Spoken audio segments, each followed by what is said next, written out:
Welcome back to another Slay the Spire stream. I'm your host, Vegetablebread, and today I'm joined with a co-host, Merl. So we're going to be starting off with an Ironclad run. All right. Oh, Ironclad. All right. Well, we'll get right into it. So I know that you are on with Redbeardy on Team Always Swap. Right. So the interesting thing with Ironclad, though, is obviously Life Coach has returned to the Spire, and when Life Coach starts playing Spire, people generally follow what he does because he seems to win a lot. Mm-hmm. I think that he maybe overvalues a little bit the Ironclad starter relic. I think that it is valuable to swap on Ironclad more than he thinks, but I do he has changed me from always swap to there's probably some really good stuff that you could do other Yeah. than swap. It's interesting that you bring that up. I haven't seen Life Coach's analysis of it, but I was going to push you a little bit if there was a max HP for Rare Relic or something. Well, I don't actually even hate either of take 18 damage to transform to or obtain a random common relic. Huh. I don't hate either of those. I almost never do Niao transforms. It's interesting to hear you suggest that. I guess 18 damage is not that big of a deal on Ironclad, but I'm always worried about doing a transform 2, losing 2 strikes and not getting attacks back. Yeah, I think you'd go strike defend. Oh, you think? Yeah, that makes sense. So you're less vulnerable to it. I think it makes a lot more sense if you're doing 4 hallway fights before the first elite. Yes. So you have a chance to make sure get back on your feet. Let me lurk your probably chat real quick here. Probably doing 3 fights here. There's a 4 elite path available. Oh, 4 elites. That is interesting. No fires though. We just get the end fire. Hey, good morning, Malfatha. Yeah, I don't know about 4 elites, no fire. Well, there is one. So if we decide here that we don't want to do the last 2 elites, we can go to the right and get an extra fire. Right. Yeah, that seems kind of nice. There is a fire before the elite. You see where I'm coming with the shop into the. You mean this one? Yeah, that's true. That's true. That's a 4 elite path as well. I didn't see that. That is a little. I don't know about going to the shop that early though. I guess we could do that. We could do the 4 fight intro path too. Yeah, I don't actually mind 4 fight intro path. At least on Watcher, I don't know necessarily how I feel about it on Ironclad. Hey, and it's yeah, we shouldn't lose too much health unless it's like a gang of gremlins or gang of slimes. If it's like a blue slaver, we're probably fine to do 4 elites. I think that the path is gonna depend a lot on what happens with the blessing here. I think if we feel like our blessing is strong, and also we could even do how many elites could we take after the spicy elite there? None. Oh, that sucks. All right, so we can basically just entirely rule that one out, unfortunately. Not happening. I usually don't like doing mega elites early. I'll do one if it's late in the act, but the first elite mega elite is rough. Just to answer In Spawn's question, we're doing a co-stream with Merl today, so we got Merl on the line. Yeah. So as a Watcher player, I think I'm basically on team really try to take the spicy elite in Act 1. I'm because my reasoning is basically the spicy elites in Act 2 are incredibly scary. Right, you don't want that, yeah. Strength slavers, no, that's a run under. Right, like max HP Book of Stabbing, or Strength Book of Stabbing, or Metallicized Slavers, or Regen Slavers, if they're all scary. Right? The only one that's not scary is Plated Armor Gremlin Leader, right? That one's okay, whatever. Right, or yeah. So yeah, there are very few that aren't super scary, and in general, I think that Act 2 is where you are most likely to be behind the difficulty curve. So usually Spicy Elite in Act 2 is not something that I'm a huge fan of. So that leaves Act 3, but then your Act 3 pathing is locked down because you have to take it. Yeah. It's true, but but Act 3 I think is the time when you're most likely to be ahead of the curve, right? So that's why I'm usually Act 3 Mega Elite. But you're right, when you get locked into doing just one elite in Act 3, it feels really bad. Yeah. And the other reason that I like doing Act 1 is because generally speaking they're quite easy. Especially on Watcher, elites Watcher usually farms Act 1 elites anyway. And if you have something like a strength Lagavulin or like strength Knob, like you don't care at all, or like Right. you know regen Knob or like regen Lagavulin. Well, regen Laga can be a little bit weird with other classes, but like Watcher, you just sort of farm everything. Ironclad is a little bit of the same. I think Ironclad is like Watcher light. Right. Ironclad's definitely like elites. the second strongest Act 1 champion, I would say, or the Act 1 hero. Yeah, whatever you want to call them. So yeah, let's talk about the. I think we want to talk about the blessing, and then we'll tackle the pathing. Okay. Yeah, I just wanted to get some context for it. Yeah. So common relic, what's the best outcome from that? Like Vajra? Insect. Oh Jesus. Vajra's... Insect. Yeah, insect would be insane with a 4 elite path. Yeah. I mean, generally speaking, I think that like. I value Bag of Prep really highly, but again, I think that's a Watcher thing because she has like retained cards, right? And so when you Bag of Prep into retained cards, you can play other cards and then like keep those cards, which is just ridiculous. There's a marginal value from just drawing cards on Watcher, as exactly. the drawing cards wasn't good enough. Exactly. And a lot of Watcher's power level comes from those retained cards. So when you get like a jump start, like a 2-card jump start, and it allows you to put something like a Deus Ex Machina in your deck and not feel bad about it, and then you're just like off to the races, right? Yeah. Good morning, sir. So, sorry. Artemal's here. He is. Very cool. Yeah. So I mean, there are a lot of good ones. We could look like Happy Flowers, really good. Sure. There are plenty of very, very, very strong common relics. Yeah. Yeah, Marbles. Marbles is a big one. Even like Akabeko is quite strong. Like Akabeko Whirlwind. Oh man, that's a combo. Put Bottle of Flame and a 5 energy deck in there. Oh yeah. We're just speedrunning now. Speedrun. Yeah. So common relic is definitely like whatever, better than skip. There's no skip option here, but like it's better than upgrade. I would say certainly, yeah, because like I don't really value the bash upgrade that much. Right. I mean, it's okay, but it's not. I don't know. It's not that great. Yeah, as like a floor 1 upgrade, I might even take like a strike over a bash because of the Lagavulin interaction. I think bash is probably better, but like it makes me think about it a little bit. Yeah, we're, like, very likely to encounter a Lagavulin if we're fighting 4 elites. Absolutely, I agree.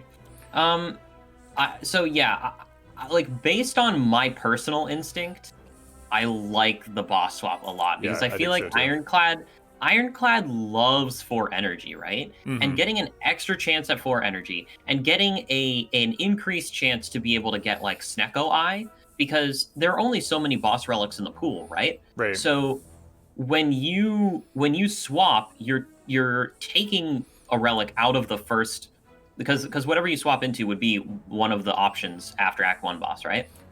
Yeah. So you're taking Black Blood out of the pool, which is huge. Hey, Shaw 2048. I tried to explain everything. I noticed you've got some cryptography-based naming stuff. That's cool. Explaining everything. Oh yeah, like what's the why are we here? You want to explain that one for me? Sure. Yeah. So Merl reached out at the end of last week and asked to do a co-stream, and I think it's great. Let's do a quick shout out for Merl in the chat. Let's see. Yes. Co-ops are super hot right now. I love co-ops. I think it's a really fun way to play the game. But when I said explain everything, when I said why are we here, I meant like the universe. Like, oh, you're explaining everything. Just explain everything. I love what when you're talking to like a newly linguistic like child, like a 3-year-old or 4-year-old or something, and they go in the why loop. I love that shit. 'Cause you get into just such weird places, and you're like, man, it's so interesting to talk to children. Yeah. No, I'm a super huge fan of the why loop because I feel like the why loop is a great way to learn. It really is. Yeah, they're definitely like optimizing for like, give me the knowledge, give it to me. Like they can't understand most of the things you're saying, but they're just like, keep talking. If I say why, they keep talking, and that's what I want. Yep. Thanks for the follow, Shot 2048. Yes, that's a huge shot key. Also, I think people don't usually. I think it's usually like 512 bytes or something. 2K SHA hash. So just to finish up this analysis, I think we're probably taking boss relic swap, and we talked about random common relic. What are we hoping for if we take transform 2 here? Carnage, Immolate, Bludgeon, Uppercut, Twin Strike, even any attack card that's better than Strike, and also like Inflame. But there's a lot of misses too. Right. There's like Flex. There's like Barricade, which is just like it's great late game, but it's like a curse in Act 1. Right. A lot of misses, So I think 18 damage is the least bad for Ironclad because oftentimes you can even heal in the first few fights. The 18 damage is going to continue to be relevant, right? Like it's not like you're going to heal like full heal off of the first 3 fights. Like you're lucky to heal in like a Jawworm fight, but oh, sure. But it's entirely possible. I think 18 damage is probably pretty bad with specifically this map layout because we have the option of doing 4 elites. So we're like very unlikely to want to trade health for things that aren't fighting elites. I'm a huge fan of 4 elites into options too. That's great. Yeah, that's great. All right, so let's do the swap and see what we get, and then talk about it. Hopefully, it's like a Pandora's box. Calling Bell. Okay, this has some of the worst possible options for boss relic swaps, and some of the best ones. Very high variance. Yes. So actually, it is. Oh my god, those are good ones. Those are really good. If it was just Pocket Watch, I honestly would be like, I'll trade a Burning Blood for a Pocket Watch. Yep. Oh no, you picked it up in the wrong order. It's okay. Does the order matter? It doesn't, but like people usually get upset if you go anything other than like common, uncommon, rare. But just a quick thing. So you know how you can get all of the Pandora's box transform cards and remove them with the glitch? I do. You can also remove the Curse of the Bell with the same glitch. It's true, I know that, yeah. But you also remove the relics, right? No, you don't remove the relic. Oh, okay. No, yeah, you get this screen. And also, by the way, this means that we have increased rare card chance. So it is technically possible for us to get a rare offer on floor 1 now. Well, wait a minute. Why would we? Oh, because we saw a non-rare from the curse. Interesting. Yeah, I didn't know that counted. There's a hidden card reward screen here, basically. Huh. Yep. Weird. Hey, Baylor. What's up, Baylor? How's it going? So does this change our pathing, or are we still jamming through these 4 fights? I imagine we're. I think we feel really good about doing 4 elites. Now. I am jamming. Holy, right. Am I jamming? I'm jamming. All right, we get to double defend here and split the back one. I think it's pretty clearly the line. Yeah, I almost would want to do. I would almost want to do. Wait, are we full? No, yeah, we're full blocking. Never mind. Yeah, I guess there's an argument for splitting both, but it seems like no. I think that you like always full block in this fight. That's sort of my opinion on the fight in general. Also, we need to be always pocket watching, basically, which we're going to be doing very easily early on. Okay, that is a card reward screen. So these aren't great. We could try and take the evolve for later. I think the value of evolve goes down quite a bit with Pocket Watch. We're already going to be drawing a bunch of cards every turn, so being able to draw an additional 1 card basically, because if evolve procs even once, we're full hand. Yep. Sever Soul's probably not something we're looking for, just because it's an awkward card for later. If we want that effect, we probably want it out of a second wind. So I imagine it's the clothesline. I don't mind clothesline. It's a nice meaty attack, and it's also really good against Guardian. Making the Guardian weak is like just very solid in general, I think. That's true. Yeah, he's got some rounding issues with his 4 times attack.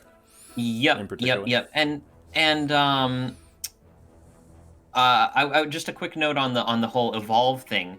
I had a run where I was basically trying to do like power through fire breathing things. I had like 2 fire breathings and a lot of wounds, but I never found evolve. And so what I did is I just used Pocket Watch. And I took Pocket Watch every single turn, and I like barely eked out a heart kill with 2 fire breathings because I was literally just taking Pocket Watch every turn, and like I never found the evolve. So I was like, okay, well I guess this is my life now, and it worked because Pocket Watch is just ridiculously strong. Pocket Watch is ridiculous, but fire breathing is like really difficult to make scale. I don't know if I've ever had a fire breathing be like a significant source of damage in a heart fight. It just seems like it's really hard to.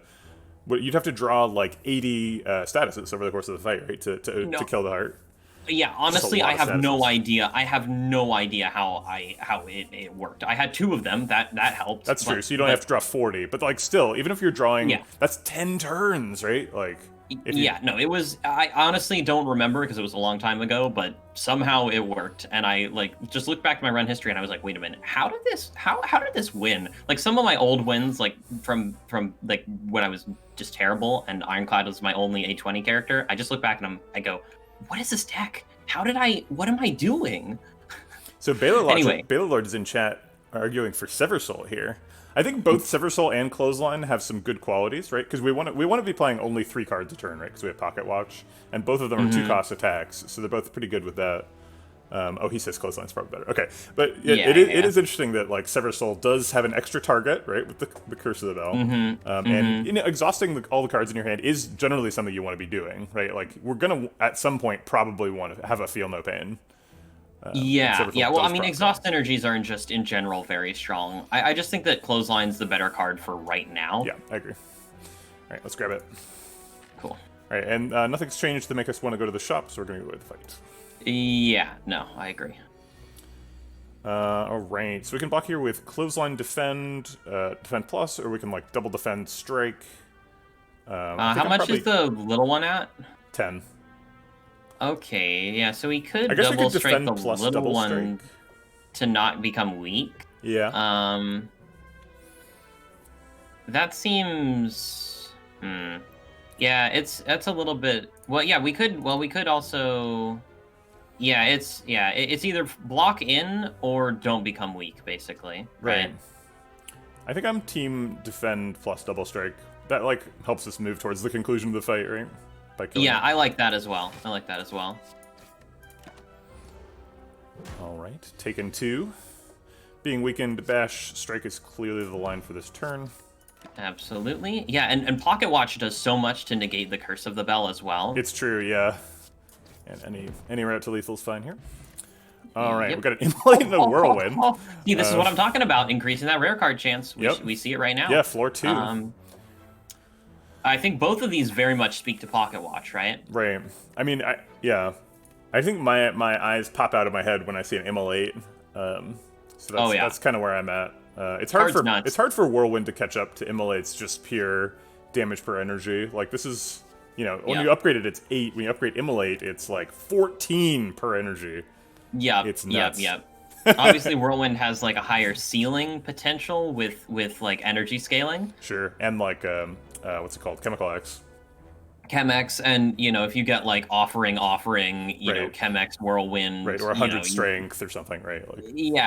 I mean, I had to run one of my more recent Ironclad runs. I one-shot the Spire twins, the Act 4 Elite. Yep. With Whirlwind, that was pretty great.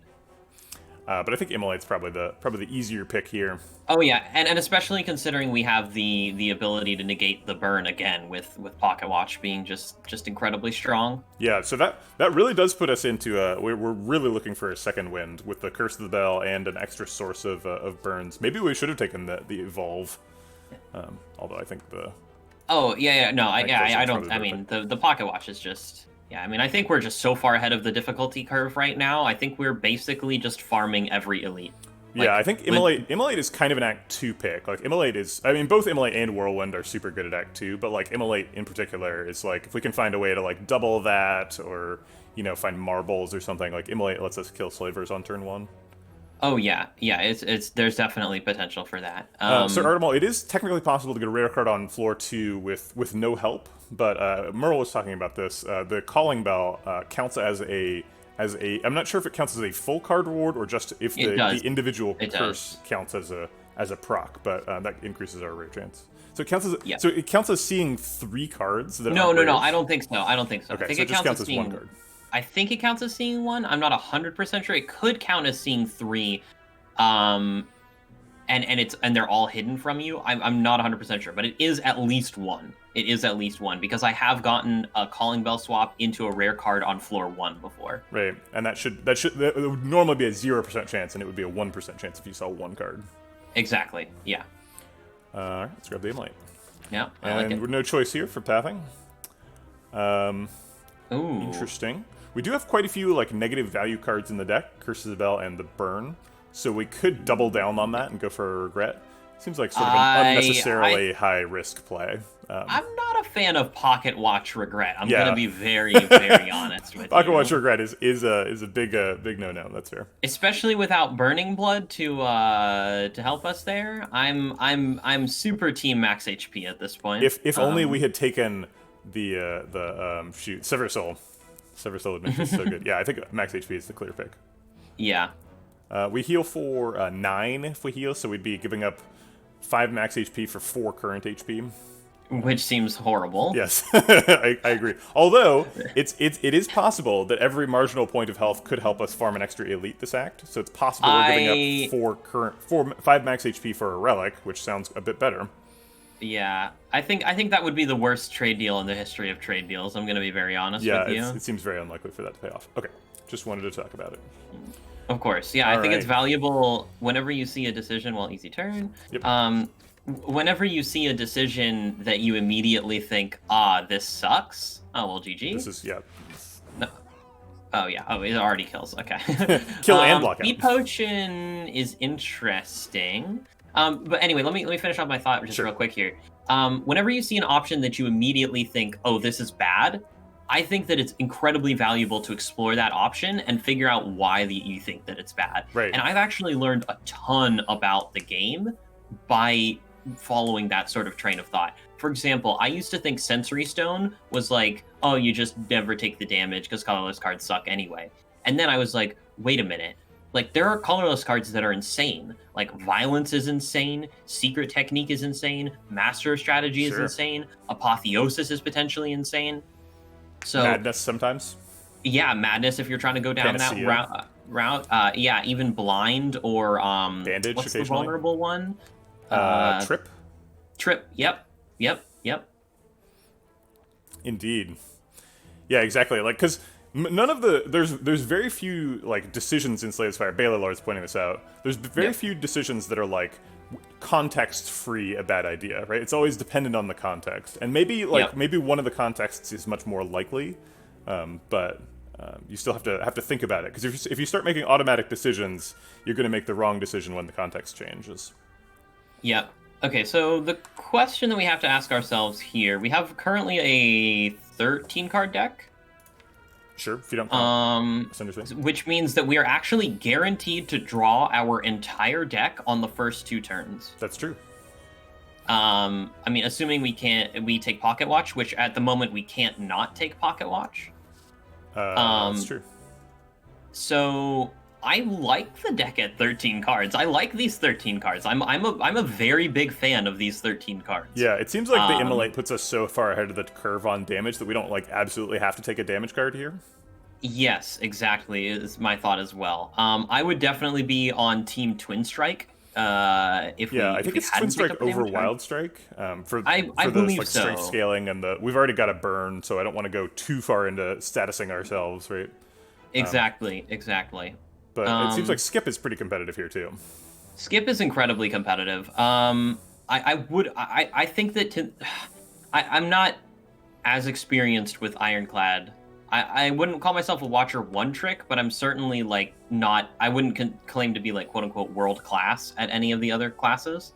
Interesting. Sorry, I didn't mean to put you on your off foot. I just was doing the rotation. No, I feel like I'm very competent with Ironclad. I currently actually I have a co-op series that I've done with just a group of other like Spire friends, and we're currently actually 4-0 in A20 Ironclad runs. So I definitely feel competent with the character. I just don't feel like I have all the answers. Whereas with Watcher, I don't feel like I have all the answers with Watcher, but I feel like I'm much closer, right? Sure. Let me get to. Sorry, go ahead. I don't know if we need this Twin Strike. Yeah. I think we're probably skipping here. Let me address Inan's question from the chat.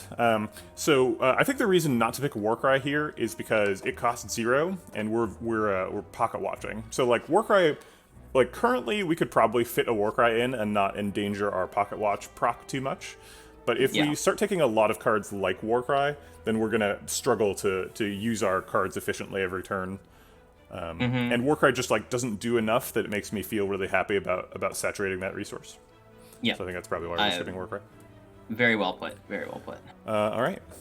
Cool. Yeah, I think skip is fine. I think we can afford to agree to skip. So yeah, I think it's always left, and then we are gonna upgrade like immolate almost every time. Okay, this is a good fight. Yeah, this is one drawing, of the easier ones. That turn one is a little bit painful, but yeah. Would you consider speed pot there? Is that what you're no 0% chance speed pot. I think we can block in and still kill this guy. I believe that's true as well. You think double defense strike? Yeah. I do. I was going to try and at least fit in a bash. I guess I think, yeah, it kind of depends on if he attacks next turn, right? Oh, well, I think even if he doesn't, because again, we draw 8 cards next turn, right? We're very likely to redraw like Immolate Strike, for example. He's on, what, how much HP is he on? 34. 34, so we have to do 40 damage over 2 turns? Is there ever a world where we don't deal 40 damage over 2 turns? Exactly. Yeah. Okay, alright, let's try it. Yeah, taking less damage, I like. Well, not even 40 damage over 2 turns. We have to do 20... No, we have to do 34 damage over 2 turns. Okay, so again, he is attacking again, so he made it easy on us. So we can just double defense strike again this turn, and then I believe just Immolate is lethal next turn. Yep, beautiful. Beautiful, beautiful, beautiful. I mean, this is the power of boss swap right here, honestly. Like, I mean, and yes, we got... you could consider this to be somewhat of a high roll, but, I mean... Honestly, I think Calling Bell is in the like lower half of boss relic swaps, although Calling Bell into Pocket Watch is clearly... Right, so my opinion on Calling Bell is that it can either be like a D tier swap, or it can be an A tier swap, and I think we got the A tier swap here. Right. I think Calling Bell is probably, if you're able to like pick your relics, is probably the best swap in the game. I think it's probably better than Pandora's. Oh, I mean, yeah, give me Insect, give me Incense Burner, and give me Eternal Feather. I was thinking like maybe Kunai or something for the uncommon. Yeah, I mean, take your pick of uncommons. I mean, I maybe Gambling Chip over Burner, but Burner's just so insane. What does this green frog do? It makes it so that vulnerable makes us do extra damage. So we're going to be on the lookout for like a shockwave or something this run. Oh, absolutely. I mean, we like vulnerable even more than Ironclad normally likes vulnerable. I'm thinking that the bash upgrade might actually be worth it. And what do you think about this disarm here? I think disarm is nearly an automatic pick, right? It's up against Infernal Blade, which we skipped a cousin of earlier in the Twin Strike, and Flex, which is basically useless. I think disarm's like almost always better than skip. Until maybe you've got like 3 or 4 disarms in the deck. I think that's my limit on disarms. I think that's a really hot take. You'd have to you definitely have to do a lot of work to convince me that that's correct. Interesting. I think that the disarm beta art, and I know you don't do beta art, but I think the do disarm beta art for some things. Oh, the disarm beta art is that's some A-tier beta art. it's pretty good. It's a little corny, but yeah, it's Anyway, I think going into either Guardian or Hexaghost, I'm much more happy about picking a disarm. Sure. I think that disarm. The problem with disarm is that it's not really that great versus any of the elites. What? Book of Stabbing? No. In Act 1. Okay, all right.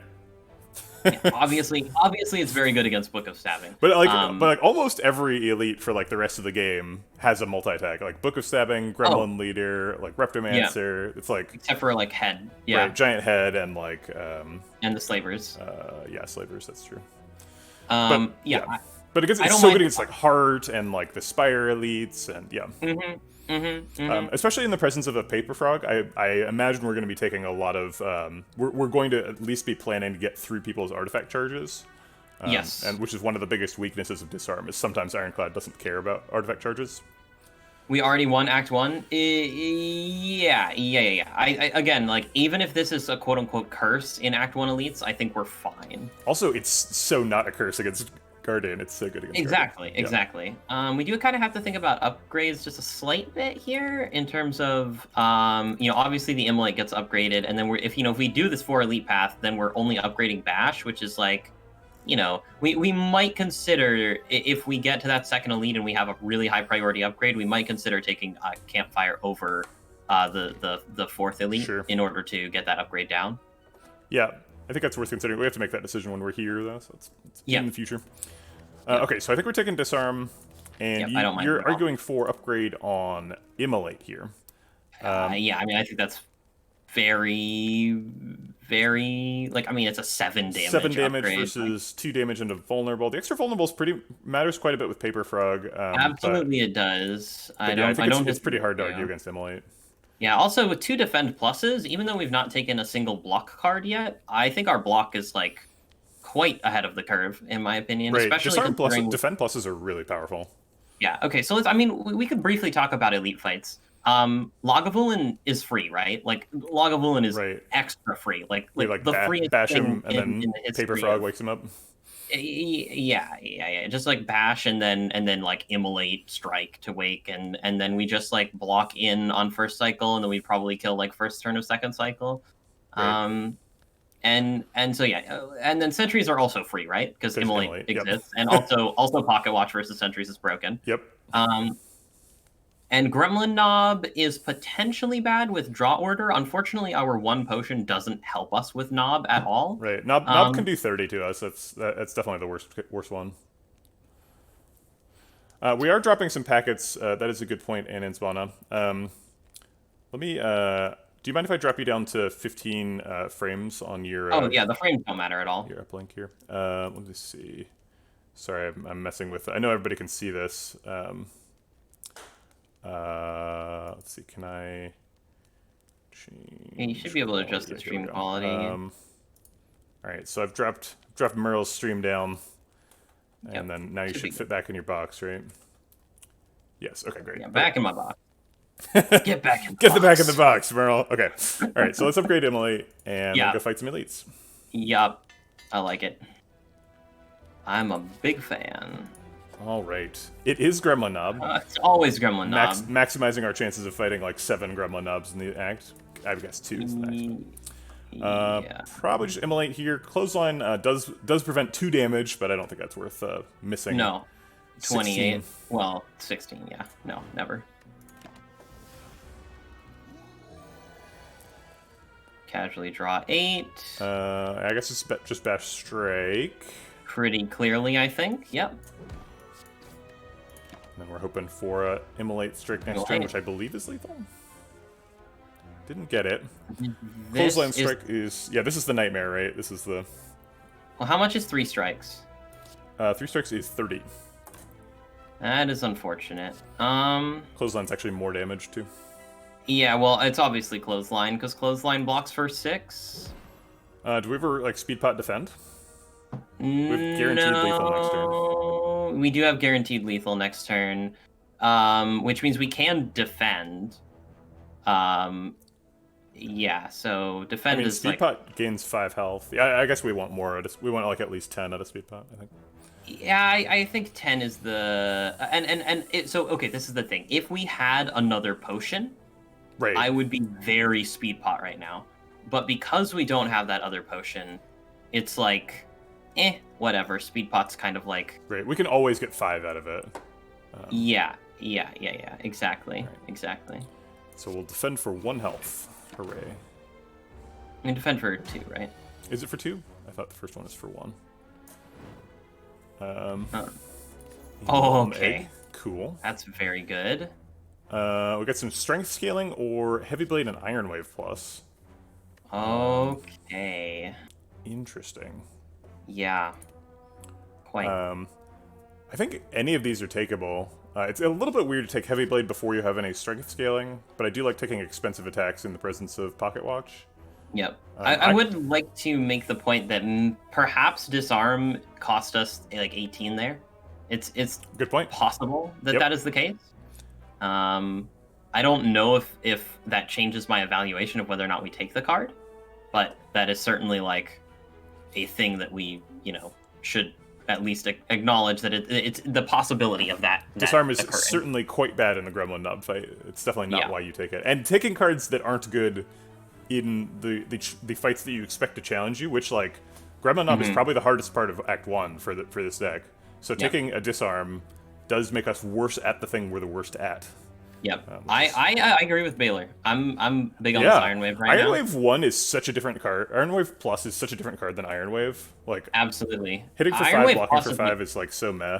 But right. Iron Wave Plus though, it's a card that you don't like want to upgrade. But if it's pre-upgraded, hell. I know, right? It's a strike plus and a defend plus. Listen, it's gonna go straight into our barricade corruption deck. Exactly. Yeah, we do need it. Like we're kind of full. Our dance card's a bit full on 2-cost attacks, right? Especially with Pocket Watch, we're like pretty reliably going to draw one of those every turn. So we need something to do with the last energy. Bam. We wouldn't mind taking another block card. An Iron Wave. I mean, if a card just said block for 7, like, we wouldn't take it. But it's. But like Shrug It Off is pretty close to that, right? It's like it draws a card in addition to that. But Shrug It Off is definitely pickable. Well, Iron Wave basically says 1 mana, draw, like 1 mana block 7, draw a card that costs 0 and does 7 damage. Right.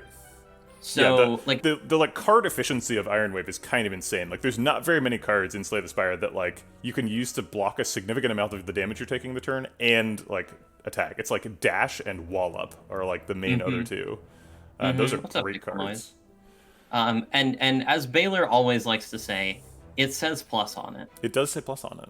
So does Heavy Blade. And we're going to see a lot of plus cards because we just picked up a Molten Egg, so... Yeah. Picking cards that say plus on it is not a great justification in this particular situation, but... Well, I mean, honestly, it is, though, because, like, again, just because we're going to see more upgraded cards doesn't mean the upgraded cards get worse, right? No, it doesn't. Yeah, but assuming we have a limited number of slots in the deck... Sure. Yeah, I think Iron Wave is very comfortable in one of those slots, though. It's true. Yeah, just playing devil's advocate. I think Iron Wave is great here, but like. Yeah. I mean, Spot's good too. Spot's a scaling card, but I think that it's an inconsistent scaling card. I like other ways to scale strength other than Spot. Also, more consistent ways to scale strength. We have a lot of time to find scaling, right? We have a solution for like Act 1 and Act 2, so like we don't need to be like desperate for like a demon form right here. No, certainly not. Right. Yep, very Iron Wave. Very like it. Yeah. All right, no pounding decisions, so let's go into the Gremlin. Okay, GG. All right, this is why Immolate is a good card. Next fight. So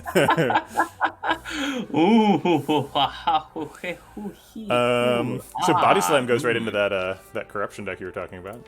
Yeah. Body Slam. I'm not 100% sold on this Body Slam. I do like the idea of taking some 0 costs here because a lot of our turns right now are 2 cost and 1 cost. Right. And also we are drawing, except for turn 1, of course, we're drawing 8 cards a turn. Right. Right. So if we got a couple of zeros, I see where you're going. And Body Slam Plus is such an enormous upgrade. It is, yeah. Especially considering if we pick up an Impervious, we're drawing 8 cards a turn with this Body Slam Plus. Anger Plus, though, also a huge upgrade. It is. It's true. Anger gets a lot of play. But I don't think that it's great for. I don't think it's necessarily great for late game unless you have like a demon form and you just want to play like anger, and like Unceasing Top or something like that. But I mean that can never work for us. Well, we do have. I mean, we can exhaust Curse of the Velvet. Right. You need like a medical kit or something to make that. To sort of like green light you to do that, right? Because it's not going to work in Act 4 unless you've got. And you might need, an Unceasing Top as well, which we currently don't have, and it's a rare relic. I think I'm probably on Team Skip here. Oh, I want to be on Team Body Slam so bad. Body Slam is really good, but nothing in our deck says Body Slam, right? Iron Wave says Body Slam. That's true, it does. And Defend Plus says Body Slam. That's true. Yeah, the ceiling on this Body Slam is nuts, right? Because we block for 23. Yeah. No, we do. I mean, the ceiling is bonkers. With the speed bot? Yeah. Honestly, I'm very Body Slam here. Yeah. Like, legitimately, I think that Body Slam is a card where I think Ironclad's most powerful deck is, like, the Barricade Entrench Body Slam deck. It's the most obvious infinite, right? Other than, maybe whatever the... like, Limit Break shenanigans. Well, I was thinking about, what's that card called? Headbutt Loop? Sure. Yeah. Yeah, like exhaust your deck into a Headbutt Loop with like 1 rage to make it block positive. Right. And Svana's lobbying for Berserk in the chat. Dropkick, thank you, FPL Panic. Yes, not Headbutt. Headbutt's a totally different card. I think I'm probably not... I do like being a 4 energy deck. I think that I'm more comfortable being a 4 energy deck and having a Pocket Watch be like 2 costs and 2 1 costs than starting to add zeros. Yeah, so Berserk kind of demands an upgrade, right? Berserk is good for Lagavulin, which, 50-50 on Lagavulin here. That's fair. It's good for Guardian potentially. But again, demands an upgrade. We don't necessarily have a card in our deck that we need to upgrade, right? There are cards that we'd like to upgrade, but not that we need to upgrade. I feel like the Gremlin Knob makes me quite a bit less confident that we're going to be fighting 3 elites here. I think it's fairly likely after this elite that we choose the right path. Yeah, what's our HP at? 39. Hmm. I mean, we do have, like... I have a lot of confidence in this Immolate Plus to carry us through Act 1. And, like, I feel pretty strong, but I don't know if I feel 3 elites strong with 39 health. I guess we got some pretty good potions, too. Yeah, we do have decent potions. 3 elites on 39 HP is a little sus. I think in Sentries we take somewhere between 10 and 20, right? In like, log of... Well, we have another elite before we have to make the decision, right? We do, yeah. Yeah, so then we'll just yeah. What I'm thinking about is does Body Slam increase the rate of us fighting 3 elites? I think yes. I think the answer is definitely yes, but like, does it increase it enough that we're actually going to do it? I mean, well, again, that depends on after the elite, and I think that Body Slam is just a card that we like don't even mind having in our deck. That's fair. Like, period. Like it's good now. It might dip a little bit in the mid game, but it could also potentially be the best card in our deck in the late game. It's true. Yeah, it could go either way. We're gonna want to find a better a block solution, right? We're gonna want like a second wind or a feel no pain or a whatever, impervious or something. So like, it's never like Body Slam is bad because your deck always needs to block. So I'm not against it. I guess I'm just like, I don't know. Maybe it's an unusual situation to have a like Molten Egg Body Slam on floor 8. Yeah, again, I think unupgraded, I'm very, very anti-Body Slam. Upgraded in this deck where we have 0/0 costs and we have a lot of 2 costs, yeah. Alright, I think you've convinced me. Let's take it. Cool. Alright, and then we're going left always, because Rate has nothing. Yep. Super happy with the spacing, by the way. I think we're like, oh, yes. Yeah, I mean, yes. Yeah, Male Ticket obviously better than Sapphire Key, yep. Yeah. Alright, and then let's go fight the elite. Yep. Excellent, this is a great one for us. Immolate turn 1, Immolate. I like. Yeah. Very happy with Immolate turn 1. Do we ever Speed Pot defend? No, Speed Pot's for next turn, right? We got 2 defends. Likely, depending on the draw. If next turn, we could get the God draw of, like, double defend, Iron Wave, Body Slam with the Speed Pot. I guess that's more damage than we need, but... We're drawing 8 cards. I guess just like double defend Body Slam is probably better. Yeah, we can like defend Iron Wave Body Slam and kill 1 block out. That seems very solid. And we probably want to take Pocket Watch and not play another card, right? Exactly. Yeah, that's what I'm thinking. So we can like Iron Wave this middle one to set him up to die to a strike next turn, which is guaranteed, and then kill the front one to make it so we block out. So you want to Iron Wave. Strike. Wait, can we do that? Iron Wave defend Body Slam is my line. Iron Wave the middle guy, defend Body Slam front guy. Oh yeah. That works. Because it does 15 and he's on what now? 13. Yeah. Okay. Perfect. Yeah, I can like kind of see the numbers, but if they're, it's fine. It's I'll ask when it's. We're not going to play a 4th card because we want Pocket Watch. Pocket Watch is really important in this fight. Yep. Okay, so we're gonna strike front guy to kill him. And then clothesline back guy, which should set up lethal. Alright, so that was a 0 damage sentry fight. Most of the time here. Yep. That's a good one. Let her open. Alright. We got an option for a second Iron Wave plus. See, this is what I'm talking about with all the attacks being pluses. It's like we've already got 4 attacks in the deck, which is like maybe more than we need, and we're like salivating over more, right? Because they're so good. No, but Iron Wave plus though. Oh, it's negative. Yeah, -5 HP. We did take 5 on turn 1. Oh, that's true. We did. We did not get a potion though, right? We didn't. Yeah. So we never punished. Never punished. Yeah, probably should. Honestly, though. Yeah. With so we've only seen 2 potions, right? That's true. And how many fights have we fought? I believe we've done 4 hallways. No, 5 hallways and 2 elites so far. So okay, 7. so 7 fights and 2 potions. So you start off with a 40% potion chance. We'll knock that down to a 20% chance, and then we'll give it plus. So we're actually at a 70% potion chance right now. Yeah, highly likely to get a potion next fight. So we got to spend 1 or both of these next fight. Right, but what that means is that if we take 3 elites, we are basically guaranteed 3 potions to fight those, or 2 elites, right? We're virtually guaranteed. It is actually a guarantee because there's a hallway fight in the middle. So I guess Um, it's no, because this would be yeah, 90%, right? So we could yeah, we yeah. get one after the elites. So technically, if we whiff on a 70% and an 80%, I think honestly, I want to do Iron Wave, and I just want to go like all in on the balls path here. Yeah, I think I agree. With the body slam, taking an extra Iron Wave plus, I think is pretty reasonable. Especially since like we haven't taken any like dedicated block tools. We've taken a disarm and an Iron Wave are like defensive stuff. I guess clothesline is also defensive. So having like a bunch of sort of hybrid defensive options is a pretty reasonable block plan. I mean, Iron Wave Plus just slaps now. It does. It's one of the best cards in the deck. It's fighting with Immolate, so like that's saying something. Yeah. Oh god. Pixelnoise, is that a legit voice for Clash here? Because we have pocketwatch, so it's like extremely difficult. Oh, I see. Okay, you mean not here? Okay. No, I mean, well, no. See, Clash is actually a curse though, so it would technically synergize with like a fire breathing, right? That's right. We just gotta get Clash and then Duvudal. Yeah. Exactly. The synergy. That's the pro strat. All right, let's grab the Iron Wave and keep going. Yep. All right, so we're doing this is our decision point. I'm pretty sure we've talked ourselves into 2 more elites here. I want to do it. Yeah. All right, let's do it. I want to do it. Free upgrade shrine. Well, that is super nice. We almost skipped an elite to go get an upgrade. We just get yeah.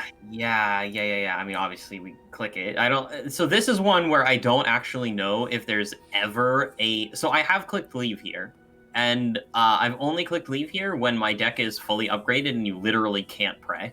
Right. Yeah. There's no downside, right? Yeah. Yep. So, I don't mind the clothesline upgrade here at all. I think it's probably better than the bash upgrade going into the Log of Ulin. But we can talk about it. Yeah, I think I agree. No bash for Laga.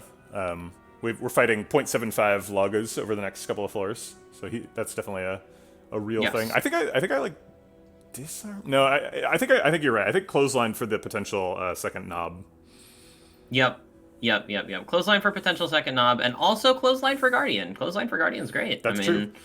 Guardian being weak and having negative strength, like that's that. Yeah, we have just like neutered him completely, right? Yeah. Pixelnoise is lobbying for a defend upgrade, which I think is really interesting with the body slam. Yeah. I think clothesline's probably better, but like defend upgrade's spicy. No, it is. It's very spicy. And that is like the spiciest of spice. I like it. I mean, I like the thinking. I don't like the upgrade. I like the thinking. Yeah. Okay, here's a question. How bites are we right now? I think we're very pro bites. I think we're very bites at the moment. I also really like that phrasing, by the way. It's just I've taken to doing that a lot. Like, how apps are we? How bites are we? How body slam are we? I don't know why. I just think it's like a really fun way to phrase the question. Yeah. So I'd love a feed, right? I love to have feed with bites, mostly for the thematic consistency of eating people, but also partially because like bites take max HP and feed gets you it back. Makes me feel a little bit more comfortable. Yes. Disarm upgrade is reasonable too. I think the reason not to pick disarm upgrade is because it doesn't help us against Gremlin Nub. Yeah. Yeah. And Gremlin Nub's the hardest fight ahead of us, and we do have to fight 2 elites with 34 health still, so we've got a little bit. 34 health and 3 potions though. It's true. All right. I mean, not technically 3 potions, but like basically 3 potions, right? All right. Hello, Logulin. Pretty sure we're skipping this turn. Yes, I'm very sure that we're skipping this turn, and then we're just gonna like completely wreck this guy. So hopefully, I'm very happy to see him. Okay, so do we want to crack him this turn? What's our draw looking like next turn? Next turn's got body slam combo written all over it. Yeah, it's probably like Iron Weight. Well, what about? I think waking him up. I think I like waking up with like clothesline this turn. So like disarm clothesline, and the next turn's like double Iron Wave body slam to block out. Yeah, but then we don't get bash down. That's weird. That's true with the paper. Yeah, frog so too. Because we know exactly. I love having a 15 card deck do we have a fit? No. 17 if you don't count Sunder's Bane. No, so I do. So this is the great thing, right? Normally having a 15 card deck is nice because you're guaranteed to see your entire deck in 3 turns. But I see what for you're us, saying. an 18 card deck is kind of like the thing here, right? Well, kinda, because we would want 21 if we wanted to guarantee draw our whole deck in the first 3 turns, right? Right. Okay, so all right. Let's talk about the possible lines here. Okay. If we do disarm clothesline, right? Yep. Iron Wave disarm does 14 damage. 14. Yeah, 14. Yeah. So we would do 4 damage this turn. What's Lagalulin's health? So 118. 113. 113. He's a small boy. Yeah. Tiny Laga. Okay. So preserved insect. What? Not that small. Also, I think letter opener is terrible for us. You were like, "Ooh, letter opener." I'm definitely team like if it was letter opener versus Sapphire Key, I would be like very. Well, yeah, very but it was an elite. I was just like, yeah, okay, sure, sure, I'll click sure. on it. Yeah, but it's kind of like, oh, we just got no relic from that elite. It's true. Unfortunately. I would have liked a Sapphire Key over the letter opener. I agree. So yeah, disarm clothesline means that we take 15 damage on first cycle, and we kind of talked about the fact it's a little less because it's disarm, but yes, broadly, I think it's 14, right? Right. But I'm saying, yeah, I think it's fine. I don't necessarily think that we need to think too much about this, and we also have a potion. Like we have a potion that we really want to play in this fight. I think that if we're taking any amount of HP, we're gonna pop a potion. Right.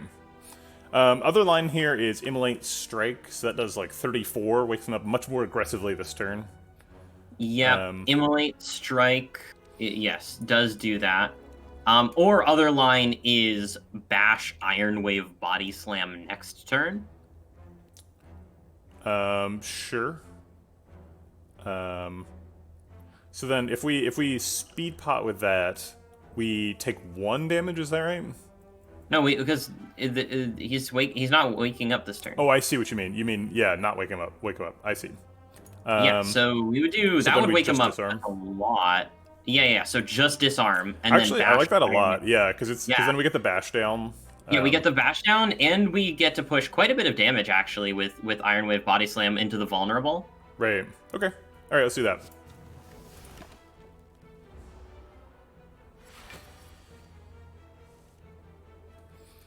Okay. Slightly awkward that we drew all of our defense, but it's fine. We're still gonna go defend plus for next turn. We'll probably also have like clothesline, so next turn is probably like speed pot, clothesline, defend plus maybe. Yeah, I like that. I like that quite a bit. All right, so we're gonna do the plan here. Yes, I like the plan. Okay. Alright, so we did draw the clothesline and the defend plus. It does mean we're skipping a vulnerable immolate plus, which I hadn't really thought about. But now that I'm here, it says 49 damage. It does say 49 on it. If we flex pot immolate strike, do we get lethal? I assume not. It's 60 without... Yeah, so it's too much. Okay. 60 plus... How much is it at? It's 49 for the immolate and then 10 for the strike, so we're at 59. Right, and the Lagavulin is at 89. 89, so we need to do 30 extra damage. Right. Yeah, that does not work like that, right. Unfortunately. Max is like 16 if it rounds really well. Right, so clothesline brings it down to 13. I believe that's correct, yeah. Yeah, so that means that speed pot full blocks. That's true. It does give up the speed pot mega ultra body slam line. I'm fairly certain that we don't care. Yeah, I think I agree. Because we're killing him before he damages us. I think it's the hope here. Okay. Yes, yeah. Alright. I like how he's got -2 strength and -2 weak. Oh, yeah. Take that, Lagavulin. How the turntables here. Indeed. Lethal check? Nope, definitely not. So it's going to be a double defend strike, I think is the line here. Big fan of that one. Alright, should be getting a bash next turn. Yep. Oh, yeah. Bash Iron Wave Body Slam is back. The remix. Yep. Bash Iron Wave Body Slam Part 2. And then most likely we're killing next turn, I think. Yeah, we'd have to miss a lot. Yeah. We did. That is a bad draw, I would say. It's triple strike till we missed Iron Wave, Immolate, Clothesline, and Bash. We missed it all. Yeah.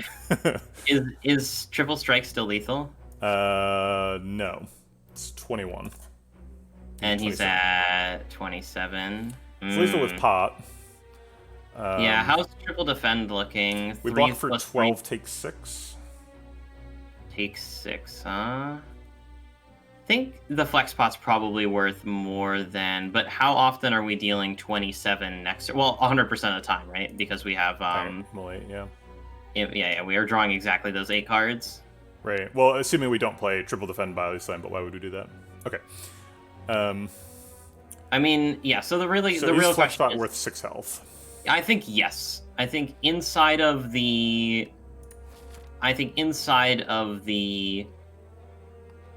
Yeah. Flexbot could help us assassinate Gremlin Knob, though. Exactly. No, that's what I'm saying. I think that because we've already used a potion, again, when you have that free potion slot, the value of your potion goes up by a lot. Oh, I see. So you're saying no Flexbot. Yeah. Absolutely. I thought you were arguing for the Flexbot. Okay. No, right. Okay. So, we have a 70% potion chance here, right? I believe that's the case, yes. The point is that if we have 2 potions, right? That one potion that we use only needs to get like 30% of its value in order for it to be worth it. Sorry, I'm not following. Like, because we're always getting we're getting a potion, like we're almost always getting a potion out of the fight, right? Oh, I see. So I see what you're saying. Sure. Yeah. And that, like, Life Coach really opened my eyes on that. I when he first came back, I popped into his stream and he was like, "Oh, I actually saw you hoard your potions," and I was like, "Oh, damn, I got roasted." and then I was like, "But yeah, I do. I realized that." So yeah, I think just triple defend and pass here is fine. Yeah, I think I agree. Taking 6 to hold the flex pots. Oh, letter opener proc. Look at that. So Ananzvana, the reason we didn't body slam at the end of that line is because we wanted to guarantee draw Immolate because it's lethal this turn. Yeah, I mean, we could have. Look at that bag of prep. Holy. Hey, Sherwins. Bludgeon plus, though. You think? I mean, probably. Here's a question: Do we ever take Snecko Eye? Do we take Snecko Eye with this? I think we do. Oh my god, we are so Snecko. It's not even. Bludgeon's even funny. The prey to the Snecko god option. Oh, well, I mean, hey, listen, we boss swapped, right? It's true. We've a slightly higher chance. There's what, like 20 boss relics? So Ironclad has 22 if you include Black Blood. I see. So we got 2 out of the pool. Exactly. So we increased our chance by like 9% or something? Yeah, so there's 30 total boss relics. Ironclad, Silent, and Defect have 2 unique relics and the relic swap. Right. Watcher has 1 unique relic and the relic swap.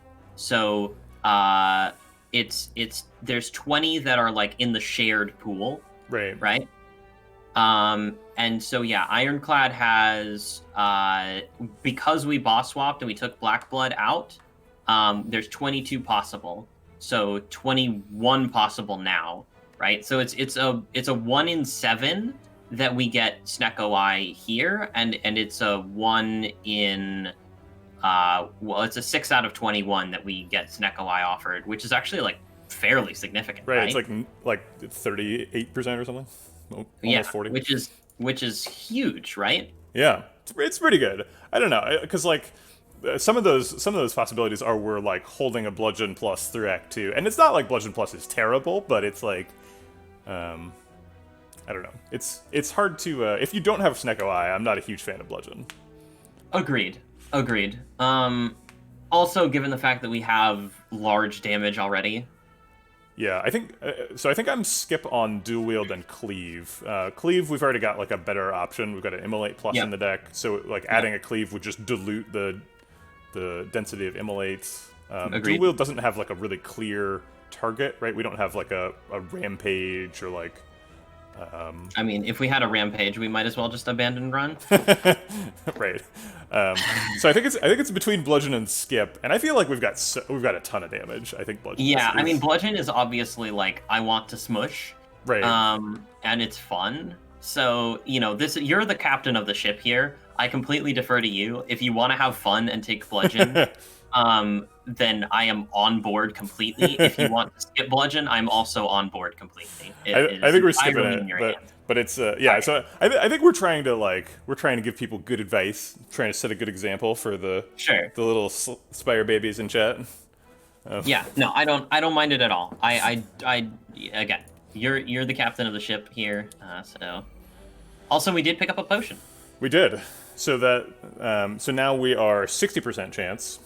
So we only have to get 40% of the value out of these ones by your reasoning from earlier. Yes, correct. Although it does seem to me like we may be getting out of this fight not taking any damage. Right, that seems likely. I think Bash Iron Wave, but on who? Yes, this is the question. I think at least one of them wants to hit. Well, so they're both guaranteed to attack next turn, which is funny. It is. I think Spike Slime is the target for me. I think we kill him next turn with an Immolate if he's vulnerable. Actually, we might only need Bash for him, right? Because we put him in. If we draw Immolate, we win. Oh, good point.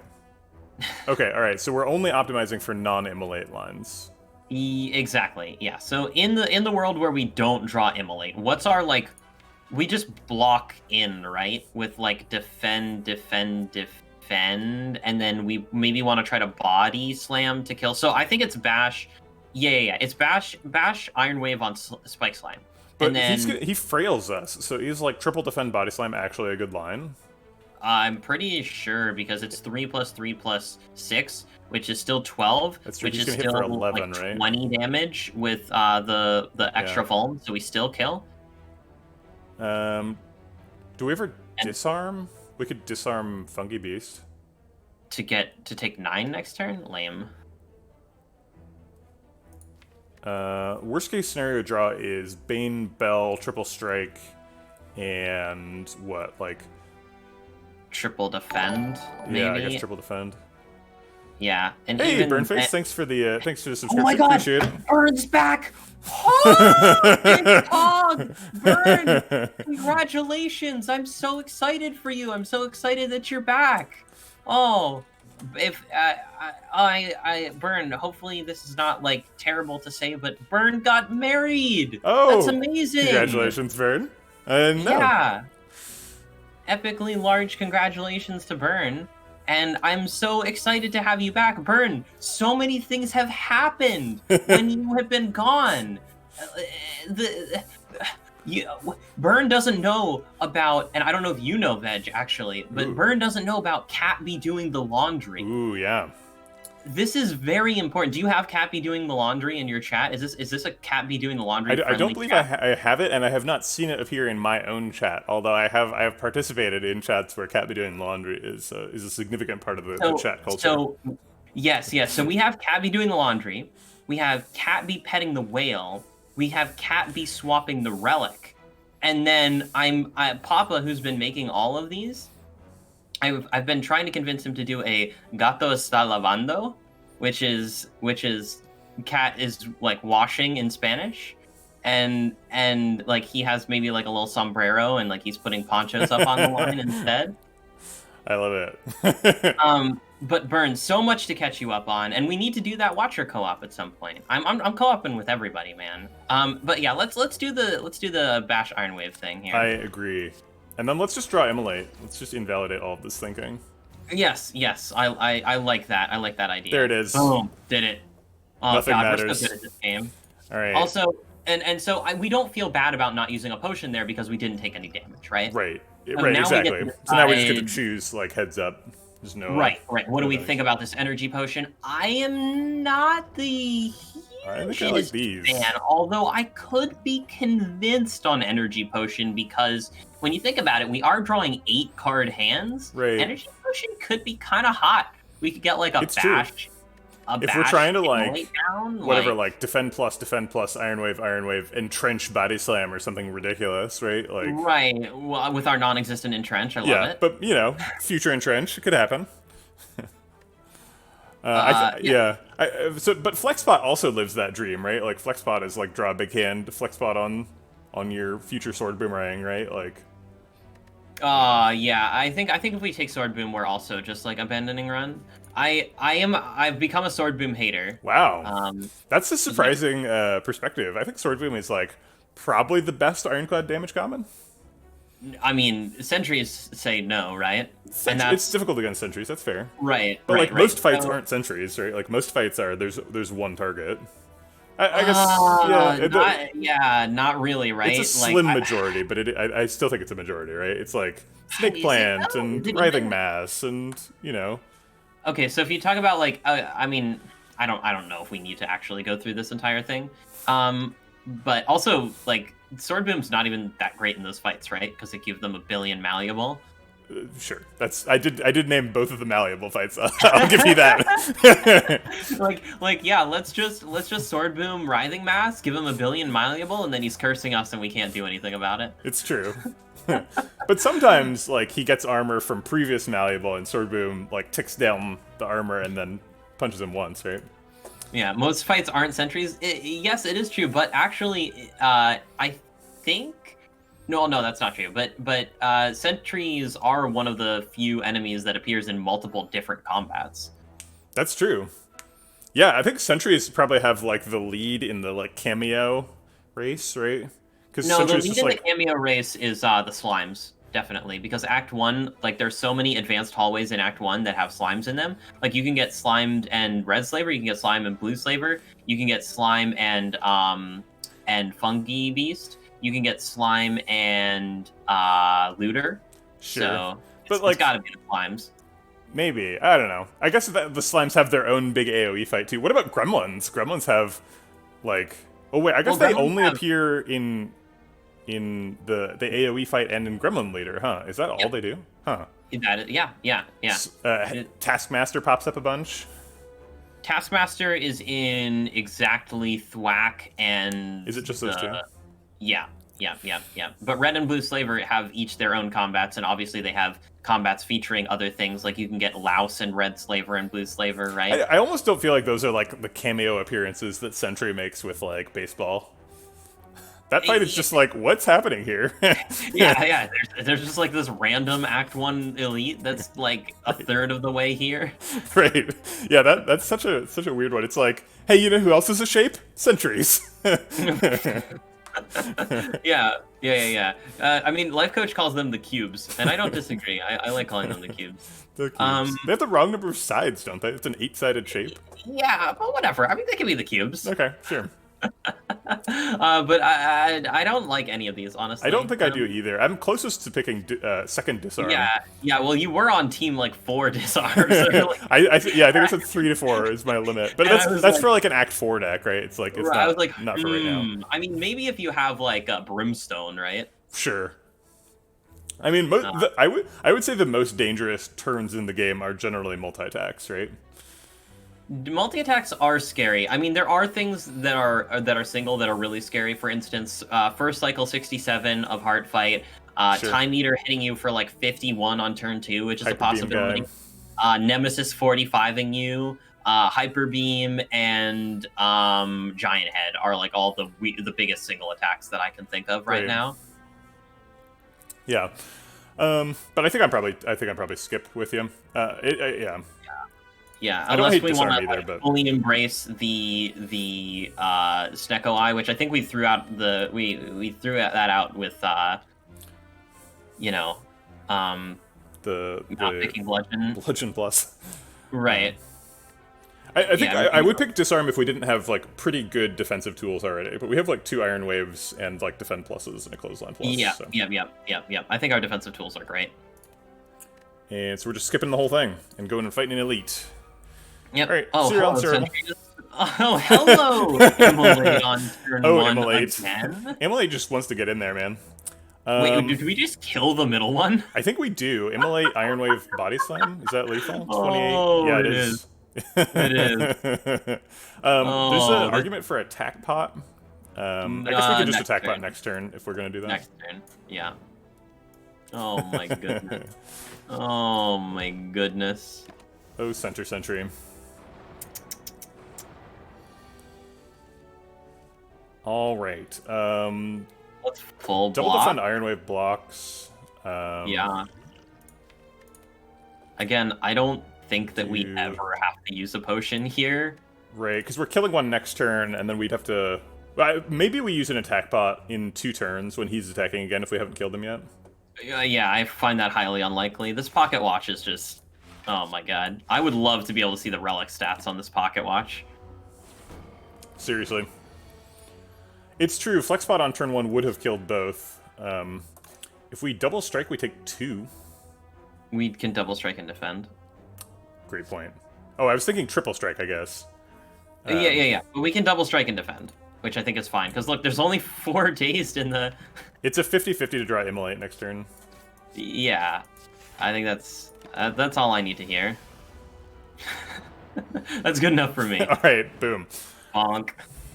Excellent. Oh, Mamori. Okay. Oh, Mummy. There's the Entrench! I told you! We should have picked the energy pot. Darn it. Alright. The dreams. All right. Okay, listen.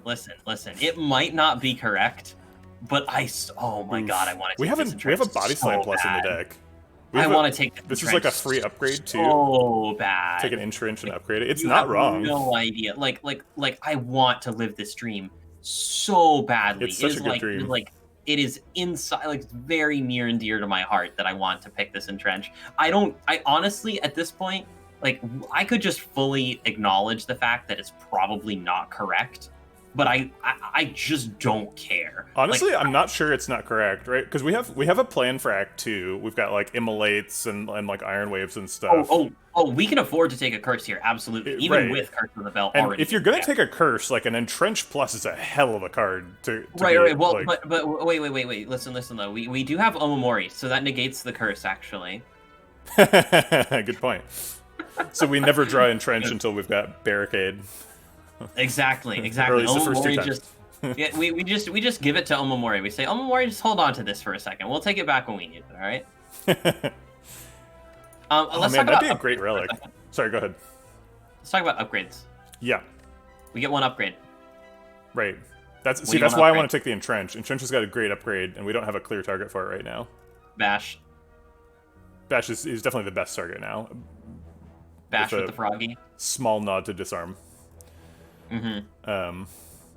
But if we took the Entrench would be the pick, right? Yeah, I mean, what's the ceiling for Entrench? It blocks for 16, and Body Slam does 32. Sorry, the ceiling for Entrench is clearly it blocks for 500, right? Like. Yeah. I'm saying in our current deck. Okay, yeah. In our current deck, it blocks for 16, and then we don't take Pocket Watch in order to block for 32 and deal 32 damage. But if you're dealing 32, you're probably ending the fight, right? That's probably why you're doing that. Right. But you want to know what's funny? What's that? That is basically like a 4-card 3 energy wallop. I mean, it's a double wallop, right? Like. Well, I mean, listen, I play Divinity decks, all right? My wallop is for 36. But see, now you've already got it. You've got a 3. That was your original wallop was a 3-card wallop now. Hold on. Sure. But I mean, you know, I'm yeah, you know. Anyway. Wallop's a good card. Wallop is a very good card. But yeah, no, I want to live the dream. Like I said, I literally don't care whether it's right or not. And I'm fully willing to just accept the fact that we could take this L because we take this Entrench. I don't necessarily even think that it happens. But I mean, I want to live the dream so bad. I think it's unlikely that Entrench causes us to lose. It is possible. Entrench does sometimes block for 0. I think our rare card percent chance for this next lead is actually very high because we've only seen 1 rare card this act, right? That was the last. Oh no, we saw Berserk. Oh wait, that was the last lead anyway. Okay. Yeah. We've done all 4 now. Yeah, all 4. And we didn't rest, and we still have 20 HP going into the boss. 28? 28, yep. I think we're taking an upgrade from the boss, too. Yeah, I think we're 0 rest, 3 upgrades if you count the question mark upgrade. Oh, absolutely. Absolutely. I plus am. plus a molten egg that has upgraded all of our attacks. So. Oh yeah, look at this relic bar. Oh my god, Yeah, this relic this bar. is a good one. Even the war paint has just gotten in there. Like defend plus. So defend. You hate playing defend, right? Right. But defend plus is like. It's worth the energy. Like a valuable card a lot of the time. Yeah. Like 2 mana block 16 is like fine most of the time. I don't know if you would like if defend plus were just like a card that you could add, would you ever take it? I mean, like every once in a while, right? Like it's all right. Yes, there are situations where you can envision that defend plus would be a pickable card. The thing that I would liken it most to is my take on perseverance with Watcher, which is that perseverance is a horrible card unless you're struggling for block in Act 2 and it appears upgraded. Right. Perseverance Plus is quite a bit better than Perseverance, yeah. It's a huge upgrade for sure. I used to pick Perseverance and then upgrade it intentionally just because the upgrade is so good, and then I was like, no, I shouldn't be doing this. Yeah. No, yeah, that is a huge bait, 100% of the time. Yeah, I actually have Perseverance in my like F tier because it's just like the Perseverance Plus would be like borderline C tier, but like Perseverance is so bad. All right, yeah, let's click the funny entrench. All right, let's do it. And are we upgrading it too? Oh, I mean, if we're gonna, we took it. But okay, so what about Snecko Eye though? Does this anger the Snecko Eye god if we upgrade Entrench? Oh, well, okay. Let's put it this way: if we upgrade Entrench and we get Snecko Eye, we're just like really happy regardless. It's true. But we could be even happier if we upgraded Bash. Right. But again, like, I think that we're winning very hard right now. If we take Snecko Eye, by the way, if we take Snecko Eye, we draw 9 cards on turn 1 and 10 cards on turn 2. Yes, we do. Take that, floor 1 evolve. yeah, floor 1 evolve, eat your heart out. Also keep in mind that with Snecko Eye, drawing cards is basically gaining energy. It's an interesting take. I mean, it's because you draw cards that are cheaper. You have the possibility to draw 0 cost cards. Right. Like if you let's say you draw 4 cards, right? Okay. On average, right? If those are 2 cost cards, let's say they're all 2 cost cards, just for the sake of argument. Okay. On average, you've gained 2 energy. Sure. Because they cost 1.5 on average. Well, okay. Like I'm saying, if you have 0 energy, right? Like, and you draw 4. On average, one of those 4 costs 0. Right. So you've just gained 2 energy. Yeah, that's true. Just crazy. Yeah. So let's upgrade the Entrench. Okay, we'll probably find another source of vulnerable at some point. We are a little bit short on that. We are. Bash defend body slam. No. Bash strike has to be more damage. We only have 3 energy. I mean, Bash Strike would be more damage, but we can't play it. Bash Strike more damage? No, it's not, right? No, because Defend starts at 8. Yeah. Dinky 3 energy. All right, let's do that thing. Do we ever attack pot here, just to guarantee a split? We can do it next turn. He has armor next turn? This is the only reason why we wouldn't. It's probably doesn't matter. Yeah, I don't think so. Looks like we're getting a split. Ironwave Clothesline is a split. Let's see, he has 27s. This does 12. This does 24. Easy split. I definitely think we want to play Clothesline here. The 27's awkward, isn't it? Because we'd like to get this disarm down. Yes. But the weaken we'll have to do. Yeah, disarm is most important, like, when he whirlwinds standing back up, and we're definitely going to shuffle before that, so it should be fine to skip disarm. Yep. This order doesn't matter. I don't know why I changed it. Yeah, this is correct. Okay. There's the disarm. There's Bash alongside it. God, too many good cards to play. Yeah, this hand is actually kind of tricky. Yeah, what do you want to do here? I mean, know. I think we can afford to slow play this fight as much as possible. Like, I honestly don't think that we ever take damage here. You think it's just like Iron Wave, disarm? pass. Yeah. Yeah. Doesn't make me feel great, but I think it's correct. Well, we would play defend too, right? I don't think we need to, actually, right? I guess we No, do. I don't know what I was thinking. Okay. Alright. You're late, Body Slam. Supposed to be here last turn. We can extend the week. I do like upping that weak chain. It does make us take 4 damage. That's true. There's no way to not take damage and play a week. The video is choppy. Sorry about that. My wife is doing a video call, and also I'm doing a video call and streaming. So there's a lot of contention for upload bandwidth here.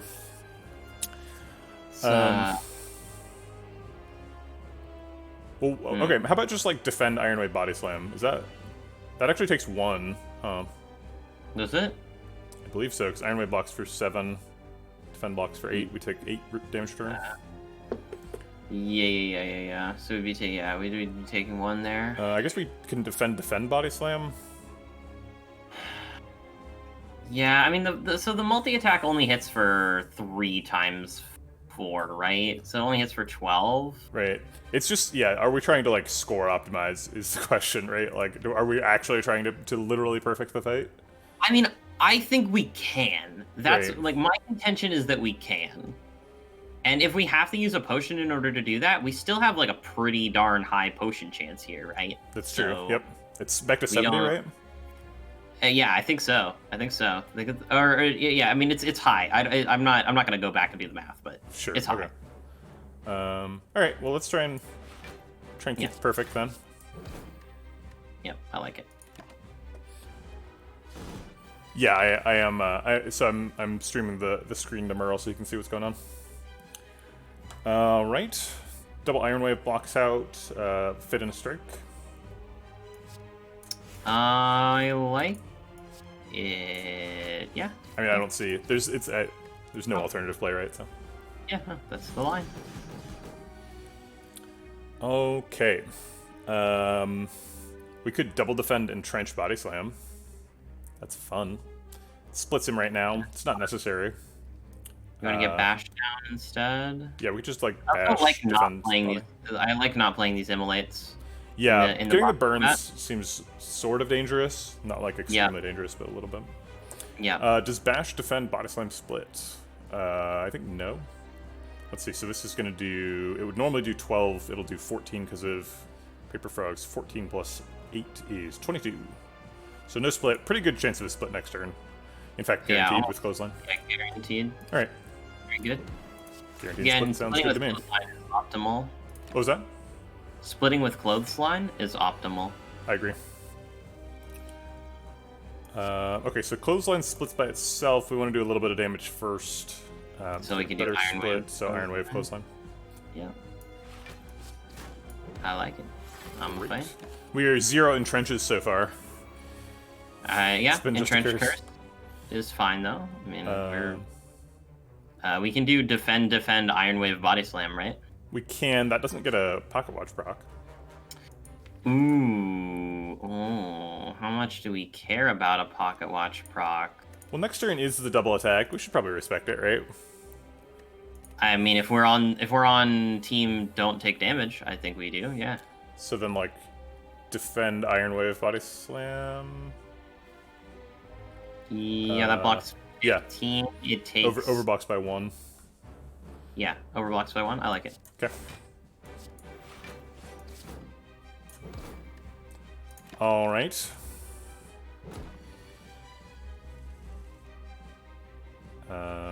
Defend, Body Slam blocks out.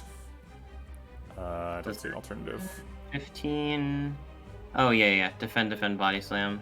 No. Yeah. It's fine. I like it. Feel really hemmed in by the options of trying to not take damage, but I guess it's. I mean, it's optimal, right? Yeah, probably. Iron Wave Strike. Yep. Oh, this looks eerily similar. Yeah, to this is last exactly time the we did last it. whirlwind turn. Yeah, it feels like we're just doing the same turns over and over and over again. I like how this guy scales, but as he scales, he's also dying. Right. Big fan of that one. Bash strike. Yeah. Yeah. Could try and fit in an Immolate one of these times, but doesn't really need to happen. No. We might not be able to split with 2 cards here. Oh wait, no, we clearly can. Iron Wave Clothesline splits. Again. Wow. Splitting with Clothesline, right? Yep. Seems like we've done the exact same thing, just like every time in this fight. Now we're looking for lethal probably here. Yeah. Defend Immolate's lethal. Cool. Alright, we perfected Guardian. And we're gonna pick up a Dexterity Potion and Reaper. Ooh. Double tap and Berserk. Ooh. How do we feel about Berserk now? Well, we're probably about to pick up 4th energy, right? Hopefully. Yeah. Reaper's kind of like an insurance policy for bites. I like to pick Reaper a lot more when there's strength scaling involved. It seems like we're planning on block scaling. It's notable that we did not get a Juggernaut here. Definitely what we were looking for with the Entrench, I would think. Or Impervious. So I'm definitely of the opinion that Juggernaut is just a bad card. Interesting. Thanks for the follow, Evil Cod. Do you want to justify that? Yeah. You have to draw into it, and it costs 2 energy to play it. Okay. That's it. But then you can play your you can out entrench people, right?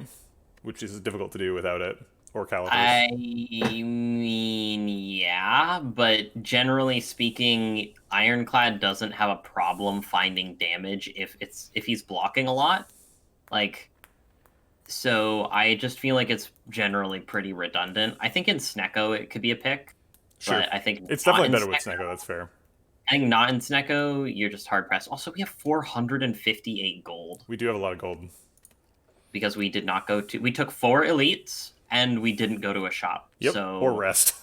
Great Act 1. Yeah. I mean, basically the best Act 1 that you could possibly have. We have 1, 2, 3, 4, 5, 6, 7, 8 relics. Yeah, I mean, we also have a Calling Bell, so it's a little bit deceptive, but yeah. We have a Curse of the Bell, but I think that Curse of the Bell is entirely negated by Pocket Watch and Bag of No, I'm just saying that Calling Bell is 4 of those relics. Oh, no, I was only counting... Oh, I see. I was only counting the actual relics. I got you. I mean, if you want to, you can not count Warpaint and not count Letter Opener, and I guess you could not count Omamori because it technically doesn't do anything. But I mean, Omamori with 2 charges going into Act 2 events is very nice. I mean, are you talking about Mausoleum? Are we talking about the Forgotten Altar? Yeah, if our relic bar just said Pocket Watch, Paper Frog, Molten Egg, and Bag of Prep, I'd still be pretty happy about that. That's oh yeah. That's really and this meal ticket is going to get some value as well. Sure. Love me a meal ticket. Yeah, meal ticket's great, especially towards the end game. You're very often visiting a late Act 3 shop, and then there's the early Act 4 shop. Exactly. It's quite a bit of healing. Exactly. It's basically a pantograph. That's what we call the overstatement of the century, I think. Yeah, basically a pantograph. That is a spicy take. I mean, it's okay. It's basically 1 proc of a pantograph. Pantograph procs over and over at the end of the game, but yeah, pantograph very often will heal you for 75 to 100 throughout the course of a run.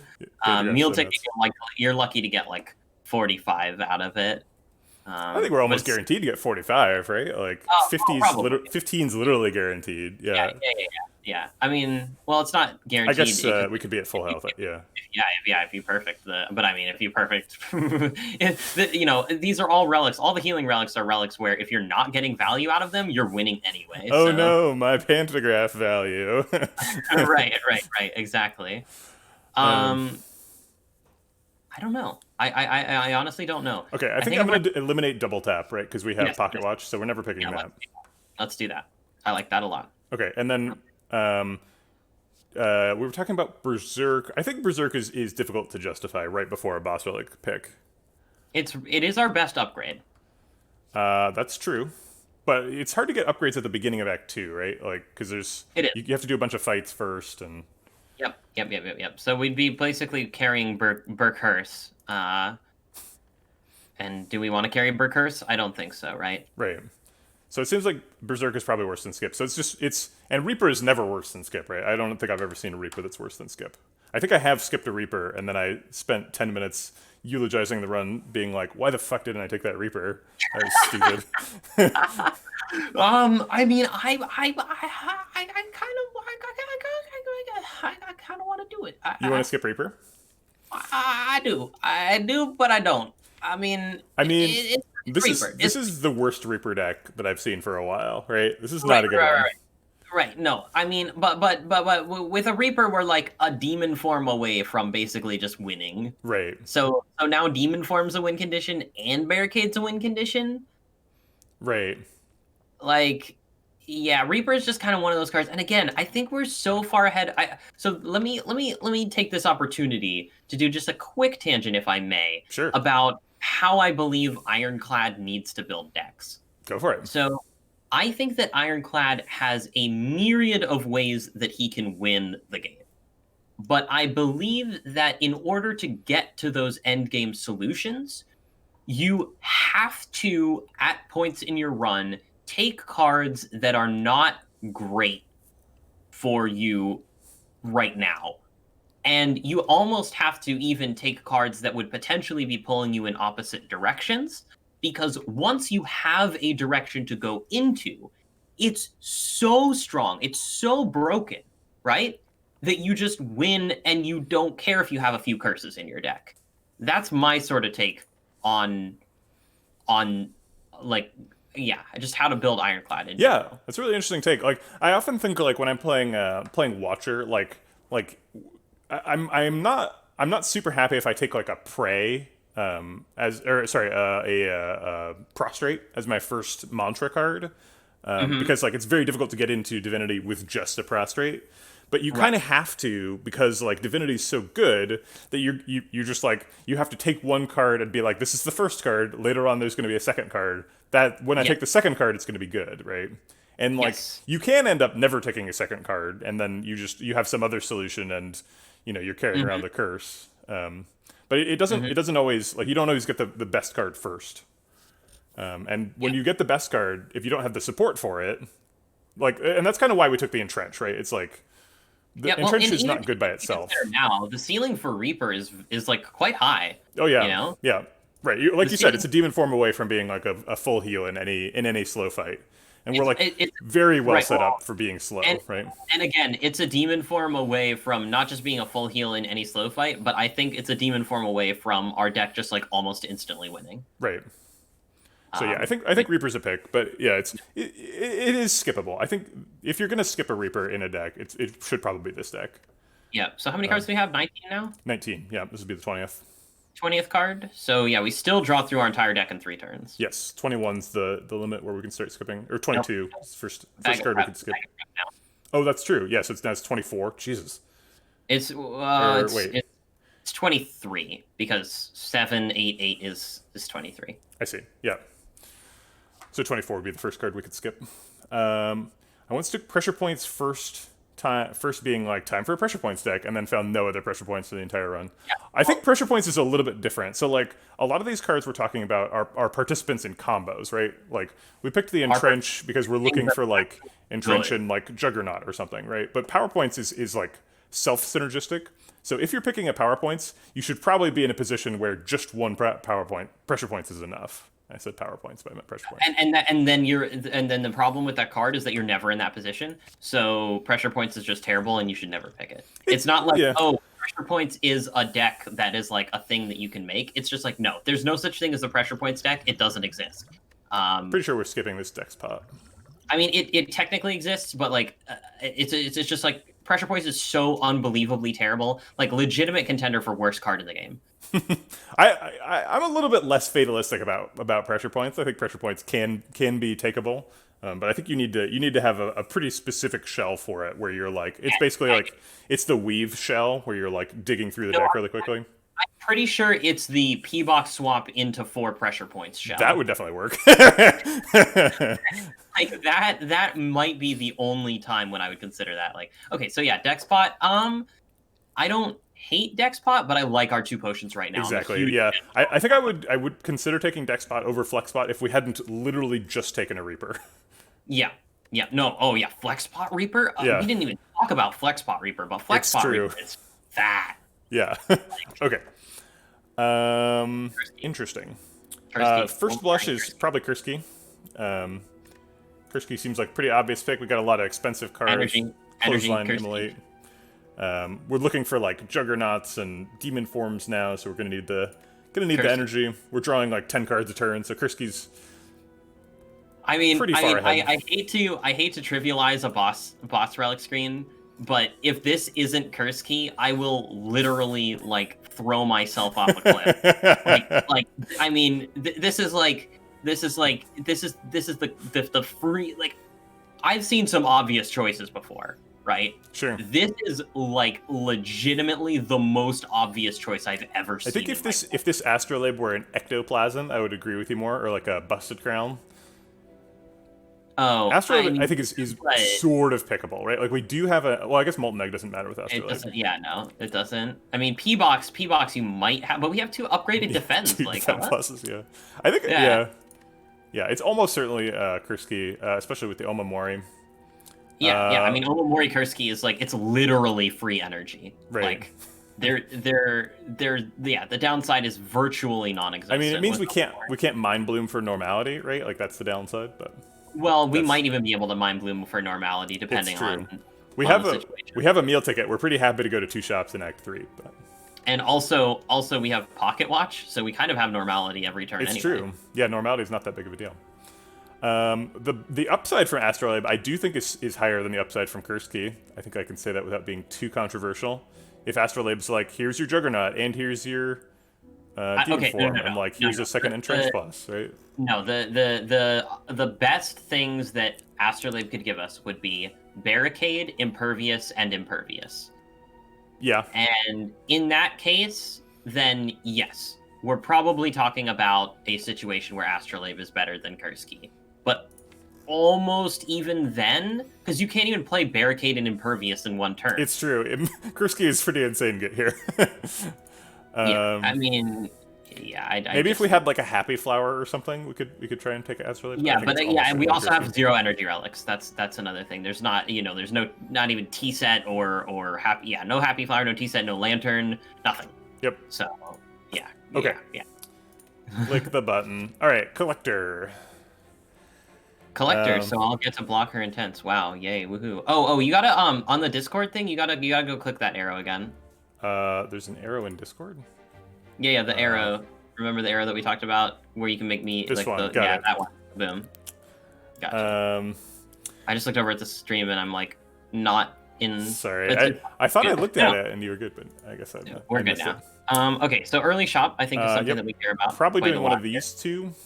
Well, let's talk about elites because I feel like we're very elites right now. I agree. Are we spicy elite right now? 3 is the max. Late spicy elite is feels pretty comfortable. It's a lot of fights around it. I guess we can take that question. Yeah, I mean, I think we're pretty fights as well, right? We have Reaper. We do have Reaper. Earlier we said we were pro bites, and I think I'm still pro bites with 5 unupgraded strikes. Yeah, I think we're fairly bites as well, especially if we're going to be, kind of like taking some damage to get a barricade down and then like having 999 block potentially. Right. I think we're also very incentivized to try to like rush removes, keep the deck small here. Yep. I'm a I big wish there was fan a of 2-shop route. 2-shop route would be very exciting. Yeah, there is. Yeah, unfortunately that doesn't exist. So I'm thinking about a couple options here. I'm thinking about like second from the left up into like the problem is that it's a lot of normal fights. It is. We're probably fine in those with the Reaper, but not super comfortable. Yeah, I mean Act 2 hallways are scary. Yep. It would be nice to get some strength scaling out of the shop. Yeah, I think that second from the left is strictly better than left, right? Fires are nice, but yeah, I think I agree. I think we want 3. No, I'm talking about at the start. This one. Yes, it is because it's just got an extra option, right? Then it's always that one, and then we decide. It's never the right path, right? Like let's just quickly. And these are the same, so it's one of these 2 basically. Right. But yeah. So we'll just quickly consider the right path. I think the right path sucks because there's like no elites and no campfires. I'm pretty sure if I've seen There's this one correct. fire and 2 There's one elites. fire and like 2 elites with a couple late question marks. Yeah, That's not it's a thing you ever. get more question marks with it, right? Yeah, but I like the option to take the spicy elite. I like the option to take 3 elites. Yeah, I think we're probably wanting to do 3 elites here if we can. Yeah. We'll kind of judge how much Curse Key has sort of affected our power level going into Act 2.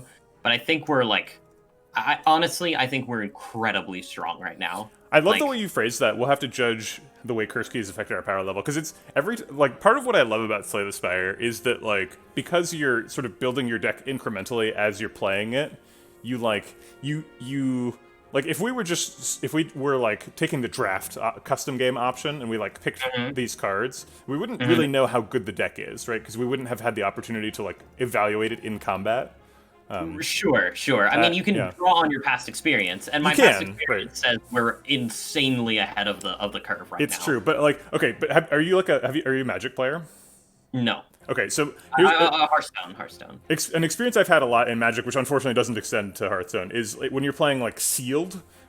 You get like a bunch of packs, you open them, you get a bunch of cards, you lay them out, right? Yeah, well, I'm mostly explaining for chat.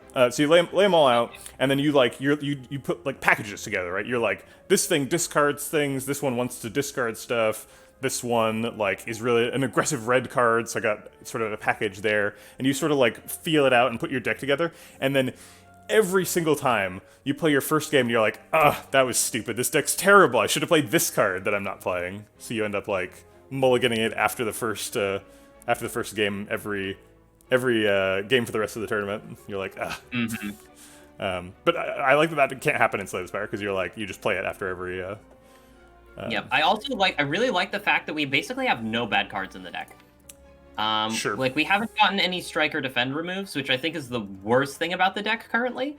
But in terms of bad cards, like Clothesline Plus is a good card, Immolate Plus is a good card, Iron Wave Plus is a good card, Body Slam Plus is a good card, Iron Wave Plus is a good card, Entrench Plus is a good card, Reaper Plus is a good card. Right. Like, we didn't feel like we were forced into anything, right? Nope. Because the early Immolate gave us so much power. Yep. Yeah. No bad cards is yeah.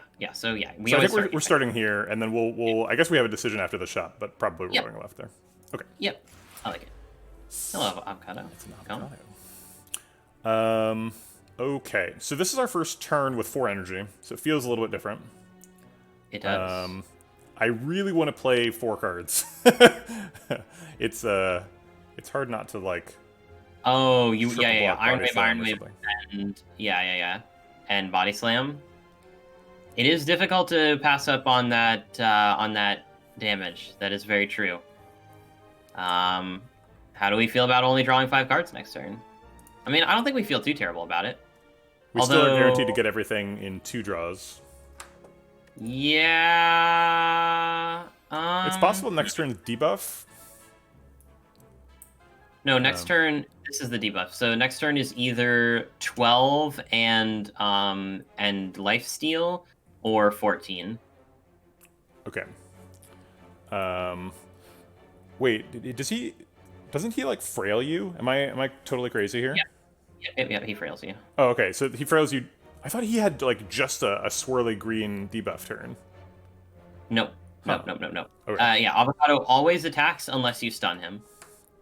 That's right. Who am I mixing him up with? Whatever, doesn't matter. I don't know. Okay. I still want to play 3 cards. I'm sorry? I still want to play 3 cards. Yeah, I think so too. So just like triple block. Yeah, I think so. It's gonna have to be frailed next turn. It is. Well, that's why. I mean, that's all the more reason to want to drop those defense, I think. So like our block plan for next turn is like defend, entrench, disarm. Like. No, it's clothesline, defend. That's our best block plan, and I think we want to have the maximum chance to draw that. All right.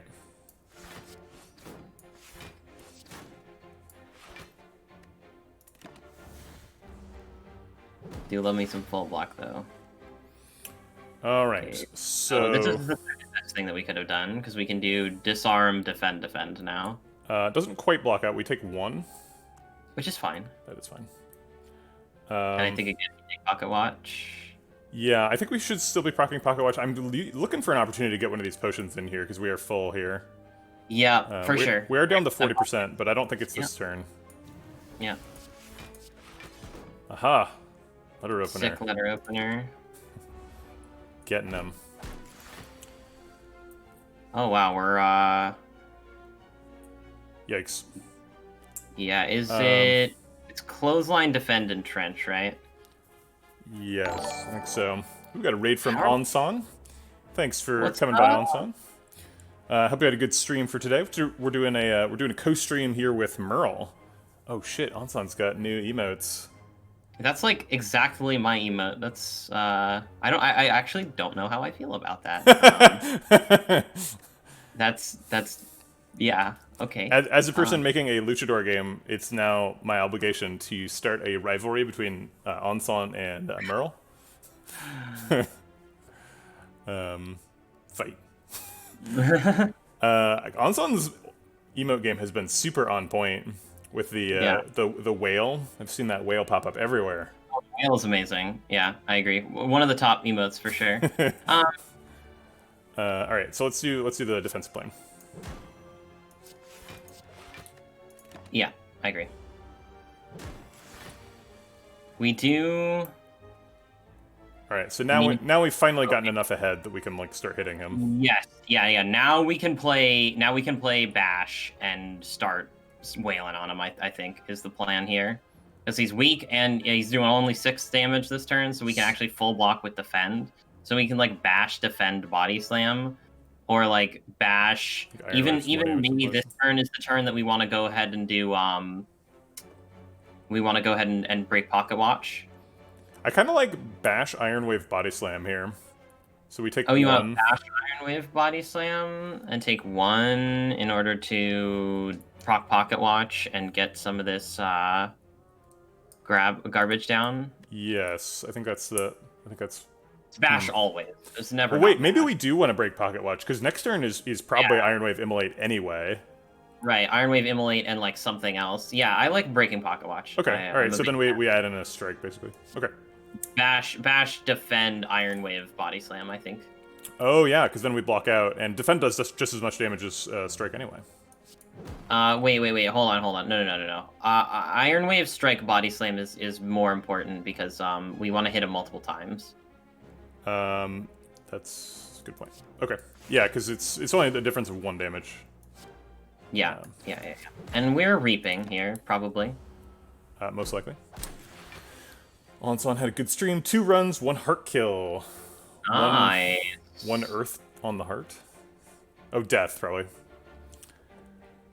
Yeah, that's a good rate.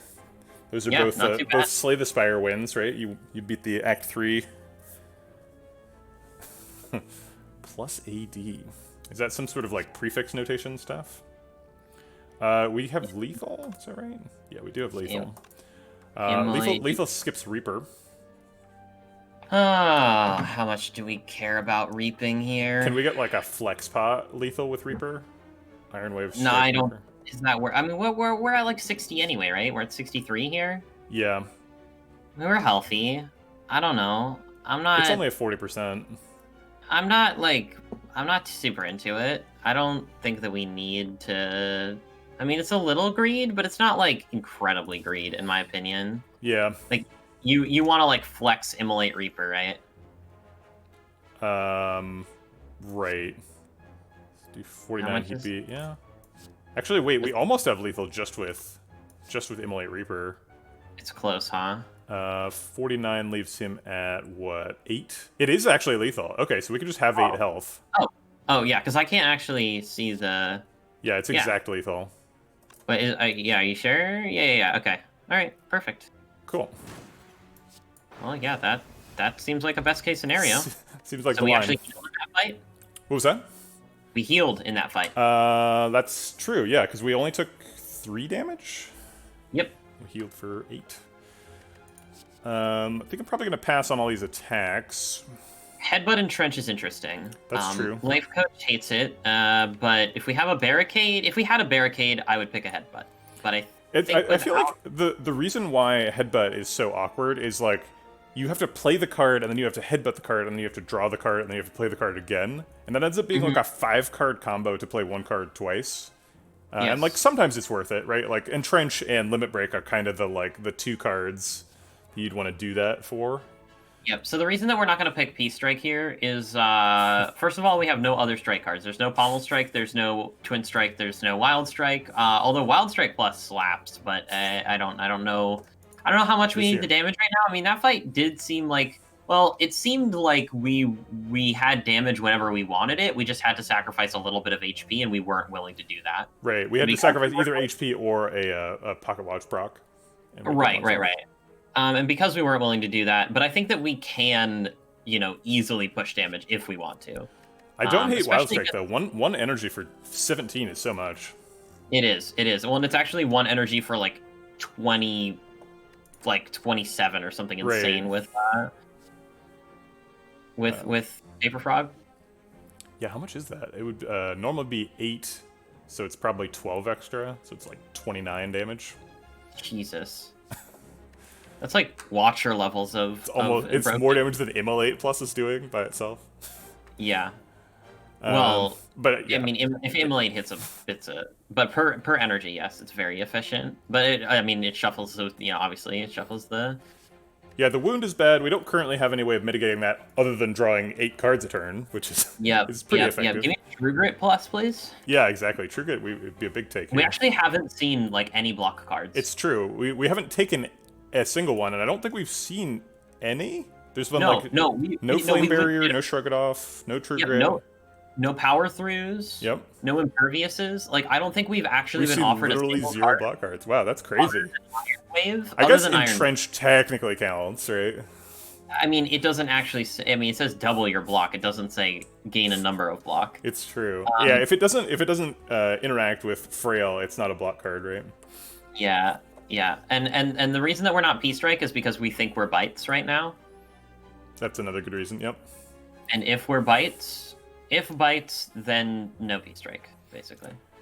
So I like Skip. I mean, if you felt very strongly about Wild Strike or Headbutt, I could be convinced. Yeah, I think I honestly was about to say exactly the same thing. I think I'm mostly Skip, and I could see an argument for these two, but I think Skip is probably right.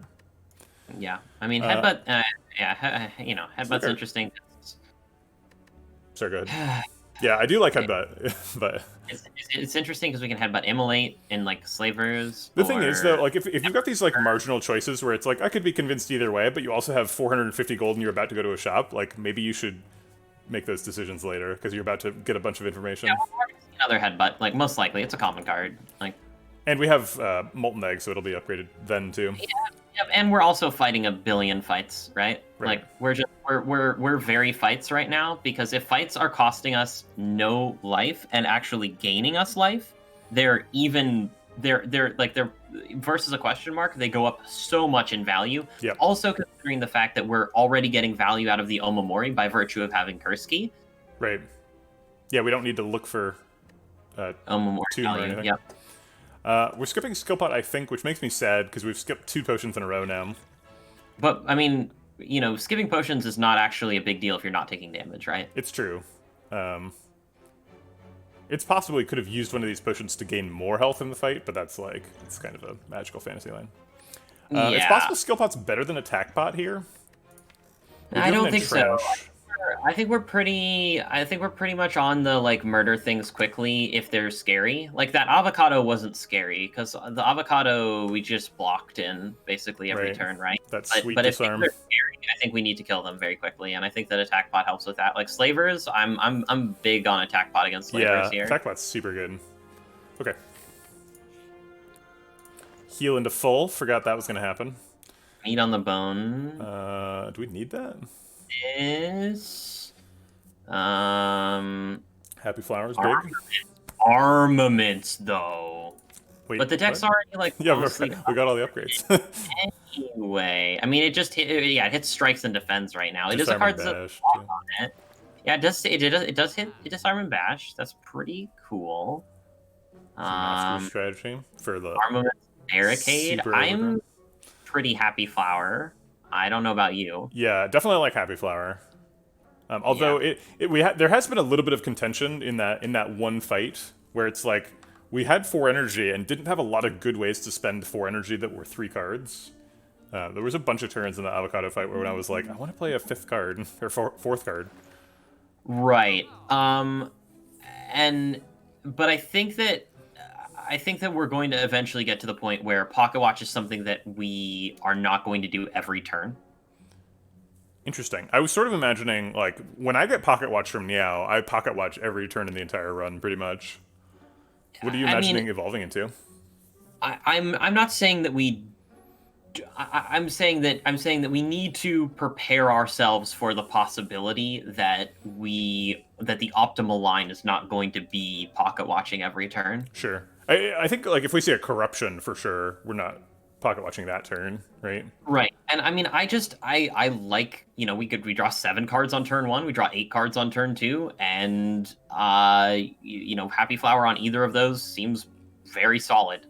Yeah, I think Happy Flower is almost certainly a take, so I'm just going to click that. Yeah. We probably need a card remove as well. That is fighting with meat on the bone. I'm normally a huge fan of meat, not here, though.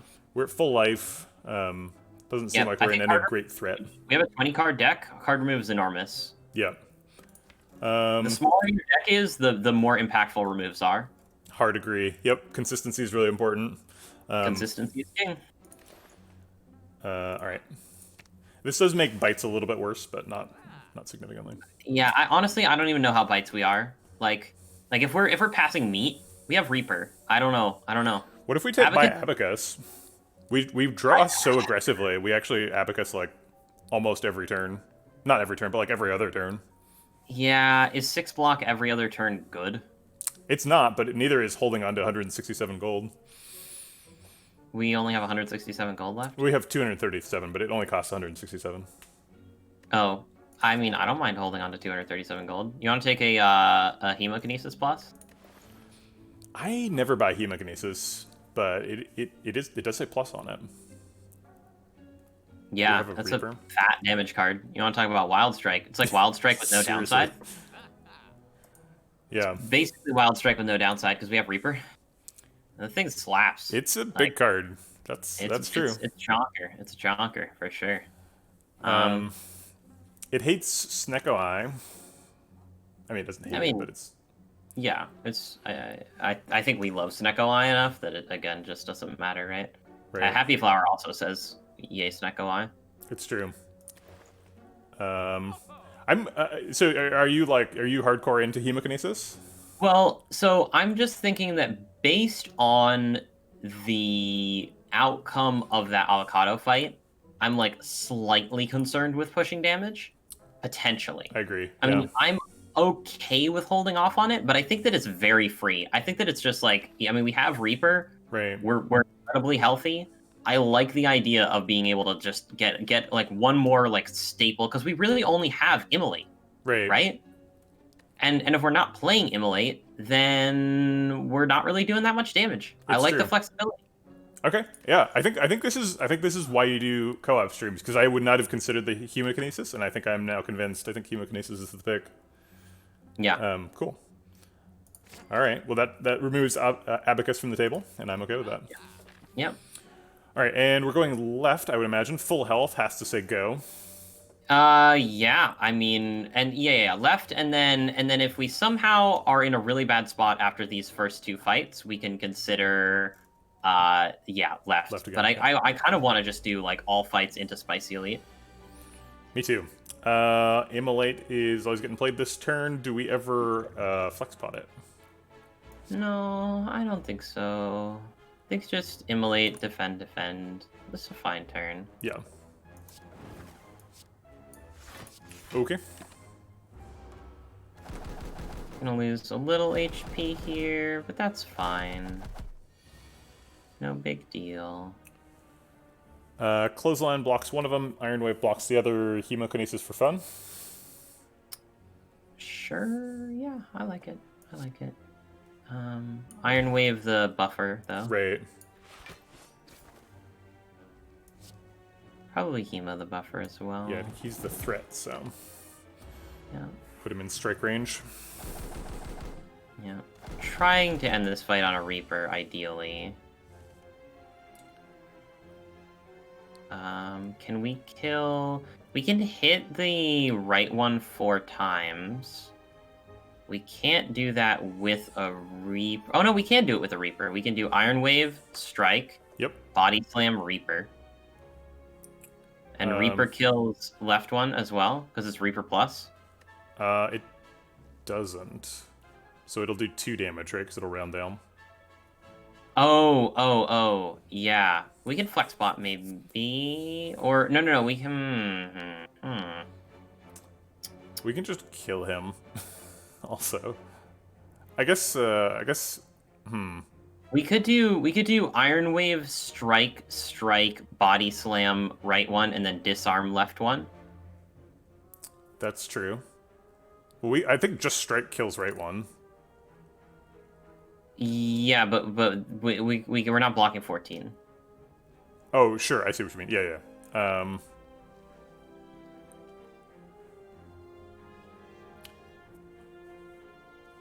Let's see. Yeah, I like that line a lot, actually. Yeah, so knock him down, disarm him. Mm-hmm. Seems okay. Yep. And then we try to get back to Reaper. We're probably not getting back to Reaper, but yeah, we might. We might. It's possible.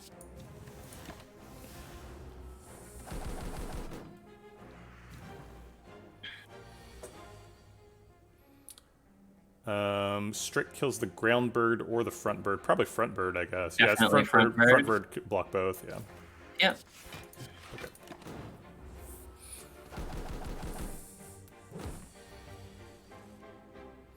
Okay. Immolate wins unless we're trying to hold on for Reaper. Seems sort of unnecessary. Yeah, I mean, we could, like, Iron Wave, defend, entrench to full block. I kind of want to hold on for Reaper. I feel like if there's no... I mean, if we're full blocking, there's no reason not to, because we're taking Pocket Watch. Like, there's no danger, right? Is there no danger? Yeah. Yeah, because they're so low. We're just going to kill them. They're low. Okay.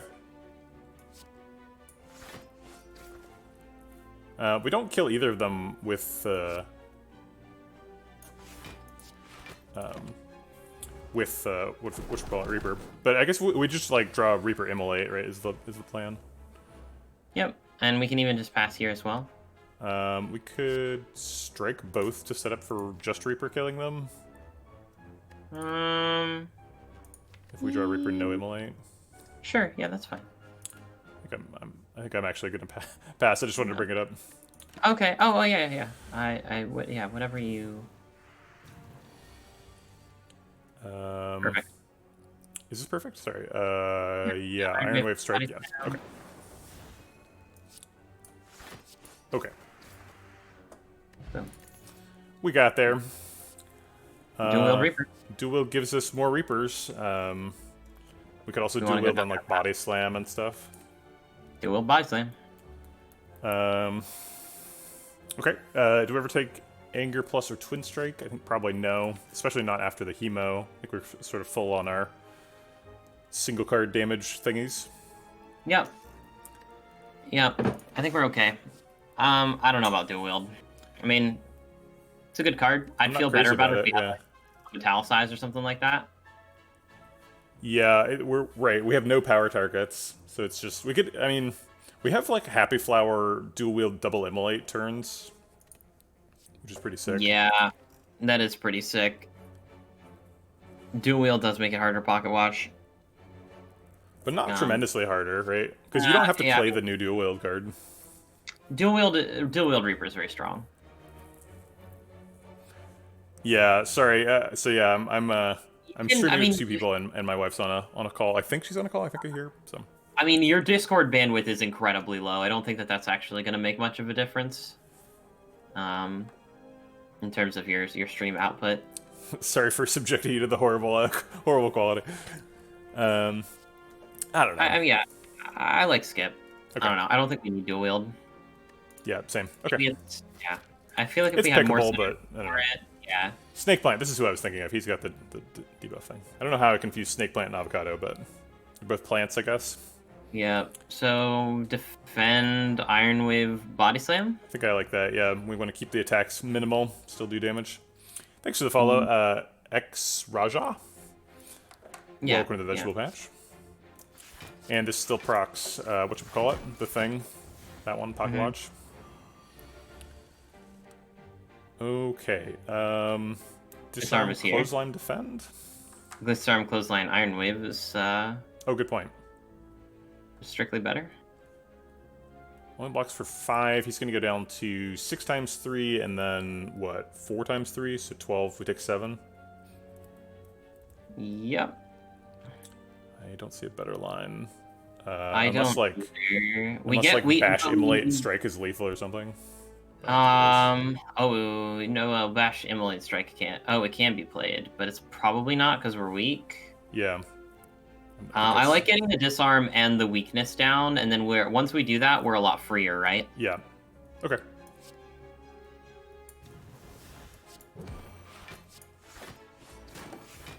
Okay.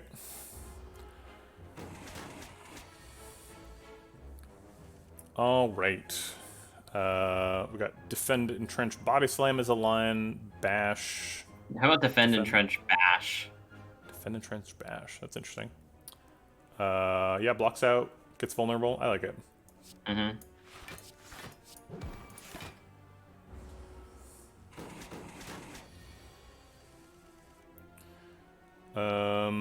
Continue our weak chain. Yeah, I guess the weak is wearing off, so might as well clothesline. It does more damage than 2 strikes anyway. So then, like, clothesline, hemo, iron wave.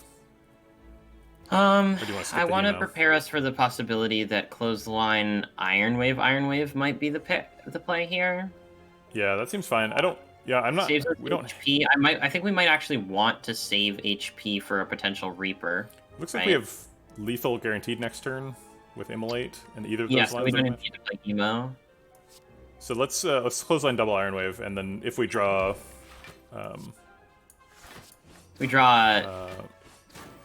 Oh, he's only got 3 health left. Oops.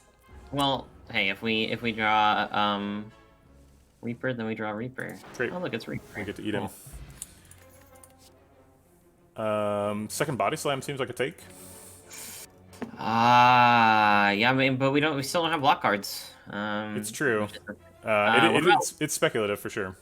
Yeah, Whirlwind. I like Whirlwind. We're under pressure to play fewer cards. Yeah, I mean, there's gonna be some like 3 energy whirlwinds coming out of that. Yeah.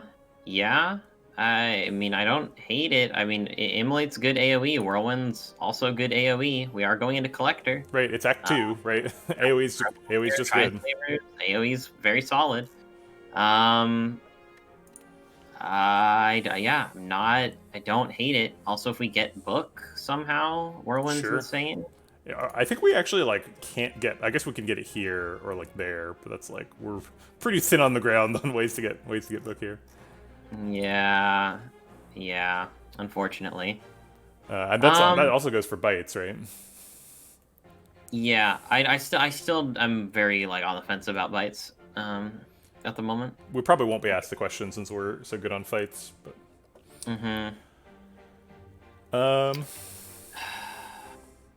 I wish we had some block cards. This deck wants block cards. I really, really wish we'd been offered literally any block cards the entire run, but we haven't. So yeah, I guess maybe second body slam is irresponsible with the no block cards. And one body slam is enough. Like if you have 999 block, one body slam is enough. It's true. So. And I guess that's the plan with the entrench, right? So. It is, yeah. So I guess it's Whirlwind or Skip. I can see Whirlwind. Yep. I think Skip is very, very reasonable. I do like the possibility that Whirlwind can be, Demon Form win condition and helps Pocket Watch. Yeah. Yeah, I think we should take more damage. Okay. I don't mind it. Flex Pot's a no over Attack Pot, I'm pretty sure. Yeah, I like flexibility. Yeah. Flexibility. Flexibility. We could get maximum flexibility. Yeah. For flexing on those slavers. So we took a little bit of damage in that fight. I still think we're well, yeah, we're very this path. We're very this path. Again, we have Flex Reaper, so Okay. I guess Immolate Yeah. double strike is the line. Yep, that seems quite good. Um, Who we hitting? that's the question. I mean, I think we're more likely to kill the dude next turn, right? Like the cube. Sentry? Yeah. Yes, agree. Okay. Feels weird to leave him at 1, but... Yeah, I don't know about second strike there. Because I think Oh, you would split him? Iron Wave, yeah, cleans up here pretty nicely. That's true. Pretty obvious Iron Wave. Defend Whirlwind? Well, I'm thinking about Clothesline for Artifact Strip. I don't think we're getting through those, right? We'd have to Clothesline twice and disarm once to even get through it. Yeah, I mean, we're obviously taking Pocket Watch, right? Right. Yeah, Whirlwind does do 8 damage and solves our problem. So yeah, Iron Wave defend Whirlwind seems fine. Okay. This is where he gets scary. Yep. I guess Bash is part of the artifact stripping conversation. I kind of forgot about that. Yeah. So we could strip the whole artifact charge this turn. Yeah, and take 22. Seems like a potion probably called for this turn. Yeah, how much HP is he at? 44 effective. 44 effective, which means like Clothesline, Hemo, Strike, Iron Wave is very close. So 14 plus 18 is 32. Plus 7 is 39. Plus 4 is 45. So we actually have lethal with no potion. Seems good. We do take 2, obviously, but... Okay. I like our Searing Blow plus 1. There's our first block card. Yeah, Shrug on that. On it, and it says plus on it. It's true, and it's not even guaranteed because we don't have Toxic Egg. No. Spot weakness says Reaper. And Whirlwind. That's true. I think I'm holding out for a Demon Form or like Limit Break or something, right? I don't think I'm willing to. Well, Limit Break currently does nothing, obviously. Yeah, but Limit Break will find a friend, right? It will be like an Inflame or a. Yeah, we take Limit Curse, basically. Right. Interesting. I think. Do you think that's right? Do you think if Limit Break was in this pick instead of Spot Weakness, would we click on it? No. I mean, yeah. I guess up against Shrug It Off is probably not fair, right? Because Shrug It Off's good. Mm-hmm. Like if this Spot Plus and Shrug Minus, I might go Spot Plus. That's reasonable, yeah. But that's not the situation. Okay, so let's go click Shrug and talk about the Dex pot. I think still no. No, yeah, same as last time. No. Okay. Yep. All right, got good potions for Slavers. This is not Slavers. It's fine though. Okay, push tempo. So Bash has to come down, I believe. Always. I agree with that. I think I'm gonna Shrug first. What do you think about Shrug Bash Hemo? Yeah, fan. Good Iron Wave. Hemo pushes so much more damage. I think Bash Hemo is just needs to happen. Yeah. I like pushing the damage here. This is not a fight that you want to stick around in. No, he way outscales us. We don't scale basically at all. Yep. I do not like reading this fight at all. I think next spot's probably attack potion too. Well, disarm needs to get played, Great right? term for disarm here. I think, well, unless we're getting lethal, which is possible with both potions, right? Have Happy Flower this turn, because we could do disarm, clothesline, immolate. Now we have to choose. So immolate's 49, clothesline is 24. Together that's 83. So we'd need to find like... I do like... We need to find like 50 from the pot.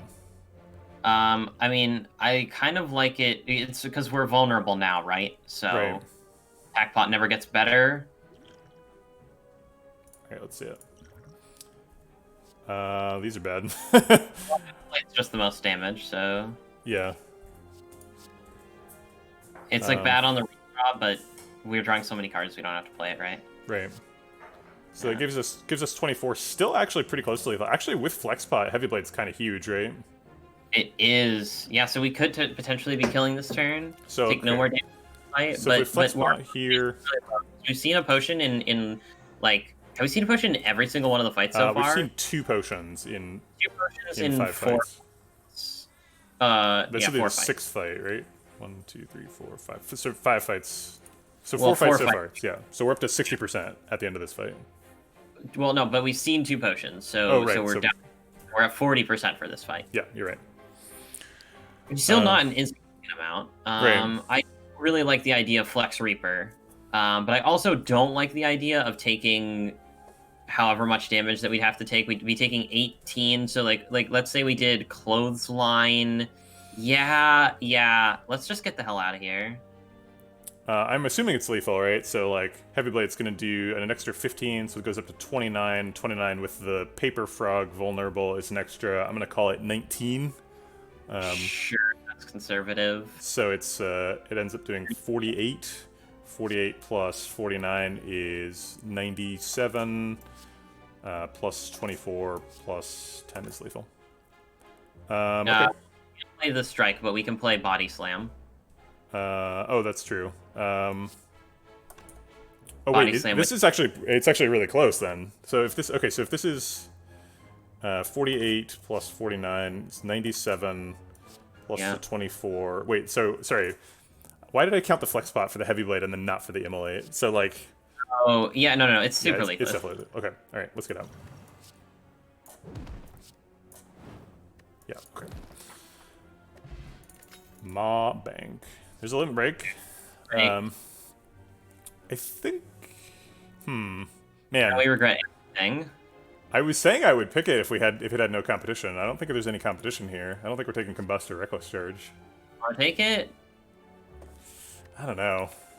It's scaling. It is. If we've passed on 2 spots, and now that feels really bad, huh? It does, yeah. Like, oh, maybe Spot was... Well, if it's Champ, I pick Spot every time, right? Sure. Ugh. Yeah, indeed. Limit Curse? I mean, we're just opening ourselves up to so many... With the Pocket Watch, I think we can just carry this, right? I don't know, Pocket Watch and Bag of Prep, again, I think we're just opening ourselves up to so many possibilities right now, and I think that's, like, very, very relevant. It's still possible to draw, like, a Limit Break and Trench donut of a hand, though, right? I mean, highly unlikely. Ooh, Curse of the Bell, too. Ascender's Bane. Yeah. There's some misses, but we have to hit, like, so many misses. We have to miss 7 cards on turn 1 to get nothing. Grossly unlucky. Yeah. Okay. No potion offered, so we're back up to 50 here, but I'm not happy about it. Yeah, we did set up Happy Flower almost accidentally. I thought about it. I didn't say it, but... Killing Chosen's pretty cool. Reaper now seems like it won't get more value, but maybe it's like Immolate Clothesline on Chosen? Yeah. Or like Immolate Iron... No, that's not even more damage, right? So yeah, I mean, it's Immolate has to come down, I'm pretty sure. Immolate's definitely happening. I think Clothesline on... Actually, either one's fine. Probably on Chosen. Yeah, I mean, I just take Chosen. I kind of think Immolate, Clothesline, Iron Wave all on Chosen is probably the line for me. Yeah. And Whirlwind kills the bird super easy. That is a good point. point. You want to disarm the bird. I'm sorry? Unless you want to disarm bird is really good. He's buffing, though, so he'll get to attack, right? Yeah, well, he's guaranteed to attack, but he could attack with a big attack instead of a multi-attack. Right. Yeah, I think we just ignore the bird because of Whirlwind. We have a 50-50 at Whirlwind next turn. Yep, I like it. Yeah, see, you just use the 5 energy from Happy Flower, It's true, yeah. Alright. No Whirlwind unless we shrug into it, and if we shrug into it, we don't. I guess we can Body Slam to it to get the 4th attack, knock him down. Work. You have to deal damage with it? Oh, well, yeah, with the shrug, of course. You okay with this? Yeah. Okay, I'm currently taking 10. We could, like, defend Body Slam, take 2. Strike Body Slam might be lethal on the bird. I imagine that's true.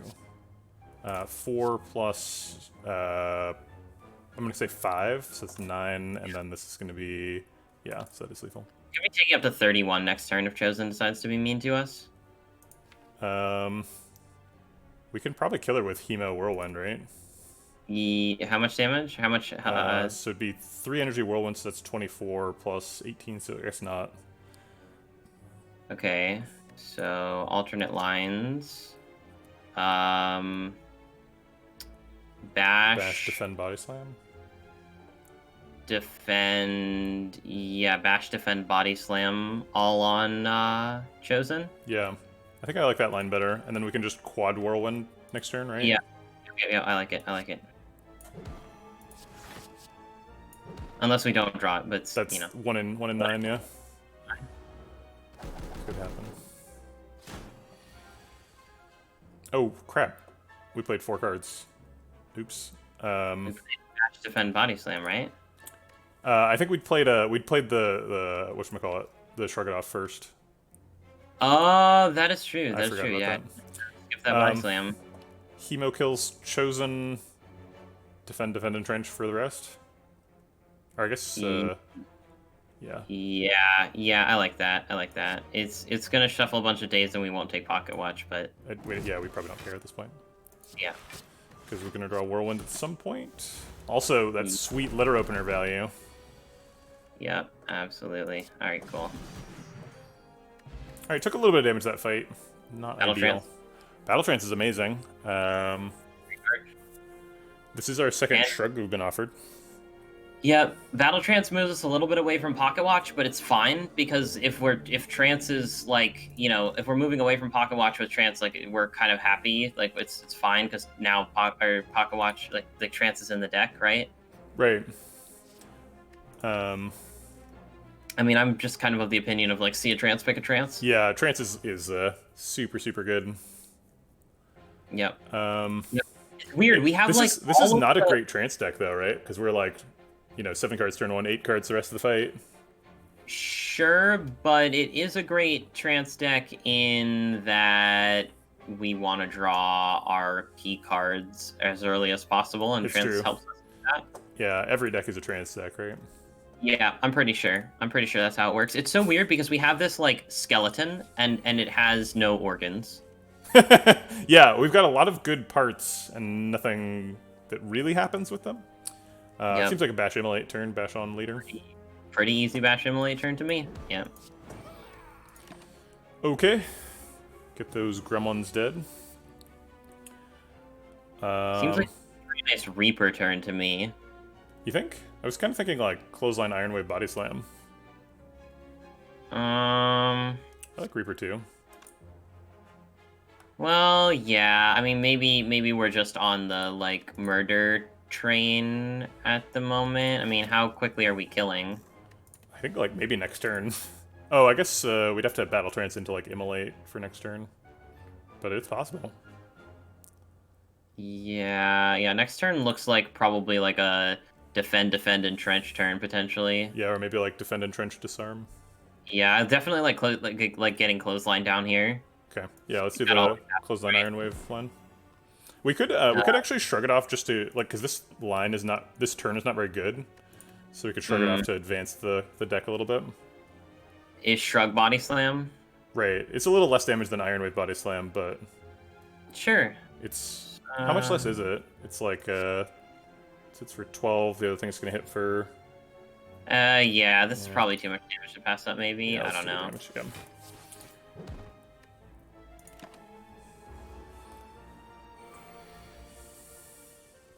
Okay. I think we're starting with Trance, right? Yeah. Yeah. The sneaky being at 13 sucks. Ouch. We can block a lot this turn, though. We can. We'll probably take Pocket Watch. Sorry, what? We won't take Pocket Watch, but it's fine. Yeah, I think I agree. So we disarm on the leader, and we need to block for 18, 28. So it's just Shrug, defend. Yeah. Defend. I think Shrug, defend, and trench is enough, right? Is it? 19. Yeah, it's enough by a lot. We block for 38. Yeah, perfect. And then we can strike somewhere. Wait. We can kill Sneaky Double with double striking. strike because of letter opener. That's true. What about entrench, strike leader, set up for immolate? Yeah, it is. We're probably setting up for immolate either way, right? No, actually, I like that because then Reaper potentially does things. That's true. And we're definitely not getting attacked by leader next turn. Yeah, I like that. Okay. It's weird how, like, sometimes Sneaky's, like, the least scary, because it's like he doesn't scale, and you kind of know exactly what he's going to do. Yep. I feel like we have to kill him now, though. We kill Sneaky, bash leader. So then it's, like, clothesline bash? Yeah. Yeah. Alright. Give me the cards, pocket watch. Okay, so... Wow, we skipped immolate.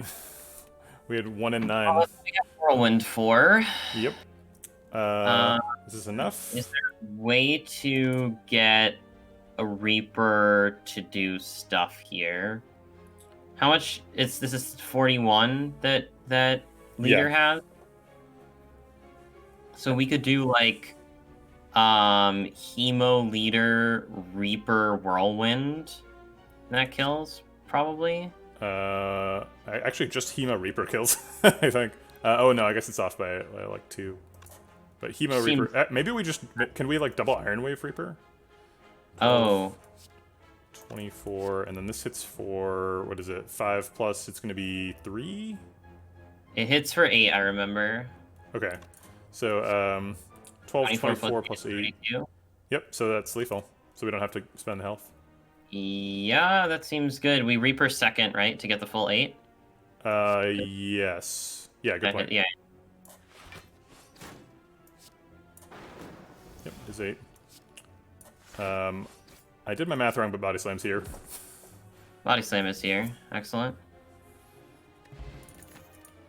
Okay, question card is insane. Question card is super good. Body Slam really do be showing up though. All the shrugs too. Last 3 card words have all had to shrug it off. Just barricade, please. Yeah, right. Time.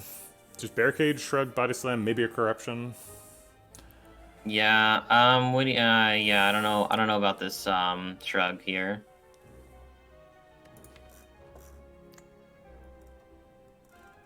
Yeah, it'd be nice if it were like a power through. I agree with that. Power through plus for dreaming. Yeah. True grit plus would be nice too. Yep. I don't mind pass here. We have a pretty high potion chance now too. I hate it. I hate it when like you don't ever need to use any of your potions, and then you're offered a bunch of potions, and then you use your potions, and then you don't see any potions. Indeed. Like I don't think we can take the spicy elite now because I'm pretty sure that we need potion solutions for that fight. Right. We were talking earlier in the stream about how difficult Act 2 Mega Elites are. Yep. If we get a potion at both of these, we could do it. Honestly, even just a good potion here, like a dupe bot or something. I kind of want to go triple question mark. Interesting. You're looking for bites. Thwack is insane. Thwack is good. There's just a lot of good stuff. Library, sure. Really good. I mean, Act 2 events are just great. Jaxed. I think we're against apparitions and whatchamacallit, the Forgotten Altar. Those are sort of the misses. Yeah, how insane is Jax for us? Jax is pretty good. Yeah. We don't have any artifacts, but still good. Yeah. Let me break. Alright, let's skip it. Yep. Key. I like taking key, but mask is pretty good. I guess we've got enough money that, like...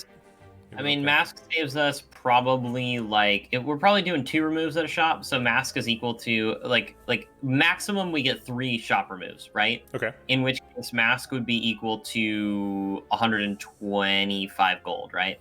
So it's, no, it's 100, then 125, and then 150, right? It is, because we have already removed at a shop. Yeah. So it's 50, and then 75, and then 100 that it saves us. So I guess the upside of Smiling Mask is 225 gold. Yeah, so it's like a slow old coin. Yeah. The downside of Smiling Mask is it's only 125 gold. Right. And also, it could potentially cost us like a Mind Bloom or like a curse later on. Right. Yeah, Sapphire Key's really good. Is the problem with Smiling Mask? Yep, I like Sapphire Key here. Yeah, me too. Okay. Here's the library, as foretold. Yeah. As we're definitely not healing. Yeah. Do we ever skip? I don't think so. I think there's a bunch of cards we're looking for. Can't ever. I mean, you actually can't skip. Well, you can technically, but it's like a bug. So. Yeah. I guess skipping would be healing, right? So. Yeah, but no. I mean. These are not very good. Yikes. Carnage Plus is a little interesting, maybe. Thunderclap for vulnerable whirlwinding. I could see Thunderclap. There's Shockwave. Yeah, probably Shockwave. Yeah, True Grit's here too. No, Shockwave. Oh my god, how did I not see Shockwave? Yeah, sorry, I was also sleeping on the Shockwave. It's Shockwave because of Shockwave. I don't think that there's any real discussion here. Yeah, I think I agree with that. I want the True Grit to be good, but it's not. It's not upgraded. I mean, we're gonna upgrade Shockwave anyway, but yeah, so I don't know. I don't like taking the spicy here. You're on team triple question mark here, and because you're against the question mark, because you're against the spicy elite, which makes sense. I mean, we're incredibly book. We're like book would be so good. we're like the bookest that anybody's ever been, basically, right? Yeah, any of the book options are super good. The Act 2 events are just like all completely nuts for us, I believe. Well, there's some exceptions, right? There's apparitions. Sure, I mean, but I am saying on the whole. Remove an upgrade. Get a bunch of money. Transform 2 is interesting. How much? You know what? Transform with the Molten Egg, though. Transform with Molten Egg's pretty hot. You want to transform a couple strikes? I don't know. I'm not sure. What does the random upgrade hit? There is not much. That's not a random upgrade. Limit break. It's 50. It's 50 for a targeted upgrade. Well, yeah. Sorry, I was imagining if we're doing the remove, then it hits random. Oh no, that sucks. Interesting. Targeted upgrade would hit limit break, right? Shockwave, surely. Limit break has no. We have no strength. It's true. So like, it's actually strictly worse upgraded right now. That's fair. Can't get rid of it. Yep. It's Shockwave. I mean, it would be 1000% Shockwave. Shockwave's definitely good in the collector fight. Mm-hmm. I'm very upgrade shock. I mean, I think we're so basically we're always upgrading at the fire, right? And Likely, if we're always upgrading at the fire, then I'm fairly certain that we're always upgrading Shockwave, and I don't think there's any other card in our deck that like screams, "Hey, upgrade me right now." Disarm a little bit. Like it wants to be upgraded maybe eventually. Right. But even if it doesn't get upgraded eventually, like we don't care that much. I don't think. Yeah. Okay, so what about the Transform 2? Yeah, big fan. Because Barricade and Demon Form and just more chances at that stuff, and also strikes suck. Right. One event left, so it could be Bites, which makes the Transform 2 strikes a little bit worse. Could be Ancient Writing, which also makes it a little worse. I think if we Transform 2, we're probably removing a card for Ancient Writing. Yeah, potentially. I think I like Transform 2 best. I probably would have taken this if I wasn't on a call, because I like have a bunch of money, and I'm like, well, this uses the money. No, yeah, but the point is that we're so ahead of the difficulty curve right now, right? So we don't want to blow our money on stuff that sucks. Sure. Okay, all right, let's do two transforms. Let's roll some dice. Yeah. Oh no. Oh no. Well, Burning Pact's good. I guess I won't complain about Burning Pact. No. Second limit breaks. Man, watch us not see a single strength scaling card. Ugh. At least we can afford to have curses, right? Yeah. Well, Burning Pact comes in clutch here. All right, get out of here, limit break. Oh yeah, let's go. So like, defend Shockwave Body Slam or double defend Shockwave? I mean, it's pretty clearly defend Shockwave in my book, and like even Body Shockwave. Slam after that, of course. Yeah, I guess we can because we're already breaking. Yep. Yeah. Okay. Jesus. Yeah. That was a big Body Slam. Turns out that's pretty good. Is this lethal? 14 times 4 is lethal. Yeah, Reaper first, huh? I don't think we can. 8 plus 2 times 14 is not enough. Yeah. I'm cool with taking lethal if you are. I think that's what I want, yeah. I think it's interestingly a run where we're going to actually speed up as the run goes along.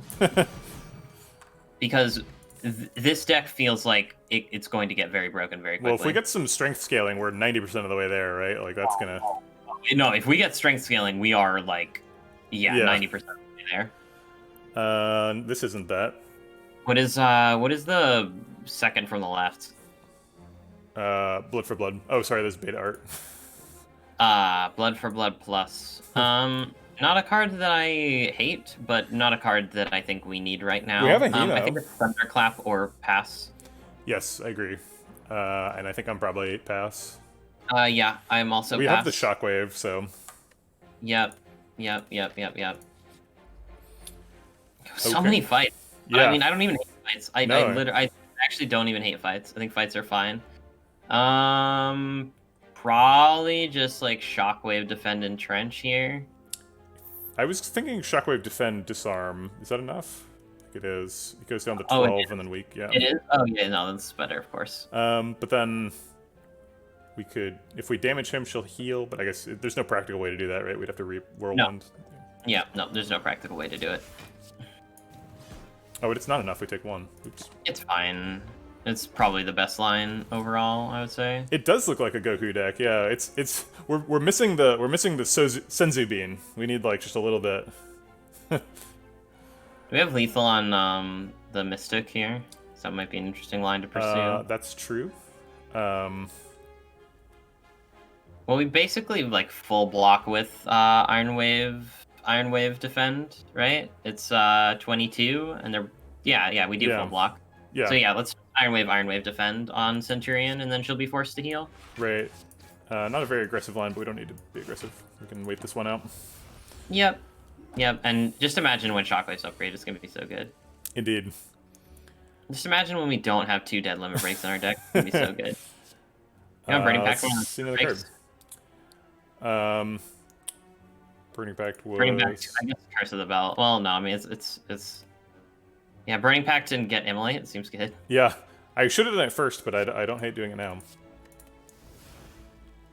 I guess Immolate just skipped a shuffle. Hey, we got a raid from Life Coach. What's up, Life Coach? Welcome to all Life Coach's people. Did he win his run? I'm very, very interested to know whether or not Life Coach won his run. That run looked like it was gonna win, and based on the time that it took him, I'm fairly certain that he did. Nice. Welcome to all of Life Coach's people. I'm doing a co-stream here with Merl61, so go check him out if you like the kinds of things he's saying. He speedrun it in 8 hours. Wow, incredible. Yeah. We're looking for strength scaling. We got kind of a weird deck.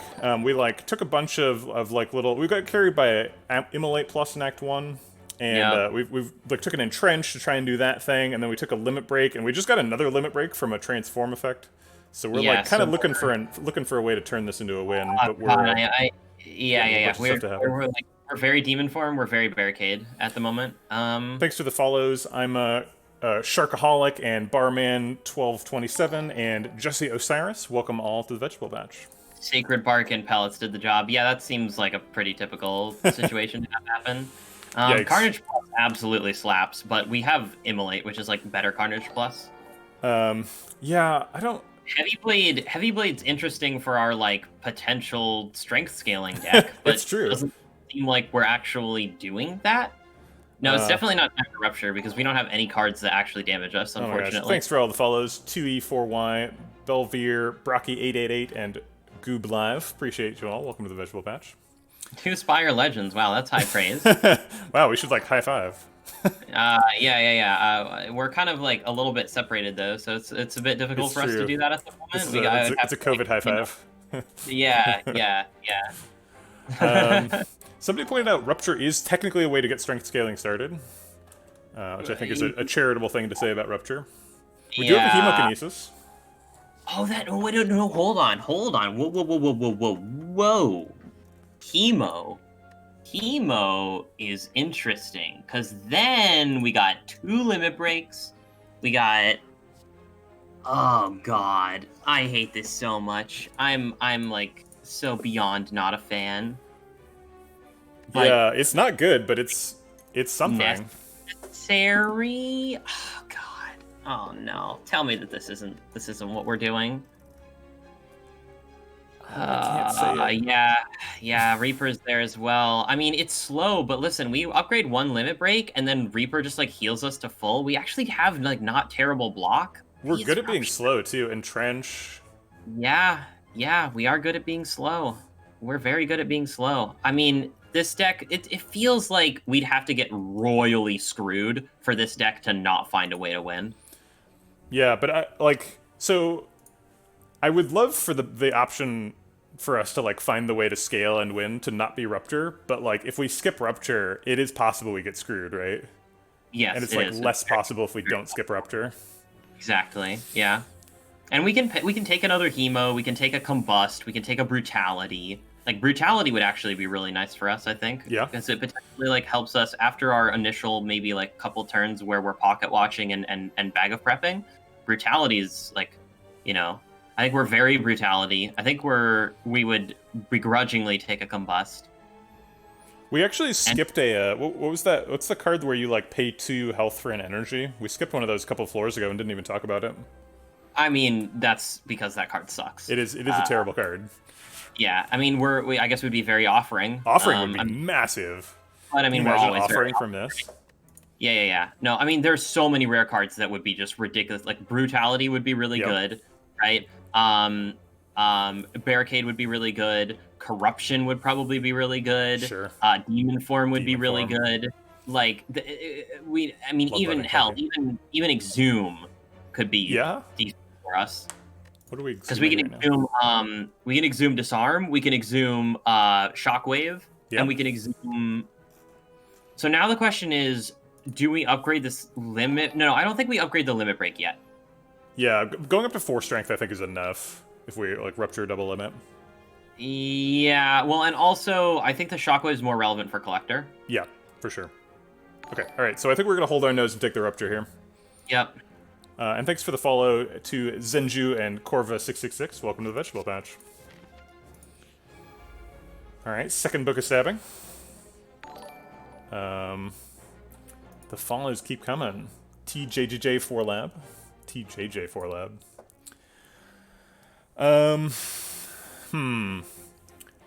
Battle Trance here, look for something better?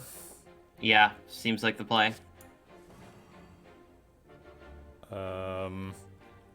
Well, that's something better. I mean, defend Ironwave and Trench Body Slam is a thing. It breaks Pocket Watch, but... What are you gonna do? It doesn't seem like there's a line here that doesn't break Pocket Watch. Yep. I guess, like, Immolate Defend would be the... Save the Pocket Watch line? I don't think we're doing that. Okay.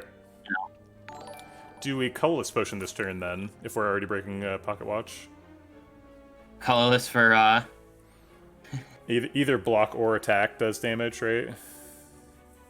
No, I think we wait on colorless. I think colorless happens later, potentially. Like, again, we have the open potion slot, right? Right. Okay. I guess we throw in a strike because we can.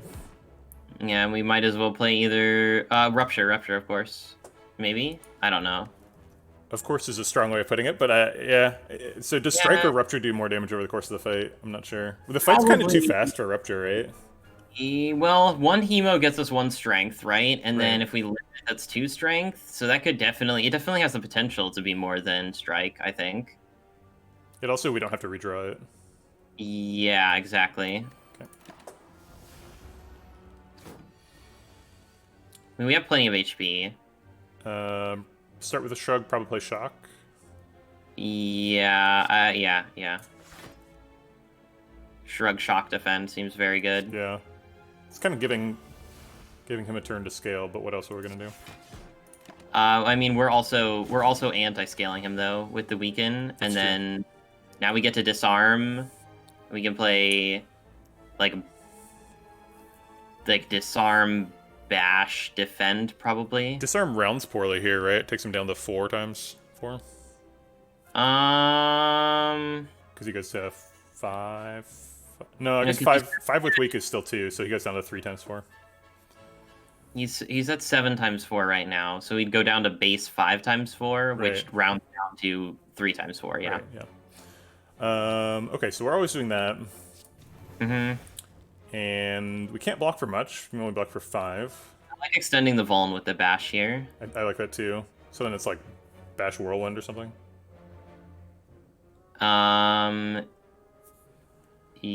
Or bash defend blocks 1 wound. We'd be taking 4 wounds. It's a lot of wounds. We draw a lot of cards though with Pocket Watch. It should be okay. Okay. Yeah, Whirlwind pushes 12 damage, or more than 12 damage, 14 damage. Not insignificant amount, for sure. Thanks for the follow, Matt Clove. Appreciate the support. Welcome to the Vegetable Patch. Chemokinesis, last card in the deck, and skips a shuffle. Sweet. There's our Just scaling. We're probably killing over 2 turns here, right? I would imagine so. If not this turn. We could probably kill this turn with Colorless Pop, would be my guess. Trance. Sure. We can like Shrug, Defend, Iron Wave, Entrench, Body Slam. Or Shrug, Defend, Iron Wave, Entrench, Body Slam. Yeah, that's probably a lot of damage, right? Seems like. So it goes 11, 19, 26, 52. I assume that's lethal with either Hemo or Strike, right? A lot. It's a lot. Alright, let's do it. Well, it's 4 energy worth of cards, so we can't actually lethal. Oh, I see. But I think it might just be lethal. Yeah, it looks like it is, yeah. 91. I'll take it. Yeah. Oddly smooth stone. Power is on 2, and there's another Reaper here. Yeah, Reaper seems good. Yeah, it's like we're so slow, but like if we find literally any strength scaling at all. Well, we have found literally any, right? We've got the one. I mean, literally any more. Like, yeah. And when I say any more, I mean any card that damages us, right? And like another Rupture, even. Like, I mean, there's just so much. There's so much that we can find. We have Question Card. If we're looking for another card that damages us, that's another mark in favor of Reaper. Yeah, sorry about the bad. Quality. I'm streaming to Merl, and also my wife is on a call upstairs, so we're dropping some frames. I apologize. Also, like, it doesn't take much to convince me to take Reaper, right? Like, if there's any reason to pick Reaper, I will. Yeah, I mean, it seems like we have been unable to Reaper because we've been unable to Reaper simply because it hasn't really been like convenient for us. Like we've just been lethaling on a turn where we're going to take damage, and then we're just lethaling instead. But if we have 2 of them, we like maybe aren't waiting for the perfect turn as much. Yeah, that's what I'm saying. And 2 Reapers, yeah, I mean, like, Demon Form or Bear, I mean, it's just that we get this rare card reward, and it's like, it's so hard to whiff this rare card reward. It really is. Can you put together three rare cards that mess up here? I mean, obviously we can, but it's just... so I think it's Shockwave. Probably Shockwave. One of these Limit Breaks wants to get upgraded, but... At some point, but I think that's... Later. Shockwave's definitely more relevant for this fight. Yeah, Shockwave seems important. Yeah. Imagine if you could get Paper Crane and Paper Frog. Yeah, that'd be fun. Do we have strength for the Reapers? Technically? Yeah, so Dwal, we've got a really weird strength plan where we've got a Rupture and a Hemokinesis, and then we can set up for the Limit Breaks. And then we get to 4 strength for the Reapers, is the current plan. Eventually we'll upgrade one of these Limit Breaks and there won't be a cap anymore, but there will still be a really awkward startup with Rupture. Yeah. Well, this is a good turn. This is what? We miss out on our defense. Oh, we Shockwaved only the Collector, which kind of sucks. He's the most important one, right? Yeah, but yeah. Yeah, good point. Let's start with Shrug. During the Collector notes. Well, yeah, we could Shrug for something. Yeah, nothing. All right, just Shockwave and Reaper. A Rupture. I don't think we can ever do anything else. Yeah, I don't think we can skip Shockwave there. Whirlwind for 4 hits for 32, not quite enough to kill the Torchheads. No. Hemo does the thing, though. That's true. We have to Hemo to scale, right?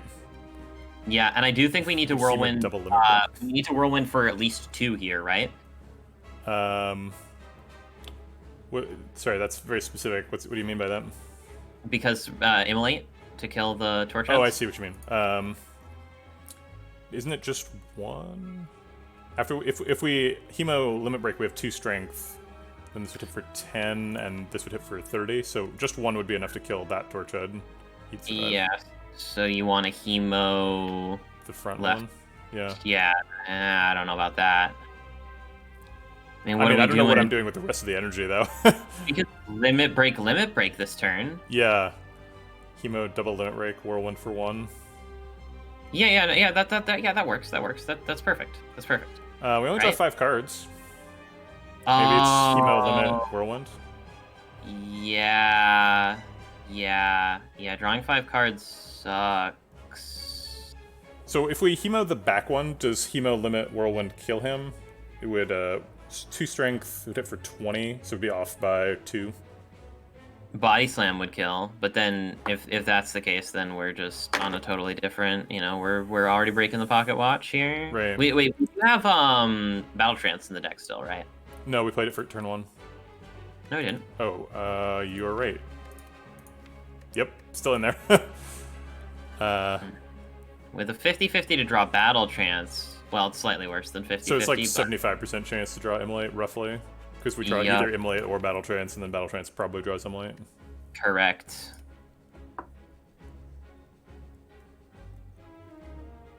We are taking 14 this turn. But we don't really have any block. I guess we could Clothesline. So we could, like, Hemo limit Clothesline. Yeah. So we could, like, Hemo 1, limit 1, Clothesline 1. That sucks. I don't want to not Whirlwind here. Yeah, we need to push some damage on Collector. I feel like we don't really survive. That's a good point. Whirlwind only hits Collector if we Whirlwind. Okay, alright, let's do Hemo limit Whirlwind and just take the damage. We've got Reapers. Yeah, we have Reapers too. Yeah.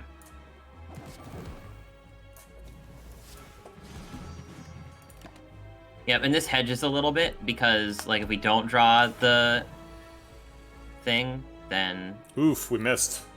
Bottom 3 cards have Battle Trance and Immolate. Wow. And Reaper. That's insane. Yikes. We can Iron Wave, bash Iron Wave, and kill both of the dudes. Yeah. I think we have to do that. Pretty good. Yeah. That Oddly Smoothstone is, like, surprisingly good in the deck. Oh, Oddly Smoothstone just slaps. Yeah, I guess it's never bad, but it's very good here. What's up, R2 Brew? Yeah, it is. It is. I reached out to Veggie and I was like, hey, you want to do the thing? And he was like, yeah. And I was like, great. I love doing that thing. Both Reapers coming up when he has no friends.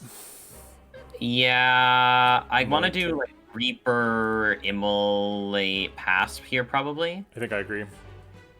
I'm a little worried about being on 36. We passed, like, a Meat on the Bone many floors ago. I mean, Meat on the Bone would have triggered literally 0 times. Yeah, but now it'll be triggering. Do we Shrug first? Are these cards killing us during this fight? I think we don't want to draw Whirlwind. Whirlwind would be bad feels. Yeah.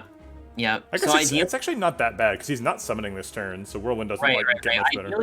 Ideally for us, it's like summon into, summon and don't draw Whirlwind into buff and draw Whirlwind. Right. I mean, it's a 50-50 to draw Whirlwind basically, so it's not unlikely to hit that. Well, I mean, oh wait, no, is a little bit unlikely. It's post shuffle, I guess, but yeah. We're doing Geek, which is very awkward. So we actually do want to draw Whirlwind so that it's shuffled for the turn after that. Anyway. Yeah, maybe. I mean, I think it's just Reaper Immolate here. I think we can ever do anything else. I guess Body Slam for 3 damage. Yeah. Getting in there. You're mine. Oh god. So many Okay. debuffs. Fine. We can Chemo for another proc. Yep. Chemo, clothesline to extend the weak chain Clothesline seems big. And then just also, Iron Wave I'm blocking the. I realize that I'm blocking the collector's intents. I will tell you, chat, what collector is doing. Collector is currently doing the buff. We'll say it because we're talking about it. So yeah, we'll always be saying it. I think Chemo's always happening and Clothesline's always happening. Yep. And then just like, Iron Wave. Whirlwind. Yeah, Whirlwind is more damage. Good point. Okay, so I think we're fairly on schedule here in terms of so limit seems insane. Yeah, limit, defend, Iron Wave, entrench. Yeah. I like that a lot. Ends up blocking for 24, take 10. Seems okay. Yeah. Seems quite alright. We do miss out on Bash, but what are you gonna do? We got that sweet letter opener proc. Yeah, wow, epic. Another buff from Collector, scary. I think you should move Merl's video over the Collector's head, and you should RP all the actions. What do you think about that, Merl? You want to be right there? Oh my god. Yeah. Man, another Immolate and a Reaper when no enemies. She's buffing again. She is buffing. She do be buffing. Which is scary. At least we have the weak chain. I like Hemo, Reaper, Immolate myself here. Yeah, I was thinking the same thing. Okay. We're getting there. Yep. Oh yeah, and the burn gave us a I totally forgot about that interaction. Yeah. So wow, Immolate truly knew what the deck's plan was all along. This is scary. This is scary. She's already weak, so Clothesline doesn't block. Correct. We've got all the card draw: Shrug, Burning Pact, and Battle Trance. Yeah. How many more turns? It's 2 more turns of Frail, Weak, and Vuln. It is. Yeah. How much Vuln or how much weak does she have? 1. Oof. She can't attack again next turn. Is that correct? That is correct. Yeah, I don't think that she can attack 3 times in a row. So we're basically. Well, no, she buffed last turn. So 3 times in a row would allow her to attack again. Oh, then yeah, I think she can attack again next turn. Yikes.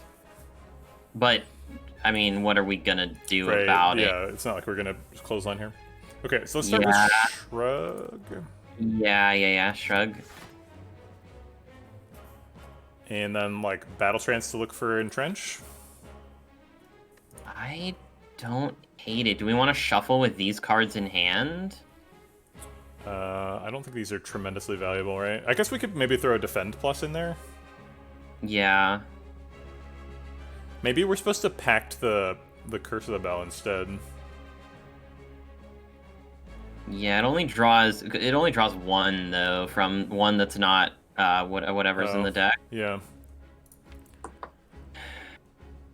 If we get attacked again next turn we'd be getting attacked for like 55 or something insane. Good point. Yeah, if we get attacked next turn and we don't have Clothesline, which is basically what we're guaranteeing if we shuffle with Clothesline in hand. But we kind of die anyway, right? Because she would still be attacking us for 40, and we really realistically can't block for 40 unless we get like the dream of like, right. you know, like yeah, we're not even Happy Flowering next turn. Okay, so I think we're ignoring that, and we're just gonna like defend Battle Trance. Yeah. Okay. No Entrench. What about Bash so that we can hopefully kill next turn? Sure. So then it's like Bash, Body Slam. Oh wait, we already played 3 cards. Do we ever not play a card? Yeah, I don't think so. Yeah, I don't either. So then it's like Bash, Body Slam. Yeah, okay. Yeah. Yeah, because, yeah. So it's like fairly likely that we can get a kill here. Got the colorless potion too, and she's not attacking. Okay, alright. Perfect. So Shrug. Shrug. I guess just Iron Wave Strike. Yep. And then we draw 8 cards next turn. Seems really good. Almost 8 cards are guaranteed to have Immolate. Yeah. Debuffs all wear off. Should be good. Wow, did not summon once, by the way. Yeah. She's going for us. About no, we have to kill this turn. We have many lethal. Oh, you're trying to save for Reaper. I think we already spent both, right? Yeah, I think we did. Actually, no, we might have had one left to go. There's a demon form. Oh, thank Third God. limit break. Limit break number 3. That's yeah. I don't hate feed either, I guess, but I mean, I don't either, but it's demon form. Yeah. I mean, we have Reaper and 2 limit breaks, so I'm pretty sure it's demon form. Yeah. Yeah. Okay. Pyramid seems big. I mean, but energy is gonna be like something that we are just not gonna have if we do that. Also, we have. Yeah, I guess we're not even really trying to set things up that much. We like have so much card draw. We don't need Runic Pyramid to be consistent. Right. Like, is it? Can't be. I mean, maybe it's Sozu. What about Runic Cube here, though? Like, we do have there's a Rupture in the deck. I think we benefit massively from extra energy, like massive. Yeah, we should take Sozu. We should. As much as I hate the fact that we have to take Sozu, I'm almost positive that it has to be Sozu. Yeah, going up to 6 energy and whirlwinding people with a demon form limit break deck seems pretty good. Yup. And being able to, yeah, so we're basically like, we have a lot of curses in the deck now, but our core synergies are so strong that maybe we just don't care. Yeah. The I'm pretty sure that's where we're at. If we get like now we take a dual wield for the Reapers, I think. Yeah. Or the demon form, TBH. Maybe not, but... yeah, probably not. Don't really need more than one. Yeah, and it doesn't seem like the demon form is going to require an upgrade either. So you have I think we're pretty positive on shops. We do have to highly incentivized. Have to take the burning. So I like shop ? Into like fire before burning. Let's just look at the path above that, just for out of some curiosity here. We can take like double fire if we value. Yeah. Double fire, double ? into. Yeah, seems really good. No way to get 2 elites after him, unfortunately. Crazy. This is only Act 2. Yeah, our deck is like crazy. I think, but all right, these guys are pretty good. Feed targets. Yep. We can Rupture Hemo right now. Yeah, you want to transfer first though? That's a good point. They're good reap targets, is what I was gonna say. Oh, great, just both limits. I mean, we could Rupture Hemo, limit, defend. Yeah. Seems like it sucks, but again, I think we highly value potions here. Well, I mean, honestly, yeah. I think that.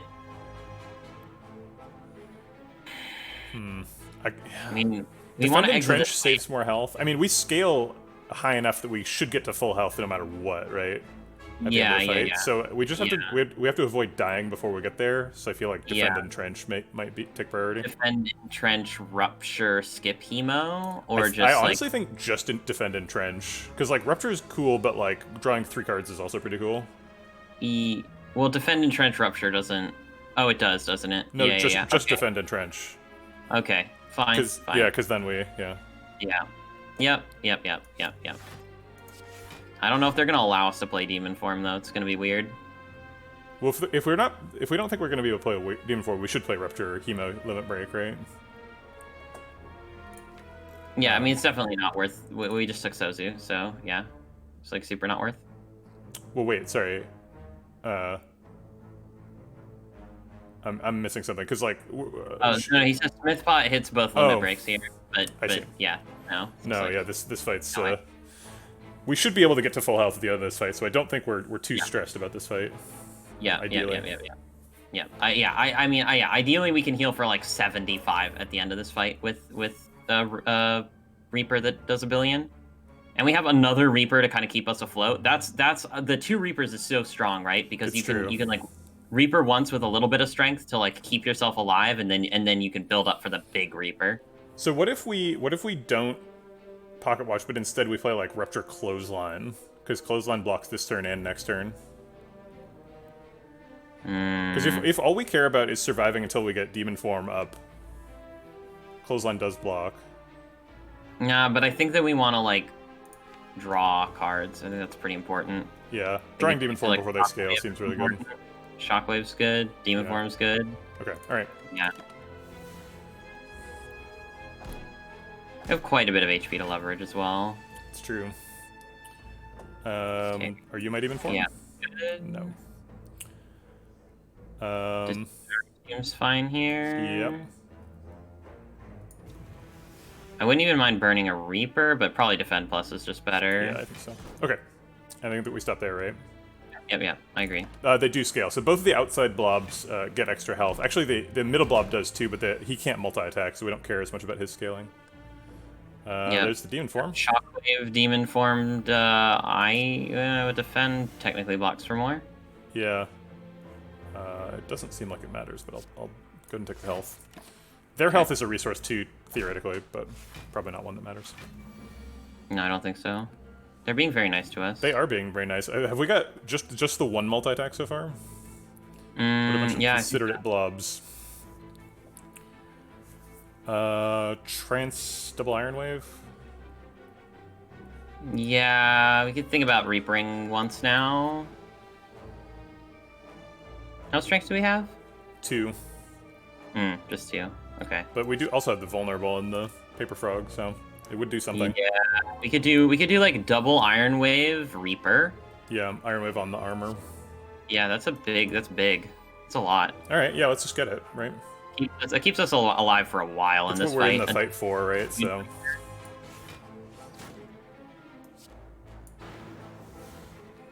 Casually healing for 36. Yep, turns out the healing for 36 is pretty good.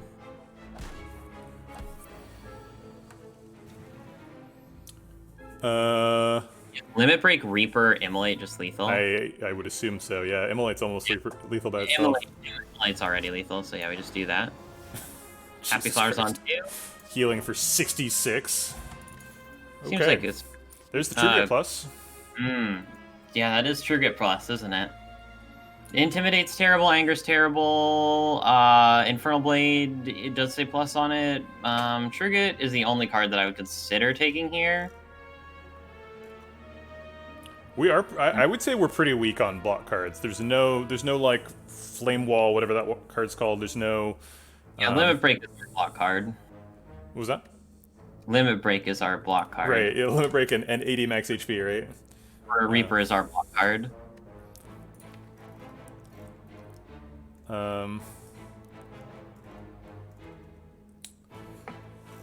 True Grit dilutes the deck a little bit. Yeah. Makes it hard to find Demon Form. We have a 25 card deck. We draw 7 on turn 1 and 8 on turn 2. That's 15. So it's like halfway through the deck in the first 2 turns. Well, it's a 28 card deck. Oh, never mind. Yeah, it's getting chonky, isn't it? A little bit. We are gonna remove this shop, almost certainly. Shop is next floor. We don't have to take a True Grit, but like there's no Impervious in the deck, right? Like we just. No, yeah, we don't block really. I think we have to take the True Grit. Okay. Blocks for 10 too, like it's quite a bit. Oh, Brimstone. Brimstone seems insane with limit breaks. Yeah, we just take it. Oh, just easy Brimstone. Okay. And another like, Shockwave, maybe? Harder moving. Shockwave seems fine. Is it ever Trip? No, I don't, because with the Shockwave we don't need the Trip, right? No. Card to move on a strike, I would assume is happening. Yeah. Now we almost regret putting Demon Form in the deck. It's true. I would say we definitely would not pick Demon Form if we knew we were getting Brimstone. But yeah, I mean, just Brimstone's just so insane. We're doing anything else here? I don't think so. Now we need like 1 strength scaling card. No, we don't. Oh, you mean like a yeah, I got you. I was like, but actually, no. I mean, double Limit Break could just be like all we need to do is upgrade 1, and it's just like. Oh god. What do we do? Limit Break? Reaper? We've already got 2 Reapers. Isn't that enough? Maybe Disarm. Oh, it could be Disarm. Yeah. It definitely could be Disarm. I'm worried about Heart So hard. Okay, so by second cycle, the weaken. Okay, let's assume that we have weaken on second cycle. Okay. Right. Yeah. Seems reasonable. Yeah. If we have weaken on second cycle, because now basically we're at the point right now where literally the only fight that actually matters is the heart fight. Right. Every it's single every turn until turn 7 of heart fight is free basically now. Yep. But turn 7 of heart is super scary. Yes. Turn 7 of heart is super scary because the heart could potentially be doing, well, it has 9 strength and the base is 1, so it could be doing 10 times 15, so 150 damage. Right. If we disarm twice, it's max 6 times 15, and if we potentially hit like one of those with an upgrade pot, it's max 5 times 15. Right, or like dupe pot or something. Yeah. And then if we are weakened on top of that, we can't do pot. We can't do pot because we have true. Sozu. Yeah, I forgot about Sozu. All right, so I think disarm's like helping us at the next challenge that we anticipate having, which is quite a ways from now, but it's still very relevant. Okay. Yeah. And potentially this awakened one could be a little scary, maybe. All right, we're at full health, so not much value out of Reaper. No. 24 damage from Iron Wave Clothesline. Okay. I guess just Clothesline, Iron Wave, defend. Yep, seems good.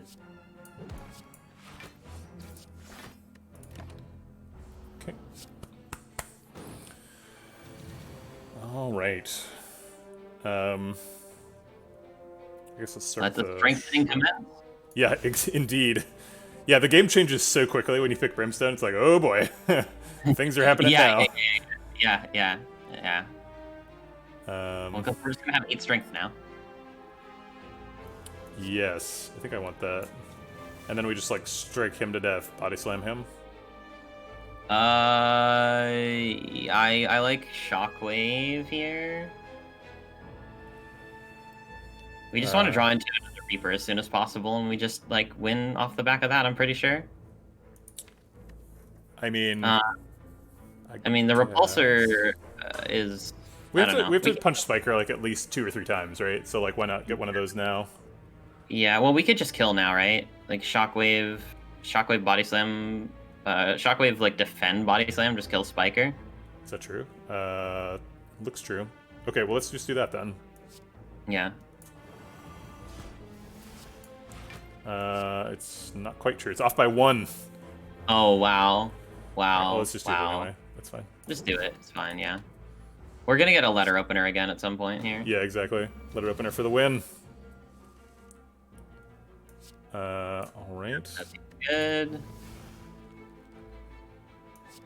I guess. Yeah. And I'll just keep the pocket watch. No, I think smashing that guy might be just as good. Well, we want to get a letter opener proc though, right? I don't know. It probably doesn't matter. Yeah, it probably doesn't matter. I'll take 1. That's fine. Oh, 1 damage. I think we do want to actually defend and trench whirlwind blocks with no damage, right? Are you trying to get that 1 damage back? Well, Happy Flower. Oh. I'm a little bit Happy Flower right now. Happy Flower. We'd have to draw an attack. I guess we can. Yeah, I think we'll be okay. Or we can. I mean, we can potentially like take letter opener on a turn that we care about. Well, now we're taking 3 damage to set up. Or I guess we set it up next turn, huh? Wait, why are we taking 3 damage? Well, because we were only going to be able to block for 10. He hits for 13. There's no letter opener. Oh. But we want Happy Flower next turn anyway, so. Do we? Isn't that... You want it on 2, right? I mean... Yeah, fine. Okay. Cool. Oh, there's a dupe pot. Second wind? Unless it's Sever or Second Wind. The second one probably demands an upgrade. Yeah, no, I don't know.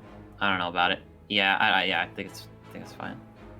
Why didn't you defend Reaper? Great question. I was not thinking about the last 1 health. I was just thinking about killing him with letter opener. For some reason, that was important to me. Yeah, if that 1 health ends up mattering, then sue us, I guess. Flex. Yeah. I mean, we do have two limit breaks in the deck. It's not insane. It's insane. It's pretty insane. Second Wind is cool with Pocket Watch because we have such large hands, and it's like a it's a solution to Act 4 problems, right? Yeah, maybe. If we are really worried about Act 4 problems. Yeah. We have a Burning Pact and a True Grit though, so we're not like super vulnerable to statuses. Mm-hmm.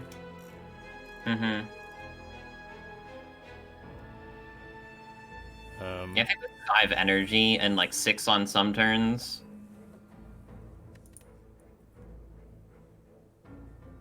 We don't want to upgrade Limit Break. We just want to Smork, not play them twice. Well, we're gonna have to do a little bit of when we get to the upgrade stage. We're gonna have to think about a little bit of math and like how much damage we can realistically do to the heart in the first. Because second cycle seems like we're always going through second cycle, right? The deck's not all enough to where we can be like, yes, just hum-de-dum, let's go through second cycle, you know? Right. Or let's kill first cycle because we're that insane. Like we don't scale strength that fast, you know? So we're always going through second cycle. If we're always going through second cycle, then the limit break upgrade basically virtually guarantees that we're going to kill before third cycle.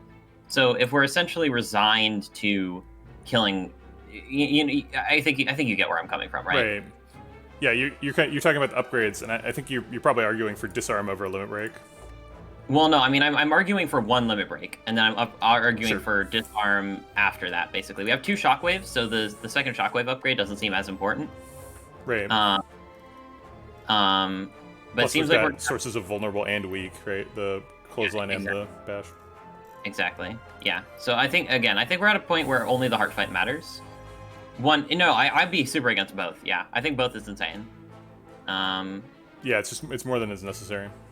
Mm-hmm. We do have a lot of campfires this act though. So if we look at the map real quick, and then we go up to the top. So we have 1 before the Spicy Elite, and then we have 3 more. So and we're probably not gonna have to rest at any of them. So well, we have probably to recall at one of them, but yeah. Right. So I'm saying it's probably 3 upgrades, and if it's 3 upgrades, then those 3 upgrades are probably limit break, disarm, and disarm, right? I think so, yeah. Maybe demon form of a second disarm? Probably not. Probably not, because brimstone. Yeah. I guess the demon form isn't necessary anymore. Maybe if we find like a heavy blade, that would get it over second disarm. I don't know if we need that though. Okay, so are we? Well, it just depends on when we draw them. That's the problem, right? Like, because the point is that if we draw them, like, if we get 4, if we go to 8 and then 16 strength, is that enough? Because like, if we go to 4 and then 8 strength with brimstone going up every turn, that might be enough actually. Right. Well, yeah. I mean. Yeah, because brimstone does go up every turn. Right. We scale really quickly no matter when we draw the limit breaks, but like later is better, right? The best thing that we could get right now would be like bonfire spirits and chuck this demon form. Yeah, that's a good point. Extra max HP would be super useful. Yep. I think it's hilarious now that like we picked demon form and it was like the best card in our deck, then we got brimstone and now demon form is the worst card in our deck. Right, it's useless, yeah. Oh god, this game is so amazing. Are we picking second wind? I don't think so. You don't think so? It doesn't do what we want to do, which is strength scale and play Reaper and yeah. But don't we have to survive strength scaling? Like, no. It's not as good as a third disarm, but like... We have 2 Reapers, and we have 80 max HP. Yeah. And I think we have an entrench that's somehow awkwardly in the deck somehow. Like, can pull like 40 block out of our butts on certain turns. Yeah. Okay. All right. We're skipping it. Yeah. We have to go this way because of reasons. Yep. The Maw. Well, Demon Form turn 1 seems fine. I guess I'll play it. I'm not excited about it, but limit break immolate. Yeah, seems good. Seems Two very strength good. seems like plenty if we played demon form on turn 1. Yep. Yeah, because we're gaining 4 strength every turn.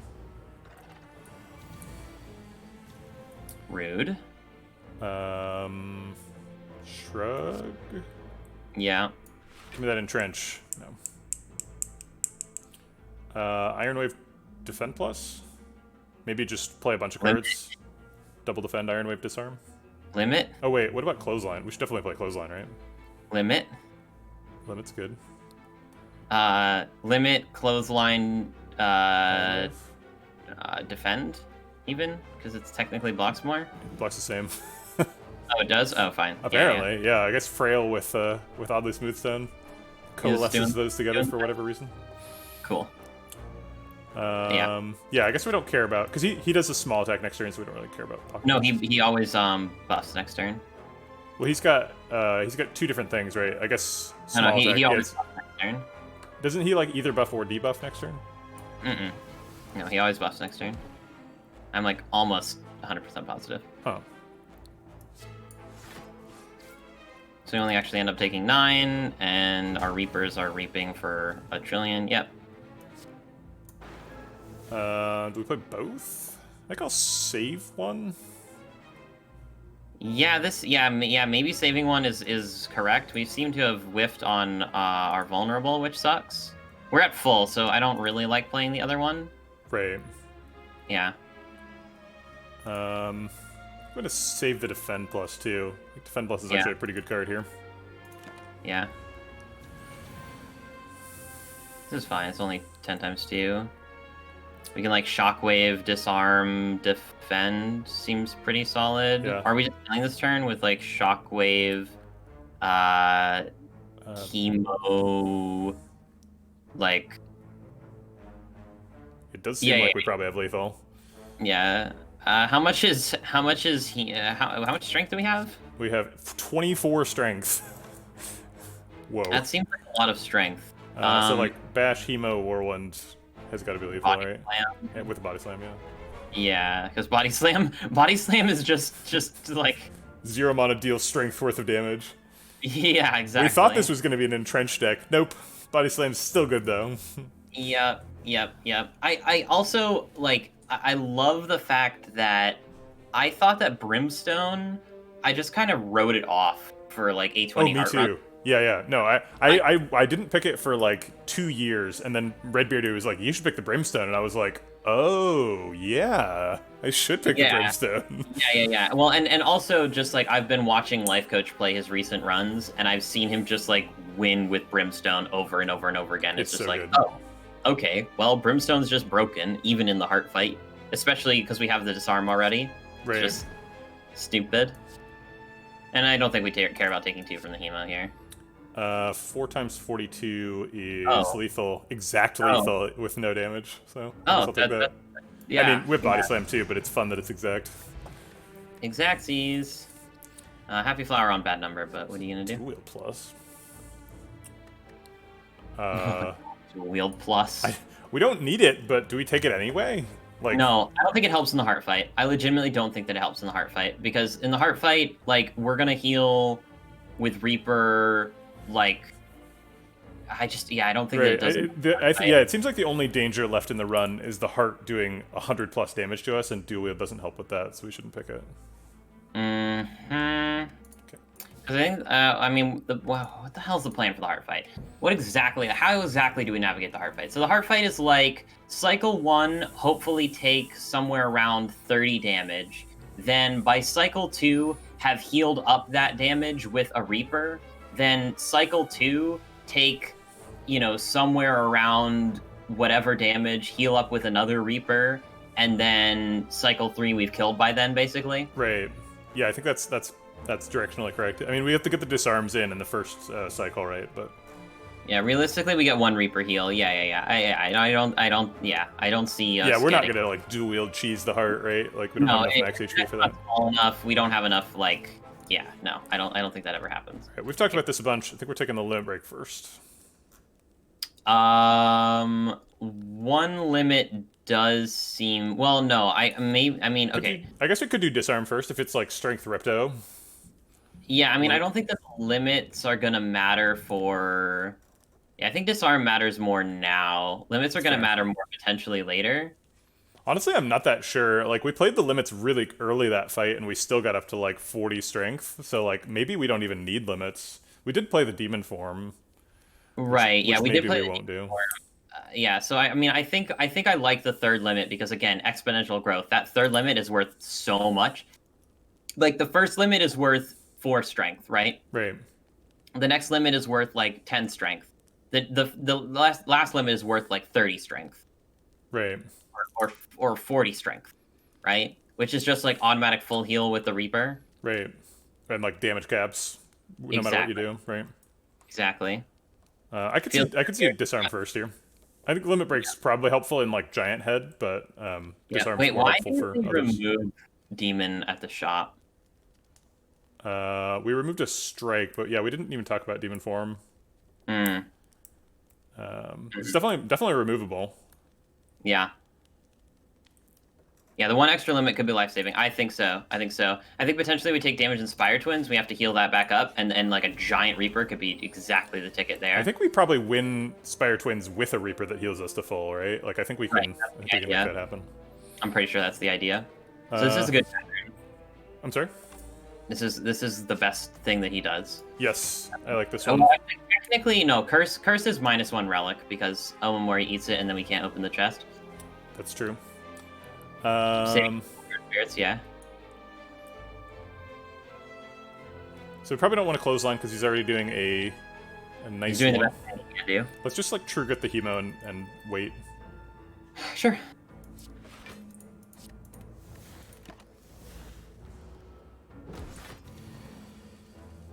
So strong. Immolate changes his intention. Yeah, seems like it's always here. Yeah, do we limit break first or no limit break? I mean, I think we limit break first always, right? Limit break could theoretically cost us a intention change, maybe? No, that's not true. Okay. Okay, that one's fine. Perfect. We can't block with Iron Wave without changing. Do we just, like, disarm, take 15? Yeah. We don't care. Yeah, it seems like it doesn't matter. Nope.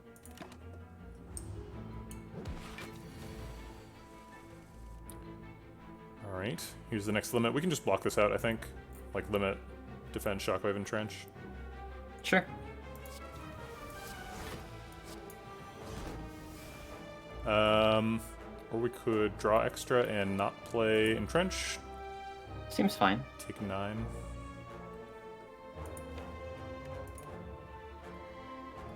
I actually kind of like not drawing extra, because Okay. drawing Reaper in 2 turns is better than drawing it next turn. Oh well. Yikes, only 1 attack. I mean, if we get cursed, it's not the end of the world. It's I true, mean, we do have Omamori. it is kind of the end of the world. I mean, We could just double defend. I mean, if we just wait, right? If we would double defend demon form, we're gonna get double full health, right? Well, he's already weak and vulnerable. How many turns? 4. Oh, yeah. So I guess double defend demon form is fine. Feels weird to just, like, let him beat us up so much, but I think it's correct. Yeah, okay.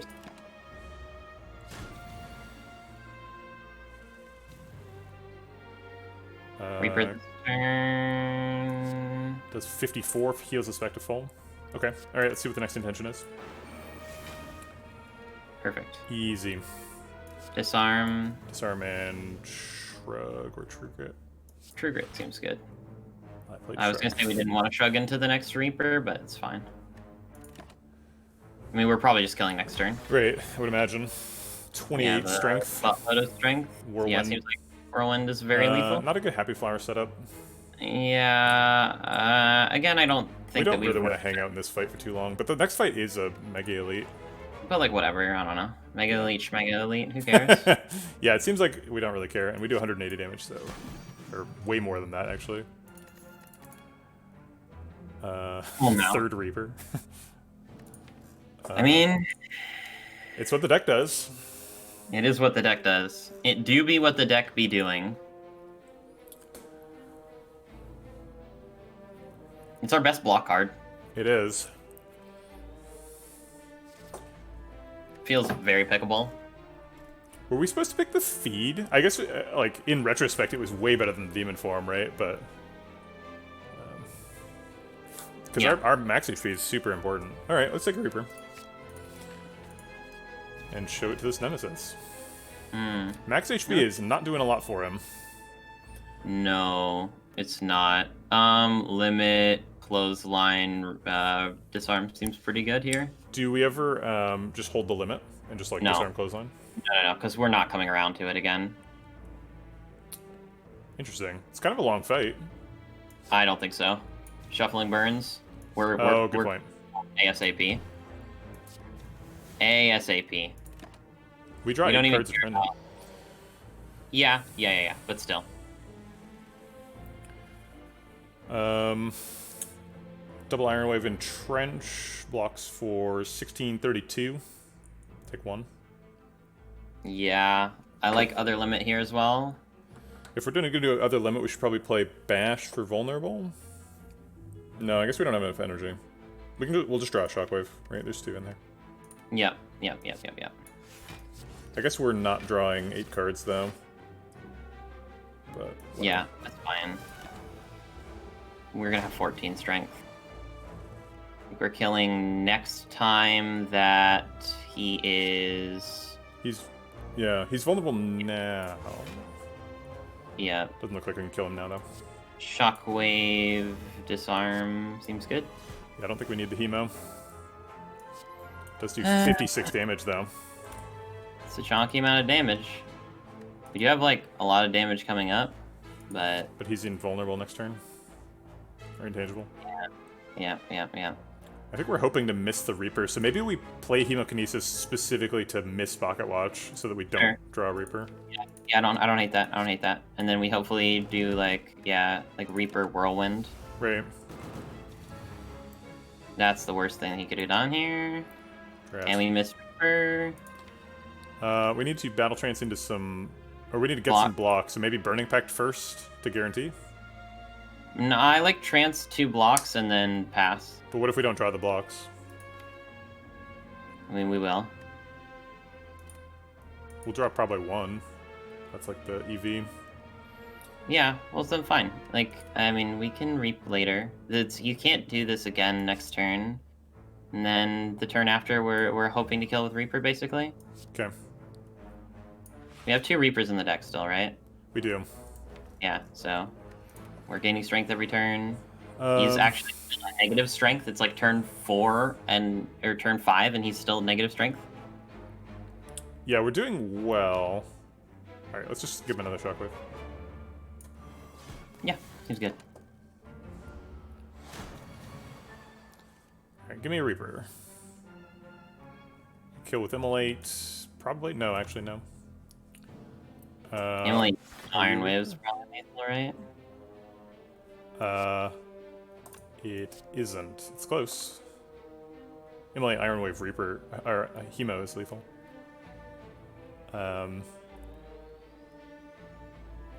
You just take the lethal now. I feel like with 3 Reapers in the deck, it's probably okay. Yeah. We're going into a fight before an elite. We might never fight again. Our next elite might be the only fight. We can probably heal off of any other elite though. Yeah. I think Repto almost certainly heals us, and Giant Head definitely heals us. Yeah, I think we're fine. Okay, so let's just take lethal. Yeah.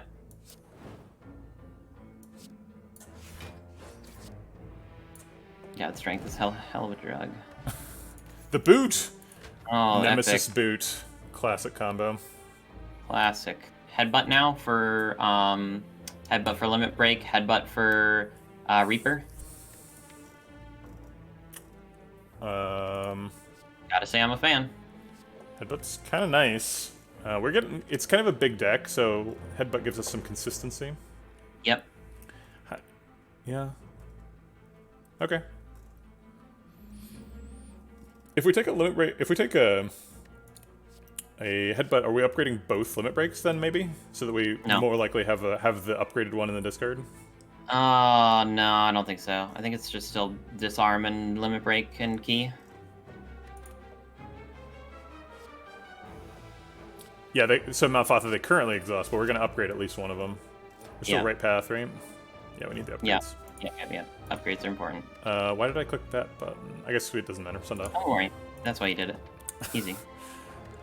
I mean, we talked about this. We were going to do it. It's a good thing we have back justifications for things. Okay, this is the limit break, right? I mean, I think you clicked it because we literally already talked about it. We did, yeah. I think I'm going to take the limit break here. Disarm might be better in the fight, but we need to recall and we might need to rest. It's theoretically possible. Yeah, probably recall. Yeah. Limit break. Limit break's more important. I agree. I like it. Yeah, we potentially are resting. No. I think I'll save the gold for Act 4. Well, yeah. I already clicked leave, I guess. I guess we could restart the floor, right? It's possible. Yeah.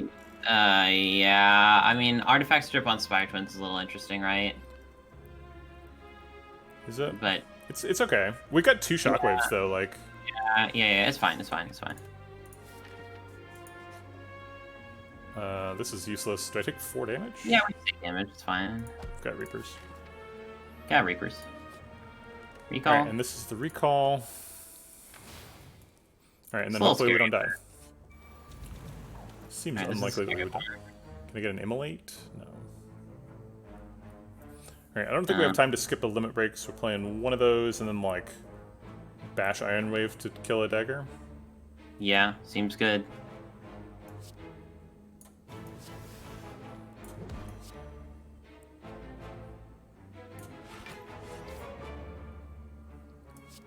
We could actually kill both daggers. Headbutt Strike, too. Yeah, and then miss Pocket Watch. We only take 2 damage right now, but 25 next turn is pretty threatening. We'd have to skip. We'd have to miss Immolate and Whirlwind and all the Reapers. Wait, no, Reapers don't kill daggers next turn. We only have 6 strength next turn. Only so they hit 6 for strength. 11. But we'd have an attack, right? Yeah. Like, I don't know.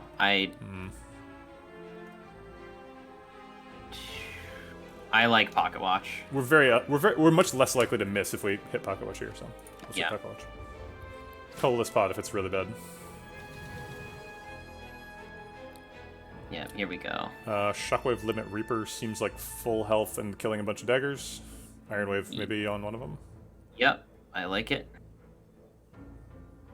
Is it actually enough? We go up to 12 strength. They become vulnerable. 12 plus 5 enough. Is 17. 17 with vulnerable is way over 20. Okay. Yeah.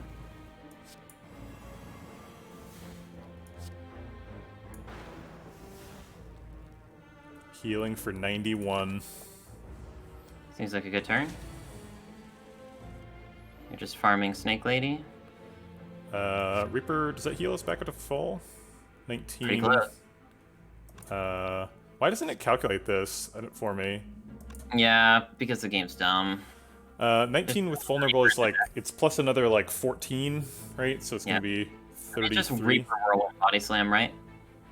Yeah. Yeah, I think we just have lethal. I guess it's not lethal. I don't know. It's lethal next turn. It's lethal now. Oh. Yeah, okay. Cool. Okay, we got Captain's Wheel. That's actually potentially huge. There's the Rampage. I've been looking for it. Yes, Rampage into Abandoned Run, my favorite. Third Shockwave's a no, Iron Wave's a no, Pommel Strike's a no. Yeah, I think we're skipping. Yeah. Okay. Yeah, skipping. I like it. Okay, we already recalled. We're at full health, so I guess we sniff and grab another disarm, I think is the plan. If all targets have vulnerable damage equals. Alright. Yeah. Smith disarm. I like it. Okay. Do we turn 1 demon form? That's interesting. That is a very interesting. It's the best turn for it. Yeah, but what about Shockwave Whirlwind though? Shockwave Whirlwind's pretty good. But you know, Shockwave disarm demon form looking like a snack, not gonna lie. He gets net -1 health. Gets weak. Shockwave's always happening, so let's just do that. Yeah. So it's for 17. Disarm probably makes him lose. Yeah, disarm I think is important. I think it's very important. I guess he scales slower if we don't demon form, right? I mean, it's not slower. It's just a flat. We give him plus 2 yeah. strength. I mean, demon form. Yeah, I think demon form is like. I think demon form. I think we do want to. I mean, he has a lot of health. I think we want to end this fight as quickly as possible. I mean, how much does Whirlwind do right now? It says 10. It means what? More than that, like 17. Yeah. Yeah. Let's get 73 is 30, 34, 51. So it doesn't kill either cultist. Yeah, but it does get him really low, and it means that we wouldn't have to draw AoE next turn. And it means that we wouldn't be buffing Awaken 1's strength. But if we demon form now, our limit breaks hit harder, and then we end the fight sooner. Yeah, and we end the fight faster. Sure. Yeah. It's fine.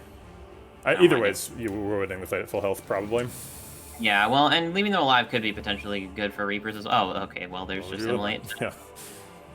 Okay. Immolate. Cool. And then, like, Iron Wave and Trench for block? Sure. Yeah, we're gonna draw into the other... yeah, this is fine. Fine. Duncan Arslip, the heart is hard. He tests you. Alright, well, let's play both. Go up to 40 strength.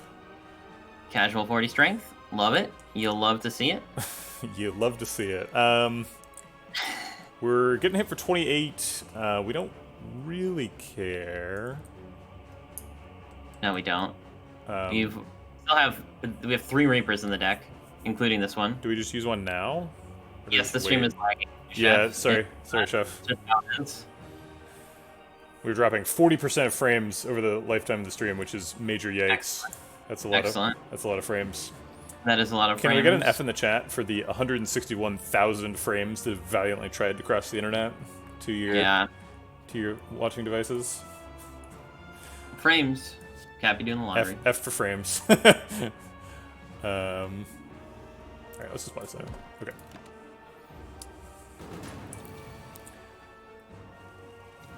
Frames is for flames. That's what.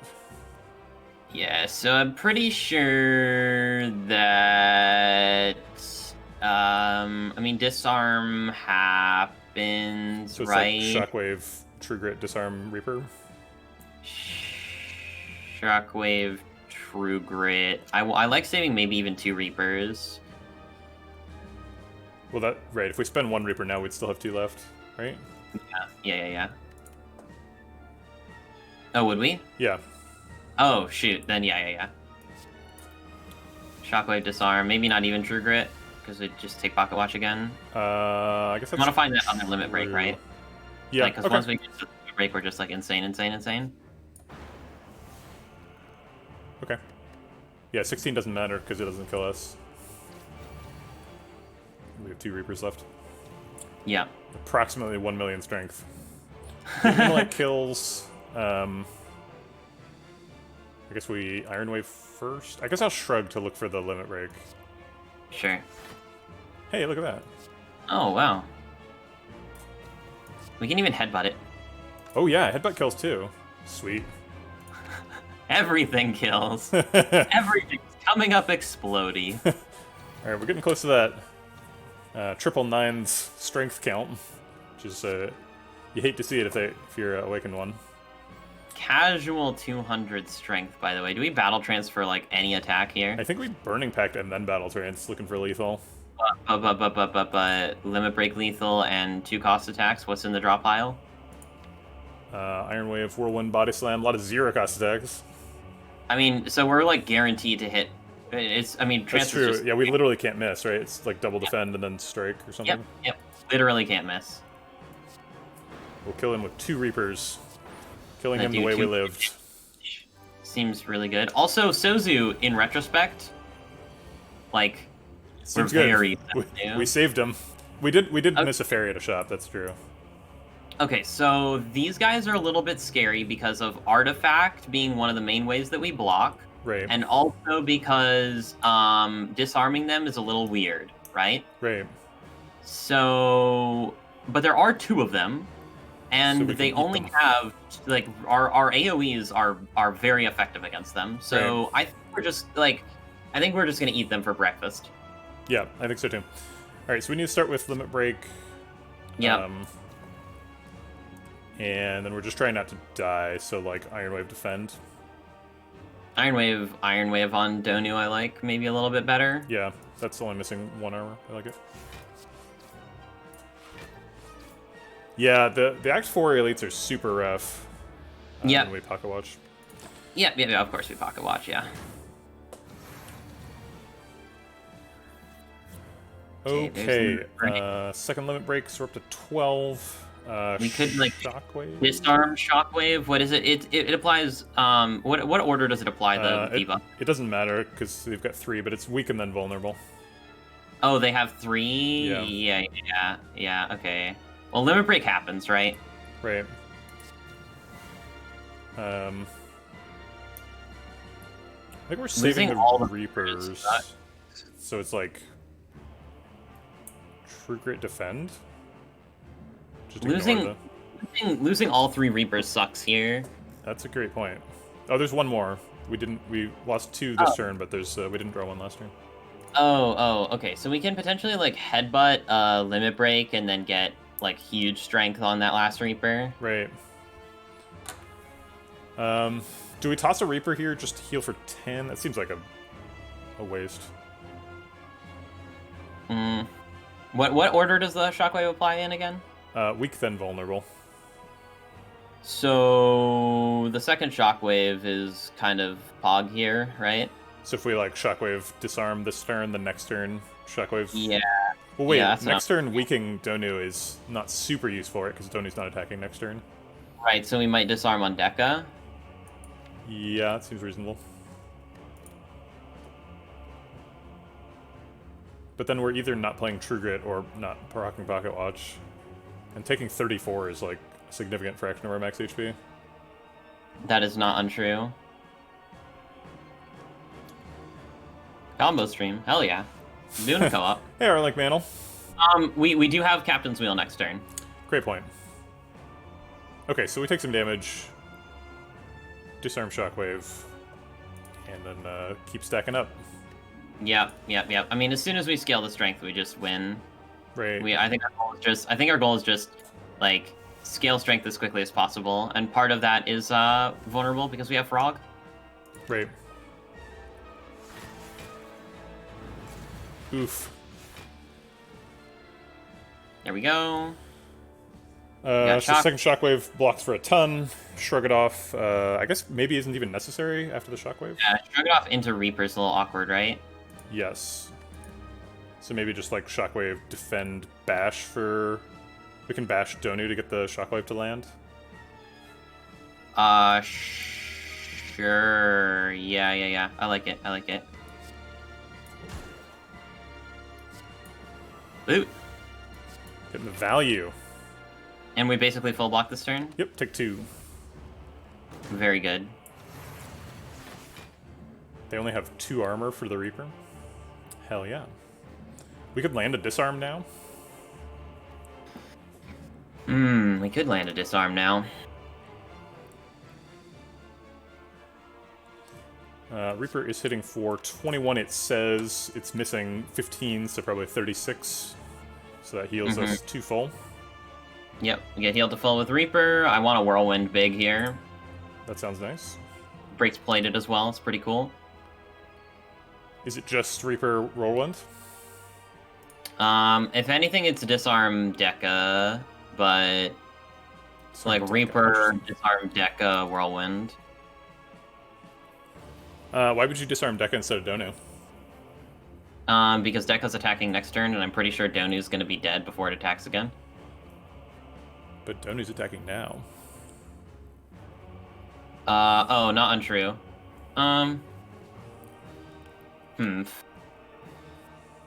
Maybe it's just not disarm at all? Disarm seems good. I mean, it only saves us 6 HP. That's true. Whereas killing, like, even earlier defend with... blocks for 9, right? Yeah, exactly. Again, I think by the time that Donu attacks again, he's dead. Do we have lethal? No. 24 No, times 4 is only 100. Quote unquote only. Yeah. All right, I think I trust Reaper Whirlwind. Let's just give Yeah. give Whirlwind the beans. Hypnotized by Donu's arms. Fun fact: those are actually Donu's nipples. They're just really long nipples. I just like the idea that he's a like Taurus mammal. The mammal with a hole in the middle. Exactly. Okay. Oh. Yeah. Really hope that we draw Reaper next turn. Yeah, same. Okay, Clothesline. Oh, Clothesline doesn't block. He's already, I think we have to kill. So we kill Deca, leave Donu for eating? For reaping.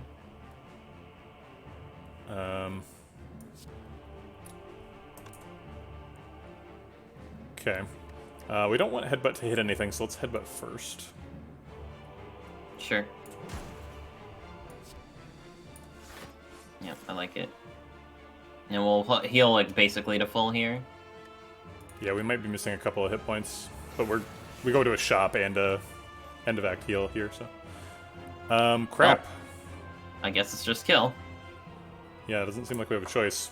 Well, that draw was awkward. Indeed. I think we might still heal to full, because we healed most of the way to full, and then we have a shop with a... Oh yeah, meal ticket. Meal ticket. So maybe that just didn't matter. Potentially. Yeah, I think you might be right. We'll heal a lot here. Yeah. Well over. Perfect. Okay. Burning Pact? Shockwave. Battle Trance? I think those are the three, right? Battle Trance. Yeah. Drawing more seems good. I feel like the fight is over before Shockwave wears off. I'm not sure if... I guess We the heart fight is... Well, we have Upgrade Potion as well. It's true. What if it's Defend? Maybe it is. Okay, I think it's Battle Trance because we have the upgrade pot, so we can like draw a big hand and then upgrade pot it. Yeah, potentially. Yeah, I don't know. Battle Trance seems like the only one, like the one that is most likely to matter, because it's like, oh, drawing that one extra card could actually be like a big deal. Right. Well, you could say the same thing for Burning Pact. Burning Pact's kind of underperformed. It has very much underperformed. It's not like we actually added it to the deck, though. That's true. It was a transform. I forgot. Yeah. Burning Pact and... Rupture. Oh, wait, no, it wasn't. It was Rupture. Rupture we added intentionally. yeah, Burning Pact and Shockwave. No, I think it was something we removed. Oh, no, it was Limit Break. Was it really? Yeah, it was Burning Pact and another Limit Break, remember? Because we took the first... we took one and got a second one. Yeah, we just dissed our original Limit Break, by the way, by not upgrading it. Oh yeah, good point. We rewarded the bad one. Well, no, having two has been fine. Not too concerned about the card's feelings. But, yeah, I think that right now there are certainly draw orders where we win. I think there may be draw orders where we lose. Yes. But like in the heart fight, there are certainly draw orders where we win, and in the elite fight, there are certainly many draw orders where we win. Right. And can like reap very well. Yeah, I think it's I think any of these are justifiable. Yeah. I'm gonna go with Battle Trance. It seems like it's the most like emergency button card. Yep. I agree. I like it. All right. I am a big fan. I Holy. was hoping for like a whatchamacallit, the artifact charge thing to help first phase. Upon first inspection, it's good. Upon second inspection, maybe not so good. Although maybe Pen-Nib could be actually insane. Yeah, Pen-Nib, Chemical X both seem suspiciously good. But we can't pick both of them, right? Yeah, Pen-Nib would have been nice to get a little earlier, because then we could do even Duvu Doll to jumpstart our limit breaks even more. Good point. Yeah, Duvu Doll actually would be huge here. Would it be 3? No, it's 2. No, right? two. But still 2. 2's a lot. 2 is a lot. So the very first turn limit breaks would hit for 4. Yep. I think it's Chemex. I think Pen-Nib is going to be really hard to set up. We might not attack 10 times in the entire Spire Elite fight. Yeah, but I think pen nibbing a Reaper to heal up before we have Mega Strength could be potentially really important. Yeah, pen nib is really good. I think pen nib has true. more chance to have better stuff happen to it. Yeah, I think I agree with that too. I just think like we can't. We have Sozu. I'm just responding. Yeah, I figured it out as soon as you said it. Or after I stuttered after you said it. What about Chemex Whirlwind? No, like still, it can't. But doesn't Whirlwind get us out of trouble sometimes in the Spire Elite fight? Yeah, that's what I'm thinking about. But I just don't think we build strength fast enough. Like we're gonna take a big hit in that fight, like almost guaranteed, and then we have to reap it back is the idea. And if we take the big hit and we have to reap it back, like I trust Pendib to do that a lot more than because again, like I don't think that Whirlwind being bigger is ever gonna matter, right? Well, like but I guess that's true because Well, okay, so here's when Whirlwind matters, right? It's like they're gonna hit us for a big amount, and we have to either like reap to full and block. But if we have Chemical Axe, we can reap to full and then kill them, right? Sure. Yeah, but if we have Pendib, then we can reap to full and kill them. I don't know if Pendib is as much damage as Chemex. Maybe it is, but I mean, Pendib is not as much damage as Chemex, but it's like still a lot. You know, we have like 40 strength. It's like 80 damage AOE basically. Yeah, I think if we have 40 strength, then probably we can just kill them with Reaper, right? It's more of like if we have 15 strength sort of thing. Right? It's still like 45 damage AOE, which is enough to heal to full, and then we can probably again we still have the Reaper's only 2 energy, and we have 3 energy left, so it's still I just think Chemex is unnecessary. I think it's probably unnecessary too. Chemex definitely gets us earlier damage caps against the heart as well. Yeah.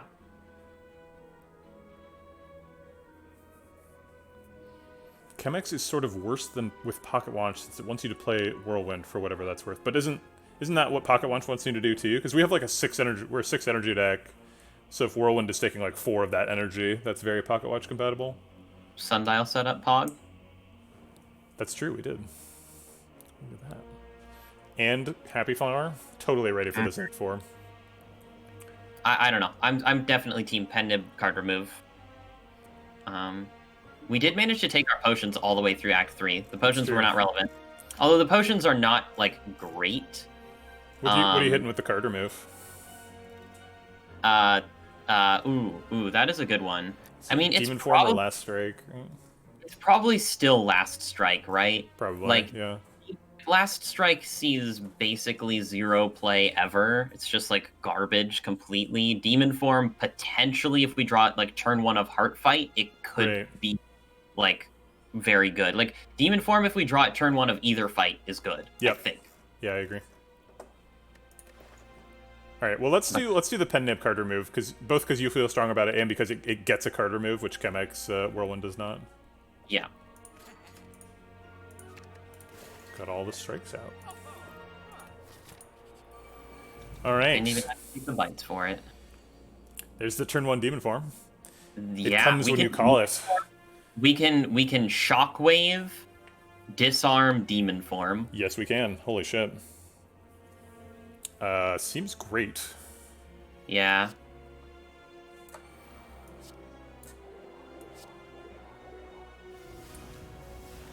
Next turn we are taking a buttload of damage, but maybe. Yeah, at least we're proccing Pocket Watch. This is one of the most important Pocket Watch procs in the whole run too, because turn 2 of Spire Elites is so dangerous. And we completely bricked it. Yes, we did. Completely bricked it, ultra bricked. I don't think we could have drawn any worse. No, legitimately, we missed our headbutt. We missed our because we could if we had good limit break, we could good limit break, headbutt, good limit break. Right. We missed. Consider Dark Embrace? No, I mean it's not high impact enough. I don't think we should have talked about it. That's true, but it's we don't do enough exhausting, and Dark Embrace is so expensive. Is this a colorless pot here? I'd say likely. Yeah, this is a pretty scary turn. Like even I think panic button would be good because We have body then slam. yeah, panic button would be good I think here. We could forge pot. That's a good point. We could do the limit break headbutt play you're talking about. Ooh, oh, maybe I like that a lot. Just limit break, headbutt, limit break. There's I not mean, very many upgrades left in the deck, so this is probably the last chance for forge pot to be good. we're taking 60 this turn. Yes. I think we're either doing colorless pot or both, right? I think colorless pot's certainly happening, and then maybe forge too. And they're pretty good together because we can. Colorless for what exactly? Panic button, right? Panic button's super good. There's a couple of other block cards too that are okay. The minus 15 strength one would be super good. Oh, Dark Shackles, even blind would block. Yeah. Decent amount. If we get Dark Shackles, we get to turn around too.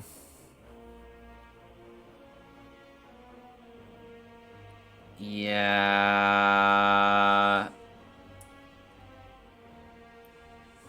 Yeah. What about like Master Strategy? We could like go get. Yeah. I like potentially both here. That ain't it, Chief. Madness for a Reaper? Forethought a Reaper.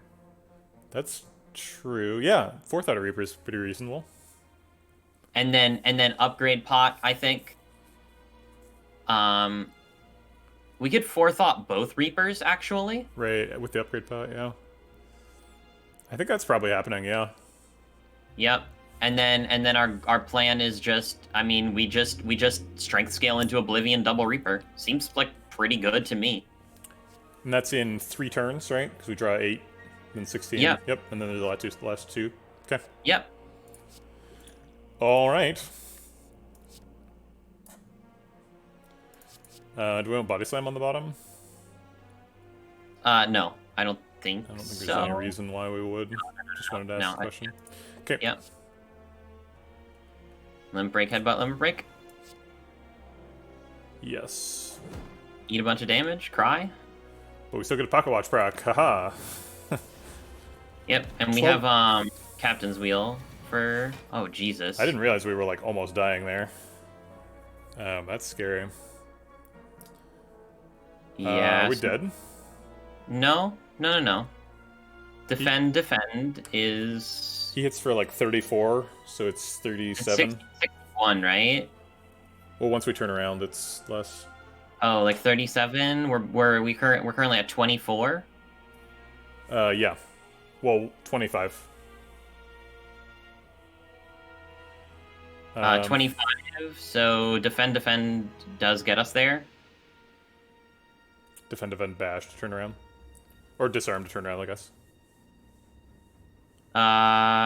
Yeah. If we don't pocket watch this turn, we do still draw triple Reaper or 2 Reapers at the end.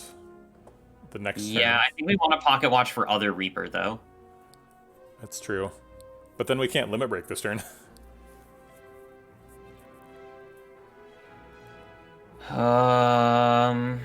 Frick. I think we just have to try and draw other Reaper this next turn. If we're not pocket watching, do we want a Burning Pact? I was thinking double defend, disarm, double limit break.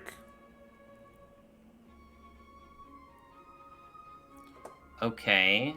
And then next turn, if Spear attacks us, if Shield attacks us, then and we don't draw Reaper, we die. Likely, yeah. We'd have Whirlwind and I believe Immolate would be lethal. No, probably not.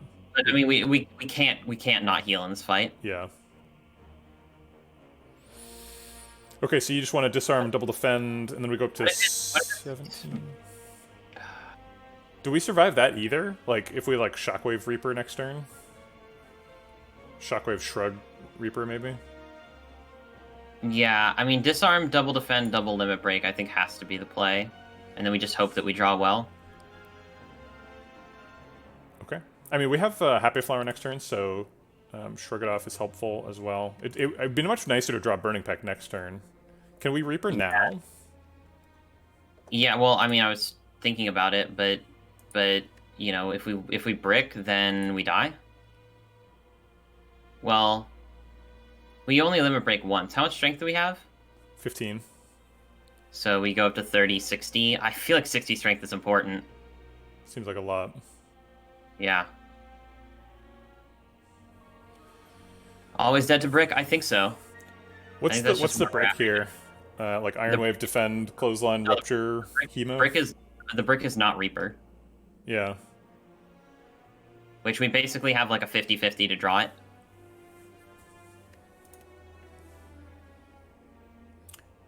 If we don't play whatchamacallit, if we don't pocket watch, if we do pocket watch this turn, we go up to 19 strength next turn. Reaper hits for 24. We heal for 50.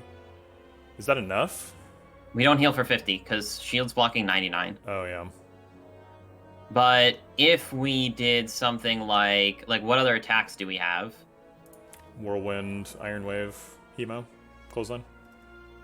So if we did something like Shockwave, Immolate, Reaper, then we could potentially heal for more.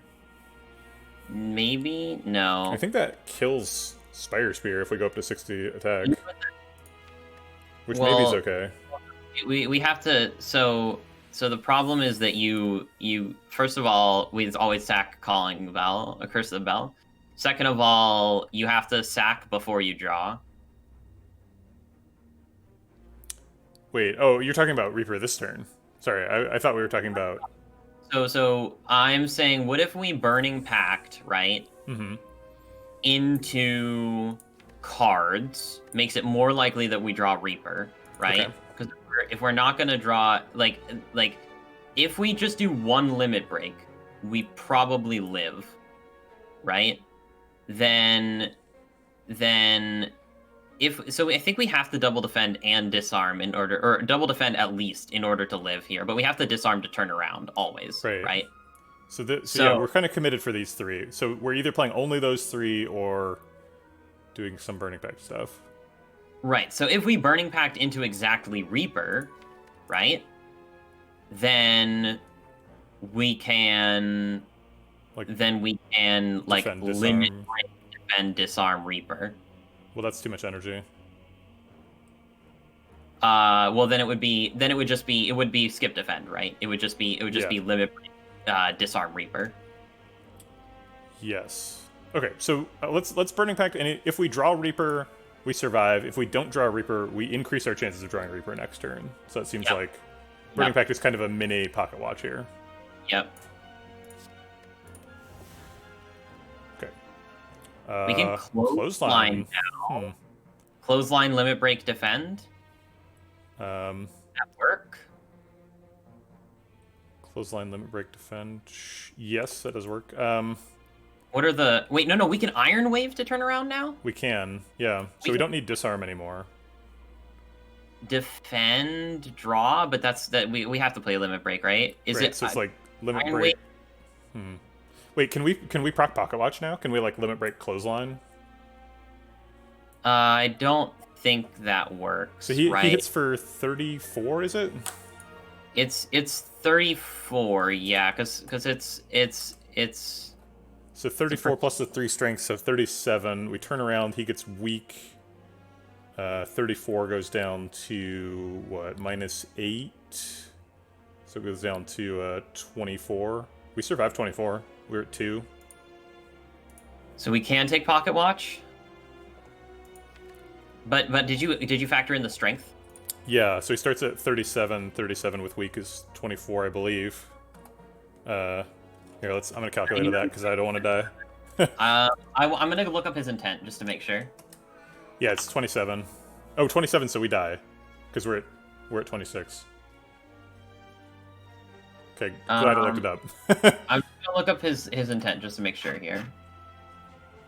So the Spire Spear attacks for yeah. So he attacks for 38 base Oh, really? So, yeah. So he attacks for 38 base. So okay, so it's actually 41. So he's attacking for 41. So 41 times 0.75. So we need to have 31 effective health. And we currently have 26. We can't really do unless we wait. Is disarm, because disarm gives him -3 strength, right? So he goes back down to 38. Yeah. Yeah, disarm, defend, limit break does not do it. Okay, so we're back to like limit break, Iron Wave, clothesline or something.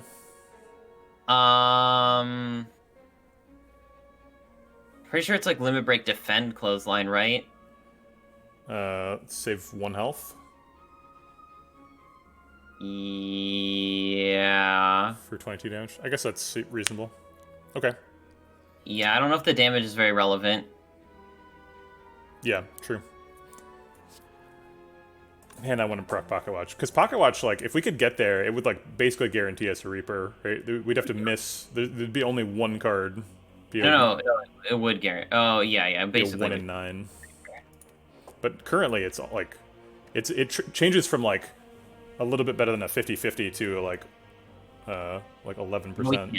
We literally can't do it and live, right? It's just not possible. I'm pretty sure there's no way to do it. We have 2 card plays, and those 2 card plays have to be... Clothesline Defend does it, right? If we played no limit breaks. Clothesline Defend, no limit breaks, but that seems like losing, right? That's just a lose later, I think, play. I'm inclined to agree with you, but we have 3 Reapers, and we outscale them, right? Like, maybe losing later, like, if we can get to later, it's not losing.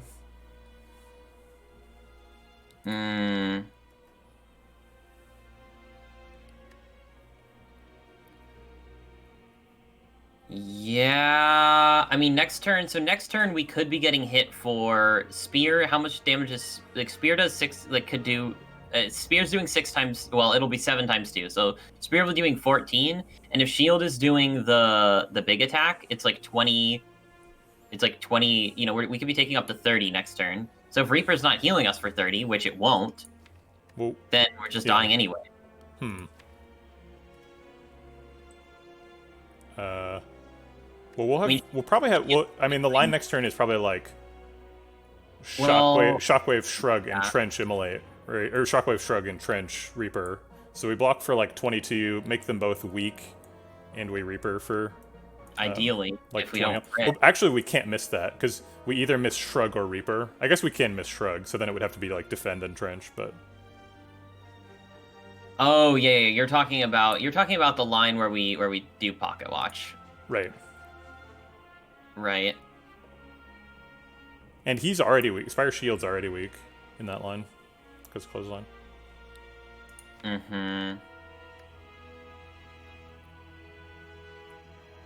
Kill Spear next turn no matter what, and try to full heal off Shield. We don't have really any like targeted damage left. All of our damage is AoE, so I guess like Hemokinesis technically, but like Whirlwind, Reapers, and Immolate both kill Shield and Spear at the same time. Yeah, I do like the idea of potentially like how close? Yeah, we're not even close on Pen Nib. So you're saying Clothesline Defend is. Yeah, I think that checkmates the fight, unless I'm like way off, right? Is that even full block though? Did we determine that that's full block? So it's that's the same calculation as before, right? Where he hits for 30, but we're blocking for 27, so we take 3 damage, go to 5. Okay. It's not, but it survives, right? Yeah. I think that's good. I think that's necessary. Yeah. I mean, it's the like never die option. We really want to try to heal to full as much full as possible. I'm torn, honestly. Like the limit break, double defend, disarm lines seems good too. It's just that we're really riding on that 50-50 for drawing Reaper. But it is a little better than that, right? Because we could draw Shrug, and Shrug can draw Reaper. Right. So we have 5 draws out of 9 cards, right? Yeah. And it's we have 5 draws and 9 cards, and 2 of them are hits. Kinda. So, One of them's a quarter of a hit, right? well, both Shrug and Reaper would have to be in the bottom, and then we'd get 6 draws. So yeah, Reaper would basically have to be in the bottom 3, and Shrug would have to be In the bottom 4. Yeah, something like that. Or yeah, Reaper could be in the bottom 4 and Shrug's in the bottom 3, right? Yeah. But I mean, I like Never Die. I'm a pretty big fan of Never Die. And then we like we can come around again. Our deck's not that big, you know. It's only we can like draw through with 3 turns and try to hit limit breaks again potentially. I mean, we are seeing all of our we're seeing 2 of our Reapers on the shuffle turn. Right.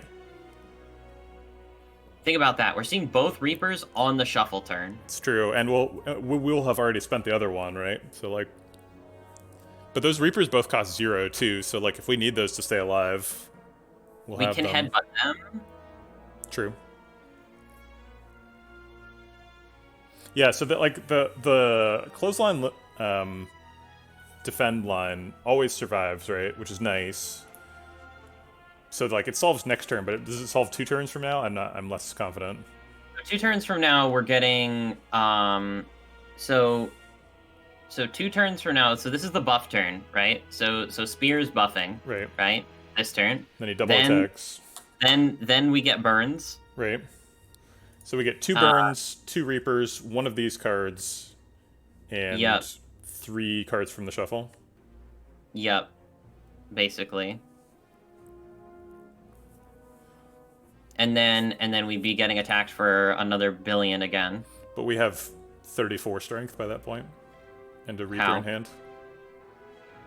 Oh right, no, you're right, because we'd have 23 strength.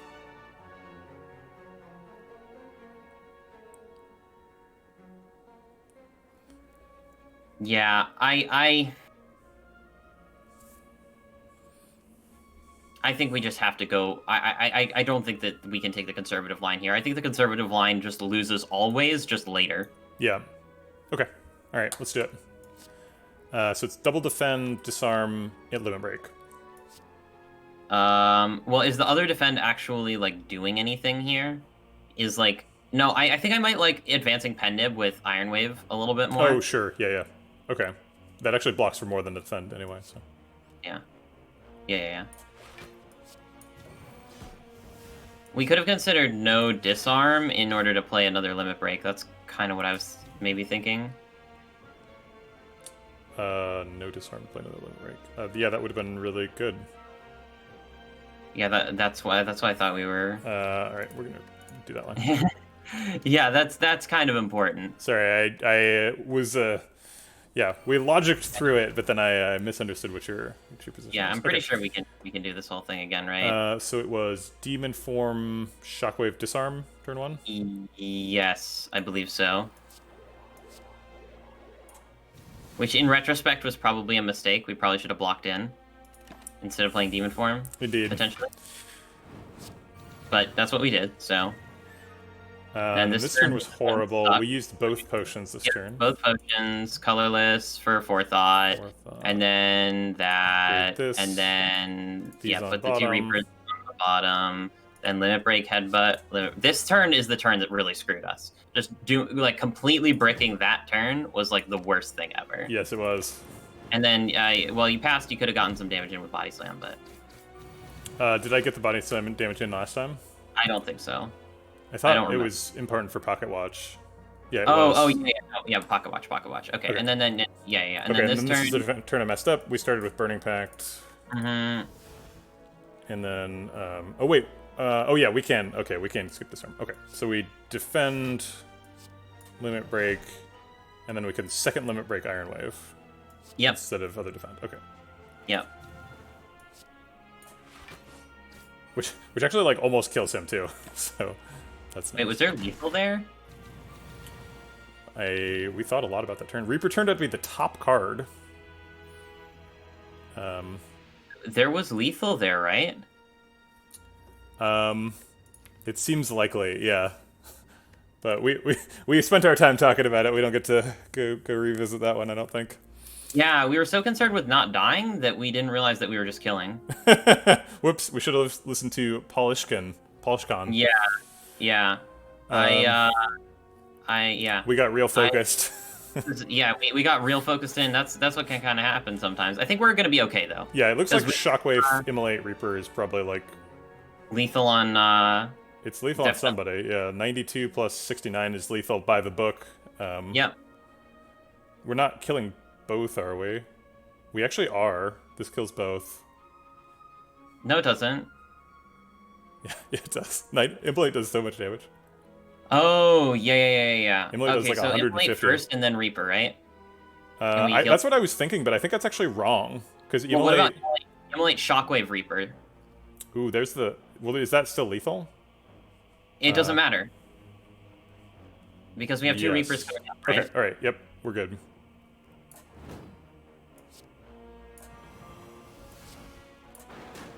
Cool. Okay. Alright. Well, we didn't get punished. Never punished. Is Heavy Blade ever a consideration? Earlier damage proc? So much strength that it just doesn't matter, right? What was that? I think we have so much strength that Heavy Blade's not going to matter. I mean, there's definitely, like, at least a turn or two when we're transitioning between, like 50-ish damage and 200 damage, right? And Heavy Blade sort of bridges that gap, but I don't think it's a pick. No, I don't think so. I think we just skip. Right. Is it ever Berserk? No, I don't think so. Berserk's pretty reasonable against his heart. It's like... Yeah. Well, because against the first cycle, it does the stuff, but the problem with Berserk is that the problem with Berserk is that it just bricks draws, right? Yeah, exactly. Okay. Yeah. All right, the heart. No turn 1 demon form in this fight. But turn 1 Shockwave's big. That's true. We don't have puzzle or anything. No. Defend Shockwave Limit Break seems quite good. Well, Iron Wave Shockwave Limit Break, probably. Yep, that seems reasonable. We could Limit Break first to get 2 extra damage on Iron Wave. Seems unnecessary. Yeah.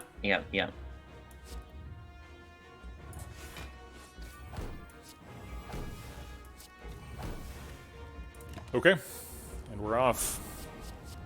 We are off to the races.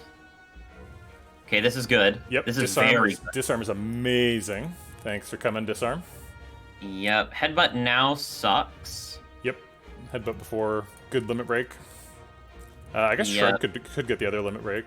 Yeah, well, I'm thinking Shrug, Trance, and then Disarm, and then, like, Shrug, Trance, see what it draws, right? Yeah, right. And then potentially we break Pocket Watch in order to do Limit Break stuff. I guess we actually play Disarm before Trance because we have hand size problems, right? We have 3, 6, 8 cards in hand, so if we draw 5, we overdraw. Yeah, we could play Rupture. We could also play potentially Rupture gets out of the deck, which is good, and we can take Art of War. Right. All right. So then Disarm to make room for Trance. Yeah.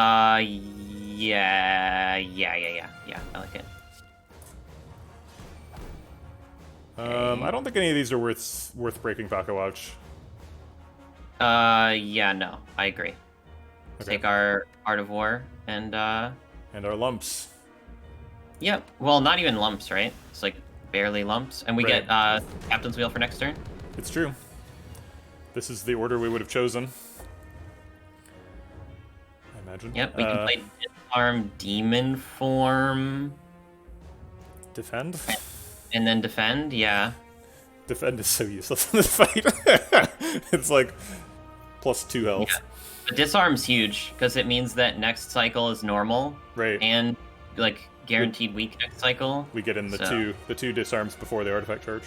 Yep. And we're not going to shuffle with Limit Break in hand, which is good. Also, like, Limit Break is going to come up next turn when we have 12 strength, which is a pretty good one for the first shuffle. We do need to be concerned about dealing some damage here. It's true. So maybe it's like disarm, demon form, and then like bash. Well, no, it's got to be Immolate. Well, maybe it's even hemo over Immolate. To avoid the deck damage.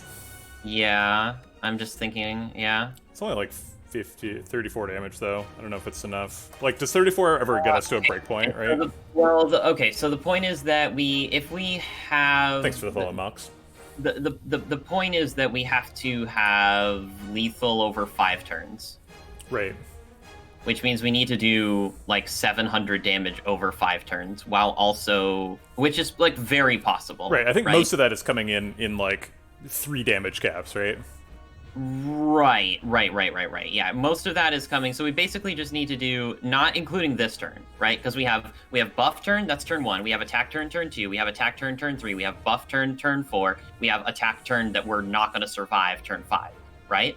So most of that is coming in attack turn, buff turn, and attack turn. Like, so we basically have those 4 turns to deal the 800, and then the first turn we basically need to deal what we can. Like, how much are we doing next turn?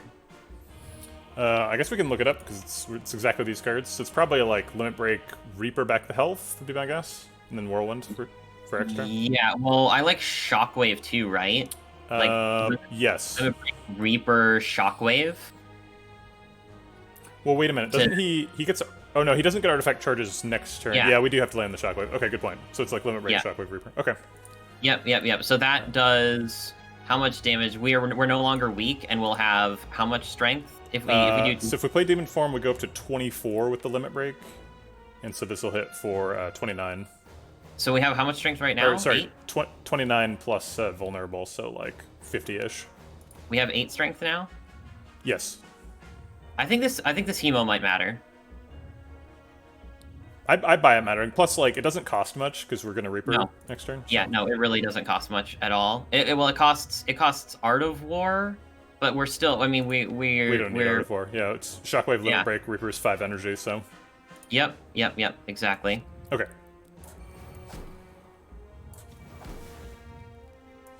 And then is it Immolate ever? But Immolate shuffles the burn, so that's a little weird. Is it Bash ever? No, it's not. Well, Bash does. No, it's almost as much damage. But... Immolate. How much? What's the difference between Immolate and Hemo? Immolate does 47. Hemo does 34. So 13. 13. Is 13 worth a burn? Probably not, right? I think no, because burn could be. Okay. Like could break a draw. Yeah. Okay. I agree. All right, and then we're done. Yep. Smush. Yeah, we got smushed. Okay, we already talked about this turn. It's Limit Break, Shockwave, Reaper. Yep.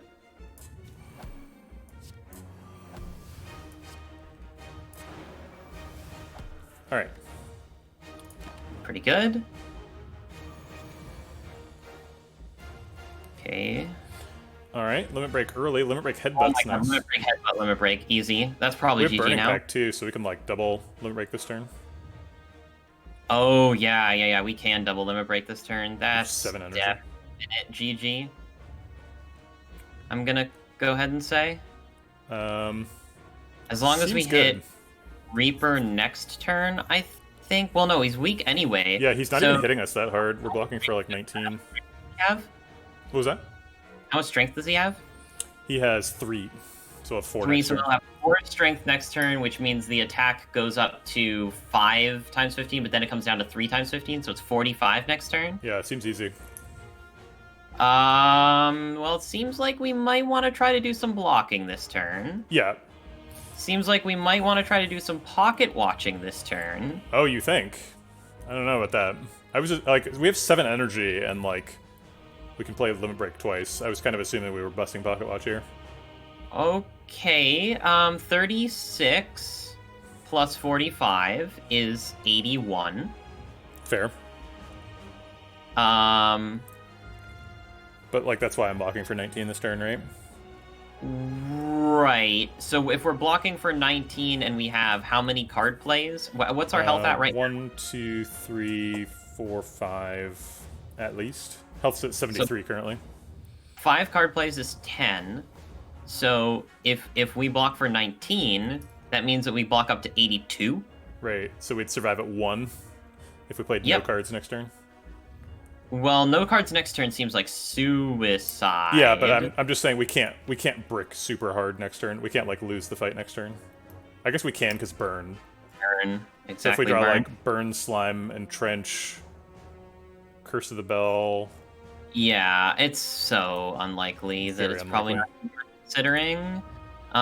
We do need to do we need to do like 100 damage this turn, right? In order to make 102 would be great. Well, we need to damage cap 3 turns in a row, so we have to do 100 damage this turn, right? We actually just have to. No, we have 4 turns to damage cap, right? Including this turn. Yes. Okay. Right. All right. So, which means that we have to do 100 damage this turn. Seems like we're getting to 100 really easily with the double limit break line, with body slam. Oh, you want it to Burning Pact as well, even? Yeah, so like Limit Break, Headbutt, Burning Pact, Limit Break, Body Slam, True Grit Defend, like play a bunch of stuff. I guess we True Grit Defend first, right? Does it matter? I don't think it matters, no, because he's saturating our block with the damage. I'd rather see the Burning Pact cards. Limit Headbutt, Pact, Limit, blocks Body Slam? Why?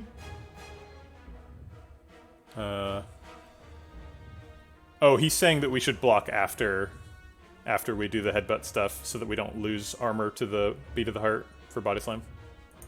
But that doesn't matter. No, it doesn't, because most of the body slam damage is from strength.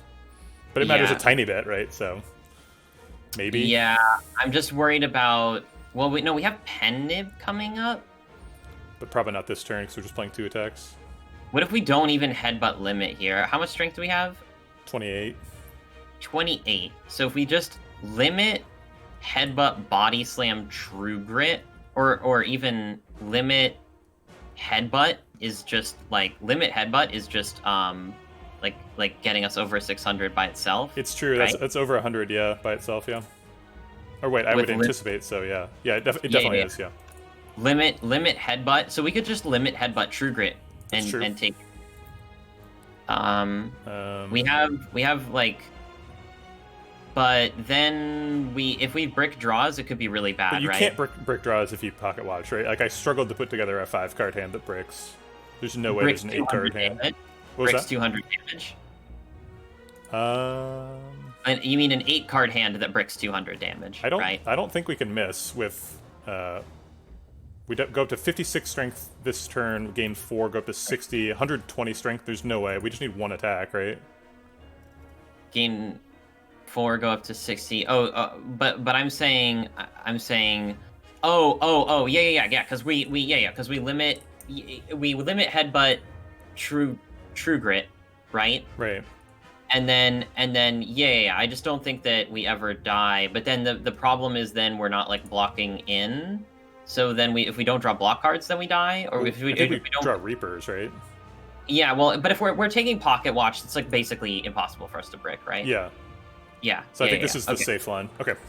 Yeah. Limit. Yeah, because we have 7 draws technically, right? Right. Yes. Yeah. Yeah. Good. I like it. I'm pretty sure this never loses. Okay.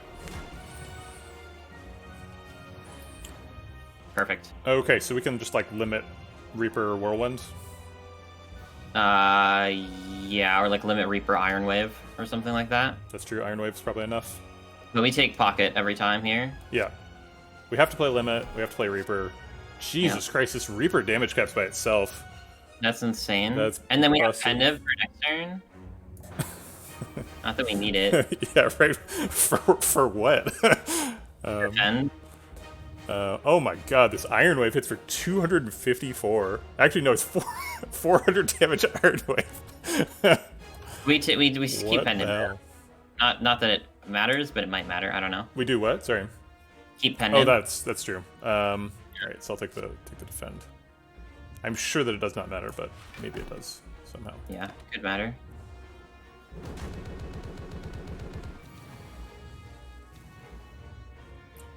Okay, so as long as we can guarantee a damage cap next turn. So we always trance here, right? We maybe like immolate trance to put immolate in the pile. Oh no, we need Reaper first to heal. So it's like Reaper trance.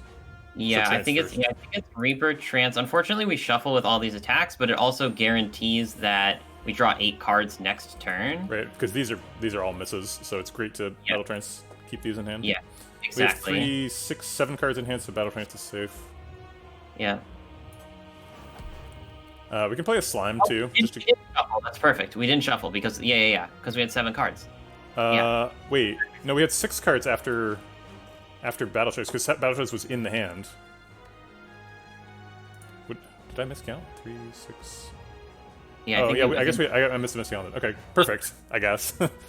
Totally calculated, totally planned. Yeah. Exactly how we want. And then just Reaper back up, in case I don't know, whatever. Yeah. We need to be at full health because I don't know. Yeah. We've got to look our best for the score screen. Bonk. Immolate got it all started off. Immolate ends it. GG. Thanks wow. to Immolate. Yes. Insane. I think that Brimstone's strong. Yeah, Brimstone's strong. Crazy. Good one. Yeah, that was fun. Good one. Good.